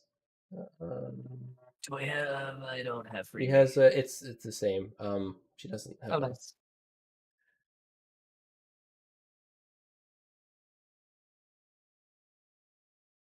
All right. Yeah, that seems about right. All right. So he's grappled, ninja'd, and I'll say he's preoccupied as Freemy's just literally stabbing him. It's a fun time. I like it. Good plan. Good plan. Anvizal, hey. Hey, buddy. I'm gonna roll a death save. Although, technically, my shadows can still bite people. As they probably should. Yeah. No. Death save. First one passes. He passes. Hey, who's wearing the Raven armor? No one, right? Or is Echo wearing it? Echo might be wearing it. I thought we at least offered. But I don't think I adjusted. I don't think I adjusted my AC. The will is failing now that I'm not here. Yeah, 10 and 7 probably don't hit. That's my go. Nah. But he is a sweepy boy. He does have that sweepy boy.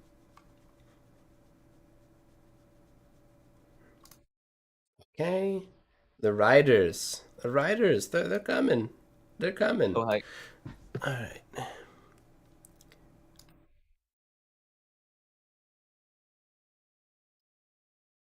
This one's going to move in and jump on, abandon the horse. Rude. Climb on.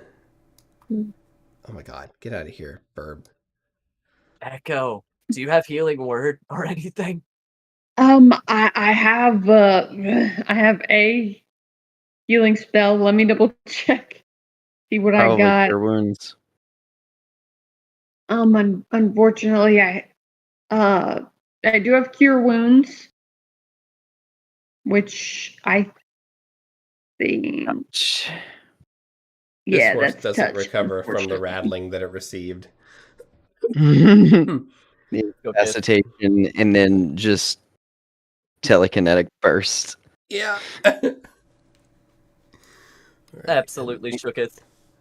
This one appears to be preparing something in its hand. This one up here by the engine. All right. These guys. Echo, this guy's going to try to tussle with you, It tells us. but I think you can take him. I can do it. Do 12s hit you? Echo, I they swear really to shouldn't. Okay. I'm like, Echo!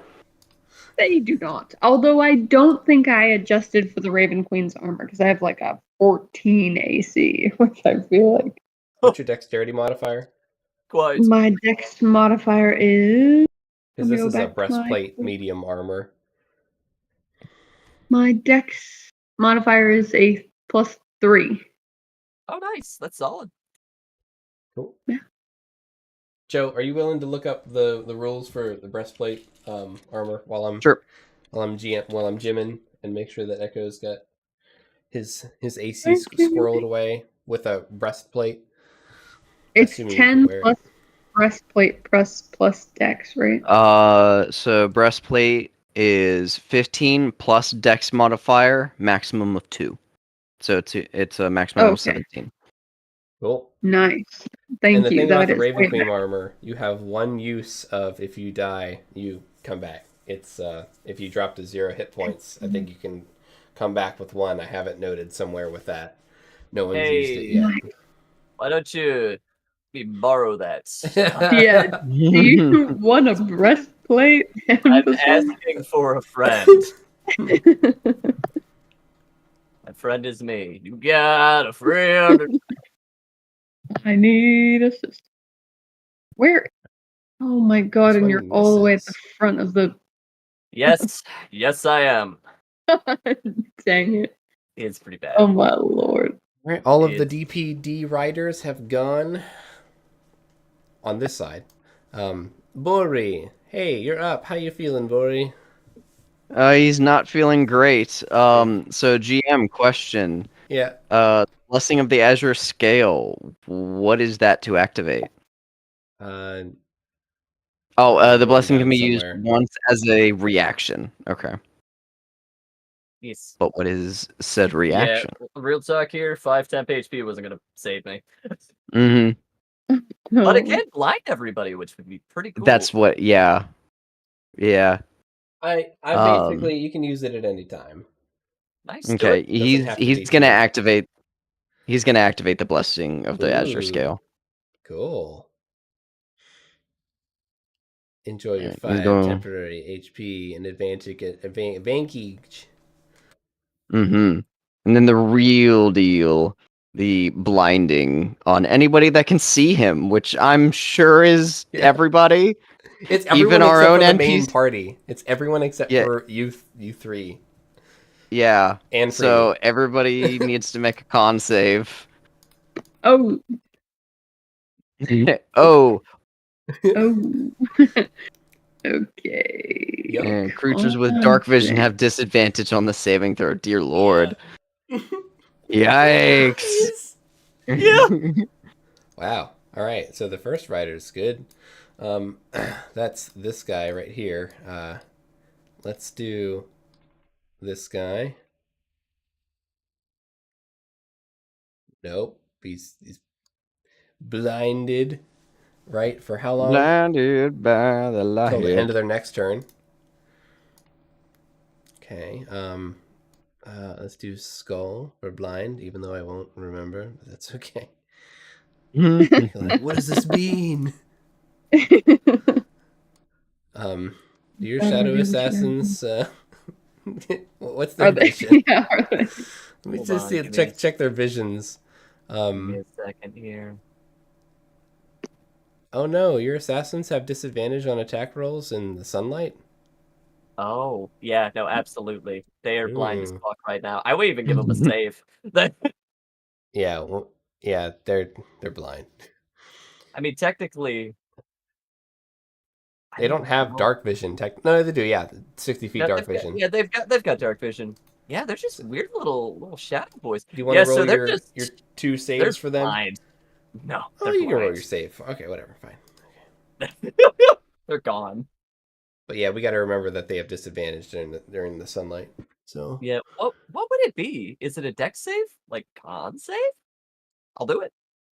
yeah, it's a DC 18 Constitution saving throw. Nah. Oh my god. Oh no! Yeah, nah. No. Now they're just like their master. Now they've got the sweepy double sweepy eyes. The double sweepy. Oh no. Oh, that one. Huey, you're dead and you're blind. Let's see. Just flashbang while he's unconscious. Poor guy. Cedric.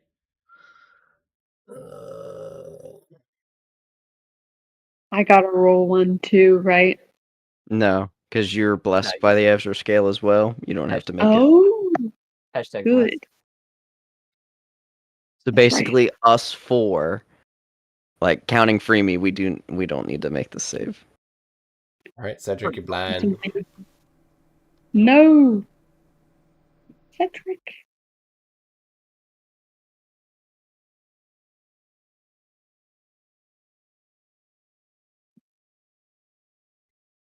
So did this guy fail here at the engine? Hang on, I'm not looking. Is he to the right of the engine or to the left of the engine? Yeah, to the right of the The engine. guy to the right actually passed with an 18. The one on the Okay. left failed. What a Okay. biscuit. Yeah. Brother, you are blind. Brother, ew. Baby. Oh, sorry. Thorgar, you are also blind. Dude. Who turned the lights on? Everyone's blind. Me. God. Good. Oh no, the DD rider's not blind right here. The one fighting. No. Thorgar. I was really hoping that guy would A be little bit blind. ironic right now. It's Yeah. kind of strange. All right. Blinds all of our allies. Enemies are like, thanks, kid. Not bad. Thanks. This guy is blind. He's not moving, but he's blind.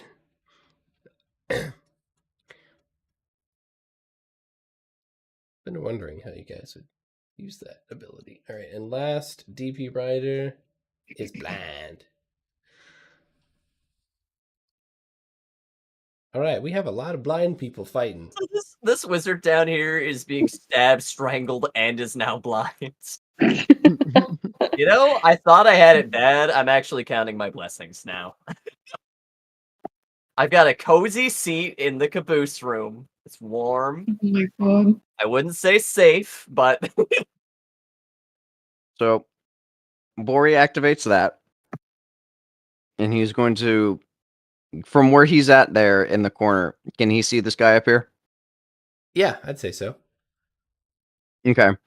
So, whatever he was like readying, did he manage to like get that activated and put onto the engine?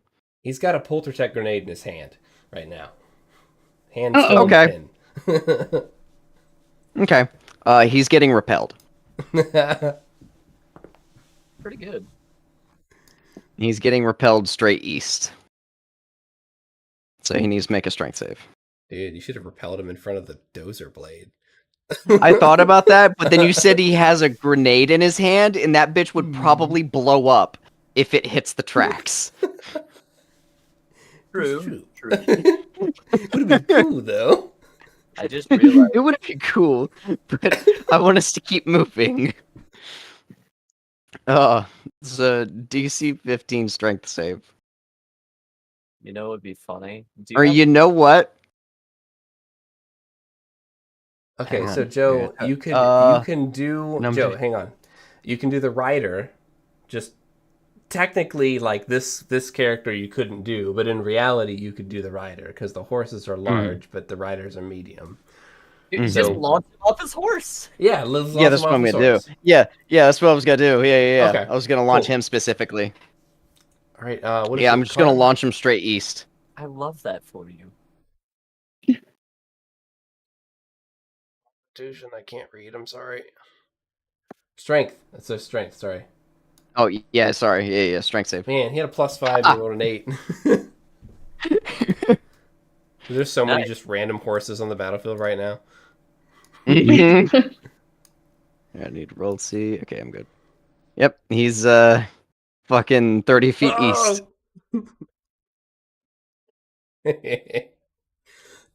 That's pretty funny. Now, my next question is, did he drop the grenade or does he still have it in his hand? We're gonna roll.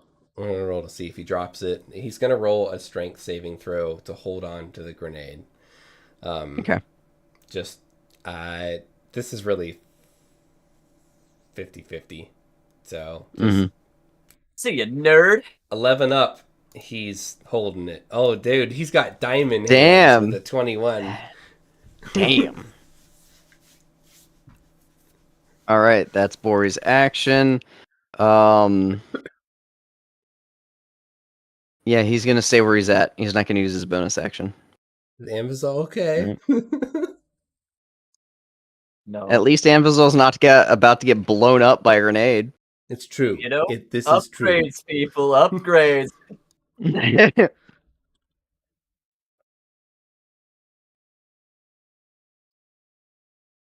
But yeah, Bori doesn't have any way of healing, so Give him the old pat him on the back and tell him he's going to be Mhm. okay, right? You gonna be okay, buddy. Big yikes. Right. Mr. Echo. Echo. Okay. What you doing, Echo? Okay. I have several questions. All right. This guy unfortunately did not get blinded, the guy right in front of him. If I run through him, well, not through his space, but like next to him, that incurs an attack of opportunity. I mean, yeah, he'll swipe at you as soon as you leave his threat range, but it's just one swipe and you have an AC of 17. Yeah, so this can't be that You- bad, right? Also, yes, correct. I have another question. Mhm. You said before that the cars were kind of open. So Yeah, can yeah. I technically see to the front of the engine Yes. where all of my injured Yep. injured friends are? So to clarify, like my earlier statement, if you stand on the very end car, you can see the engine car at the very front, and vice versa. Excellent. Okay. It's a clear All line right. of sight. So with my movement, I'm going to move over here. I think this is 30 feet, and then incur that attack of opportunity. Okay.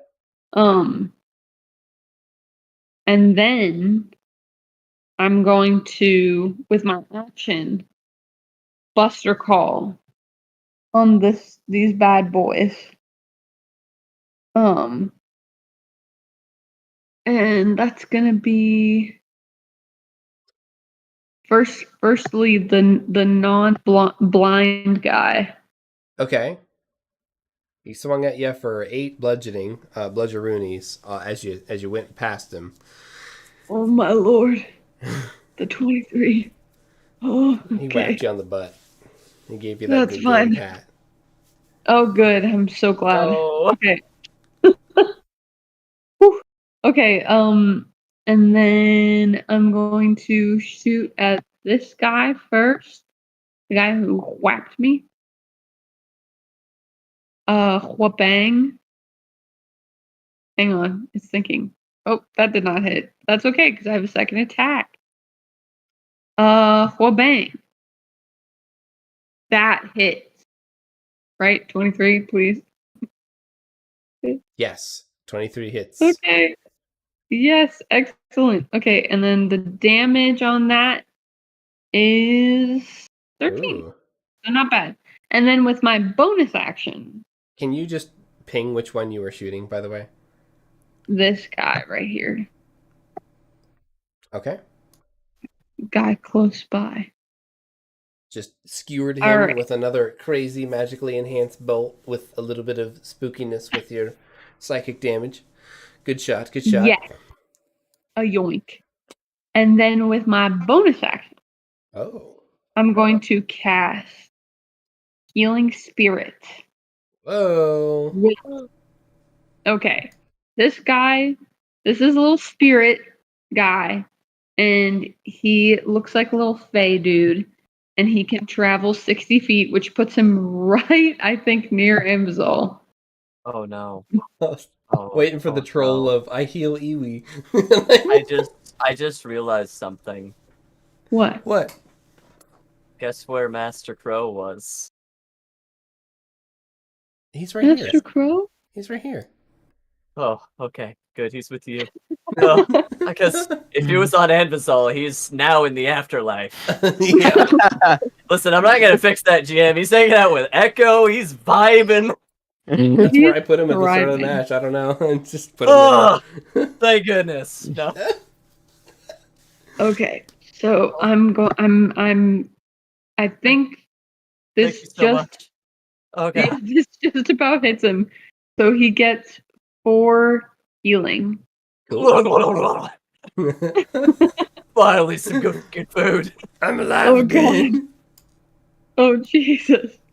And then that little healing spirit can heal one more time. I'm about to become a harmacist. But anyone that starts their turn in that little cube where that guy is, which is currently right where Ambazal is, gets healing.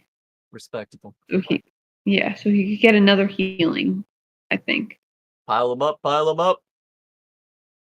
Can you click on... Oh, never mind. I was able to click on it. I wanted to show the spell description in the chat.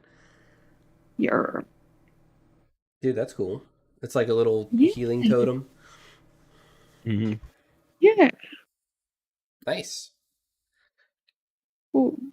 Good move, Echo. Bringing your party members back in the Hey. fight. Oh, thank you so much. I Echo. Iwi's just like, love help course. me.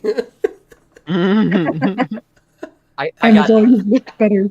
As soon as it rolls around to me, I'll drag Iwi to the healing spirit. I got it. Oh, nice. Nice.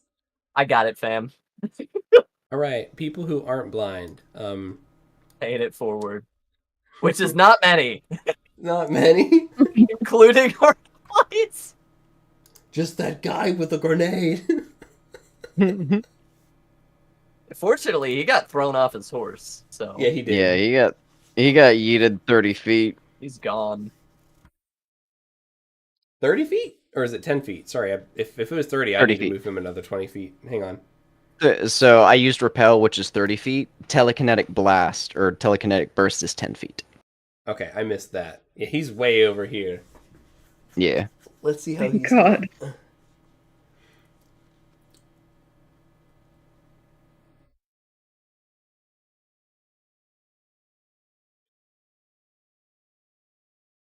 Let's see how he's doing. I'm gonna say on a 14 up, he's ready to rock and roll. Holy shit. Dude, Oh my God. He's ready. Dude, he's ready. Wow. Okay, he's gonna make a run for the train again. He's really committed. How much do they pay these guys? Why That's a are really good they so question, isn't it? committed? Yeah. How much does he move usually? 30 on foot. He was prone. He has to use half movement. Oh, right? is he knocked prone? Okay. He is He was so thrown off by the back of a spell. horse. Yeah, so by the spell description, it doesn't say he's knocked prone, but he kind of got launched off his horse, so that would be up to GM's discretion. Roll me a fate 20. I'm so glad the bird is in 5. trouble. All right, he's prone, so he gets up. He's thinking We about need his to- life. He's going back to you. I need to figure out who hired these guys, because, like, they've got incredible work ethic. Mm-hmm. Going strong. Well, it's DPD. You know, Oh, goodness. DPD. maybe in another life we may have even been part of these guys. I don't know. Whoa. No. Easy On there, your you nose. kids. Wait a minute. I know. Hold up. Darkwater Private Defense. Oh. Yeah. Yeah. I was trying to be subtle about it. Well, the flag, I was like, mm-hmm. We see All what right. you cooking. NPCs. I'm just saying, it's going to make for a great one shot. I remember him.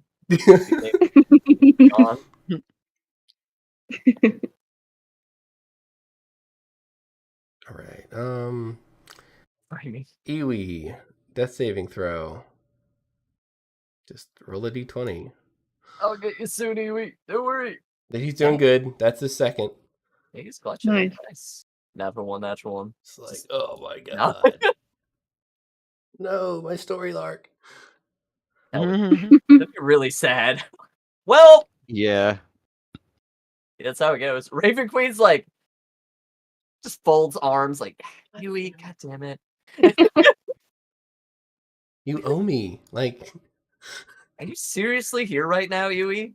Like, I feel like she would send him back as a revenant. Be like, get the job done, damn it. yeah. Calcut shoots a couple arrows at this guy who's slowly making his way back towards the train. crazy. He's crazy. That's so crazy. Oh, never give Manchego a train. Never give him a train. I can't seem to edit this character sheet, or I can't seem to view it. Here we go. Hey. All right. He is still blind? Question mark? Is this the turn So that it they're ends blind. on? It's not It's top the end of round their yet. next turn. So he's just he can't see anybody He's right he's now, still right? blinded. Yeah. Yeah, I think It'll be over so. soon. It'll be over soon. That sounds so much more menacing than I meant it to. Okay, this is Let's see. unrelated, but highly related. What do you think heavy metal would do to a grenade in that guy's hands? Oh. Do it. Oh my god. Do it. Oh my god, do Fucking it. do it. Yeah. So Cedric says, I'm blind, but I can fix the train. Where do I go? Follow the soothing sound of my voice. So he makes his way, I'm going to say, towards you guys, and casts Mending, which he also has Mending. Let's go. Yeah. Anvo, Anvo, roll me a Fate 20, since you're our repair guy. Happily. It's gonna be a 12. Roll a d8. Ooh. 1. Oh, all right. Well, Ouch. you got a hit point back on the train. Hey, we're cooking. We're getting there. It's something, yeah. We're getting there. I gotta Okay. use heavy metal on that grenade now. Use it You- on you the kinda pin have to. specifically. The pin, not the pin. No. It's now 10 to boom.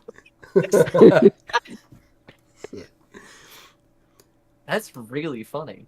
All right, Echo, your buddy, brother, ew. He gets in the fray. He gets in between you and this meanie, Well, I appreciate that. and throws on the brass onslaught. Brother, ew. Oh, shit. All right, let's see. Holy shit. Brother, ew. All right, well, make your other fist attack. All right, well, wow, brother, ew, you were gonna do something cool. Oh wait, is he blind? Yeah. Yeah, he's Yeah. blind. Mm-hmm. Yeah, sure. Which technically it will be at the end of this that he's no longer blind. But yes, he's still blind. Brother Ooh. Dude, I'd say for the foreseeable future, but Oh, Brother Ooh has magic resistance on being blind. Oh, hang on a sec. He has against magical effects. Oh, because the six shades. Give me Oh, 1 yeah. second. Oh, he still fails. But Rip. yes. Yeah. Oh, Freaking rip! crap. All right, well, he misses. He had something cool cooked up, but then he missed. Shame. Damn. Okay, Thor, he'll get in there. Probably thought he looked pretty cool. Dude, you know, he was feeling it, Right. doing the blind shadow boxing.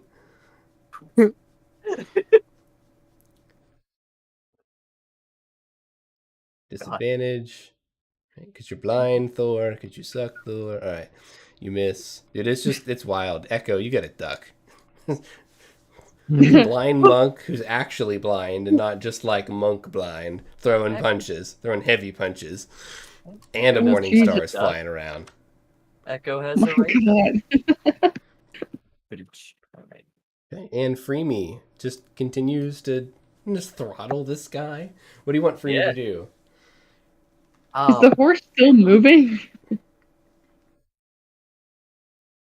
Yeah, The horse has its want- go after your turn, Echo.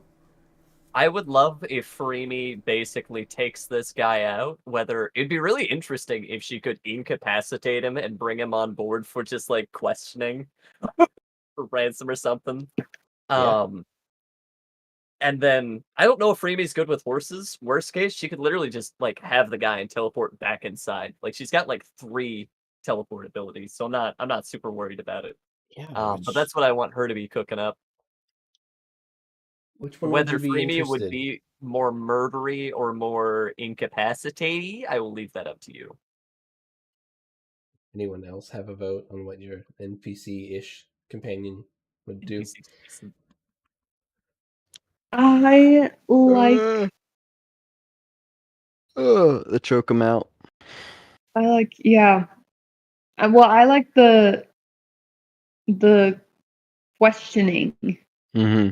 Choke him out. Bring him on board. Yeah. Yeah. Incapacitate that bad boy All right. if I can. Freemy just ghosts some dude in the back. That's great. Yeah.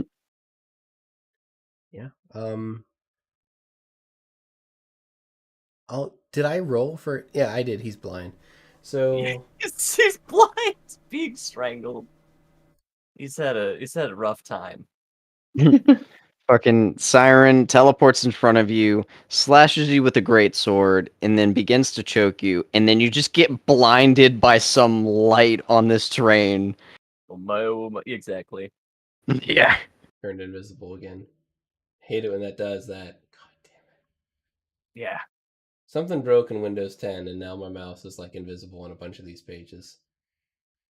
Mm-hmm. This does not spark the proverbial joy. Wow, this is the most underwhelming struggle ever. So, all right. So the first roll was the mage who had disadvantage because he's blind, and the second roll was advantage for Freemy who had advantage because he was blind. And like, she almost didn't do it. She's she's doing the bare minimum. She's really conserving those calories. Yeah. Mm-hmm.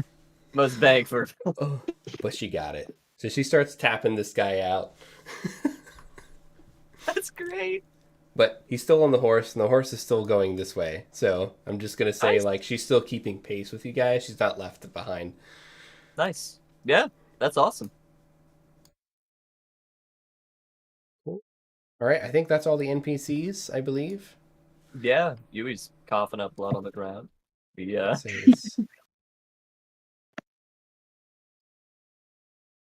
Nice. Start moving some of these bodies that are not moving. Hmm.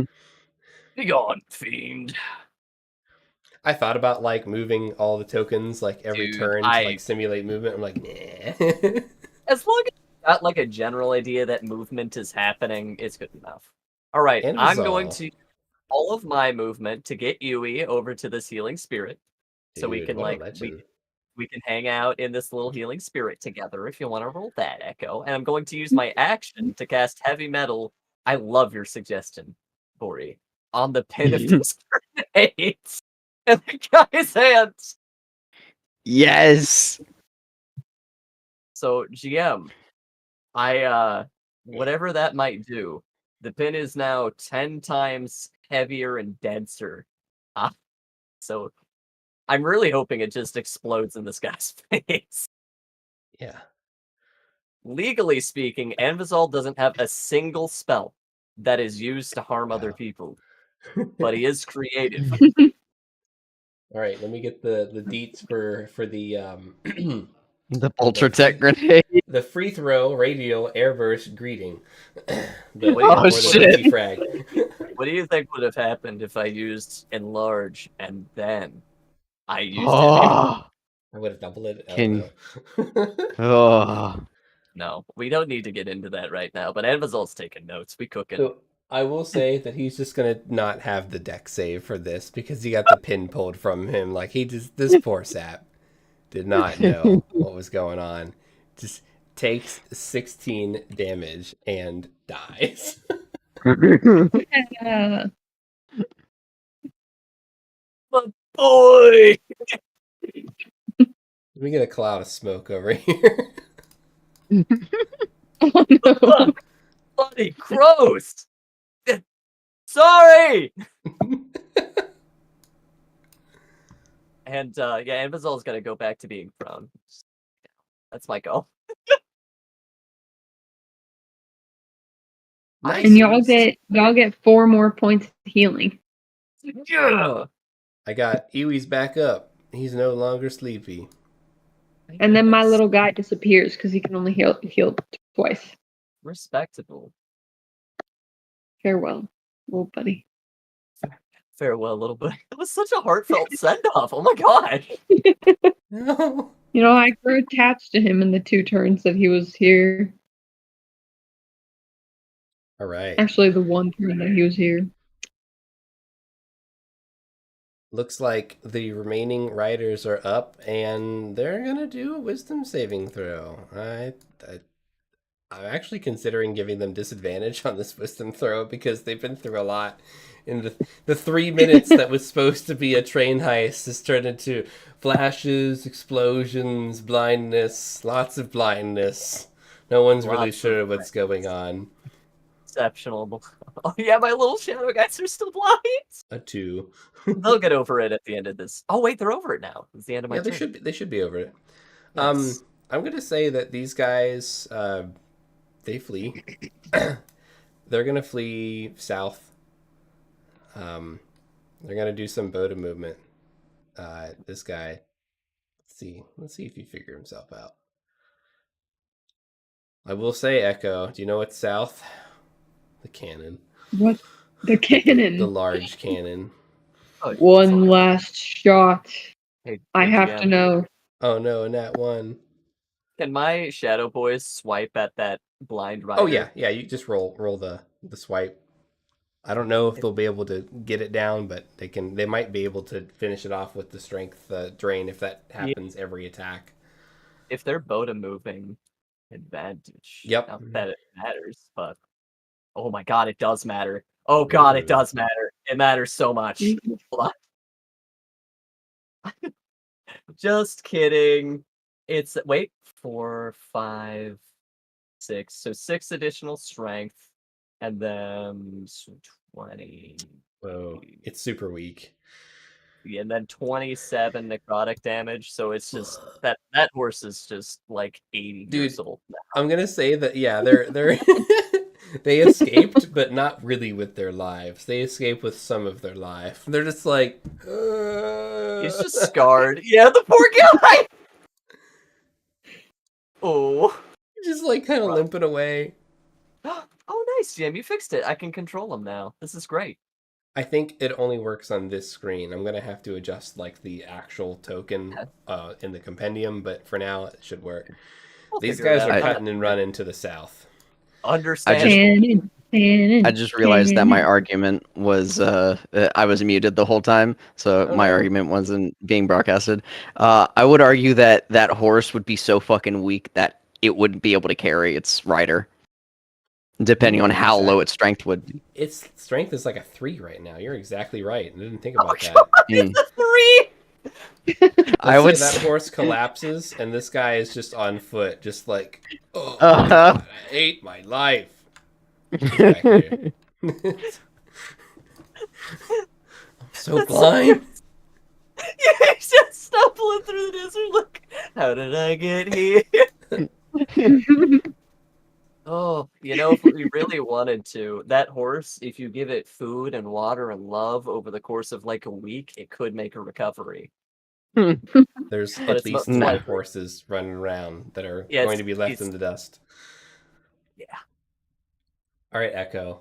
I think there's a large cannon with your name on it, and I think you have advantage Oh, on yeah. the attack. We're firing that bad boy. Right now. Bam. Oh, it's rolling. Oh. Oh, Hit. thank God. Okay. Yeah. Um, When that one's so coming, they explode on that's- that one. that's a Dogl's no nervously. game. It's a good thing I Hey, had advantage on You that. said it was 20 gold to fire the cannon, okay? I don't want to see any other. I don't want to see any other fees. Exactly. They only said per cannon, so they didn't specify like the large ones or quadruple. So I'm going to say, because it would be fun, because you rolled well, and because they rolled super low on their wisdom saving throws, that they're retreating in formation to the And south. technically, that's a 19 with my modifier, my dex modifier. Oh, yeah. So a 19 is 5d10 plus 5. Oh. Got a heavy cannon. Oh. Go ahead. Do you want me to roll it? Yeah, roll. Yeah, roll 5d10 plus 5 if you can. Oh Whoa. my lord. Okay. Holy crap. So 41 damage. You see, this is why we need to get Echo war crimes weapons. Dang. Echo Yeah. found their calling, and that's being morally questionable at horrible. best. Yeah. Yeah. Yeah, shooting a cannon at these poor retreating soldiers' backs. That's what I'm all about. Yep. So what's which one did you want to target? One of the ones that look like they're already injured, because you'll kill whatever one that you target that's not injured.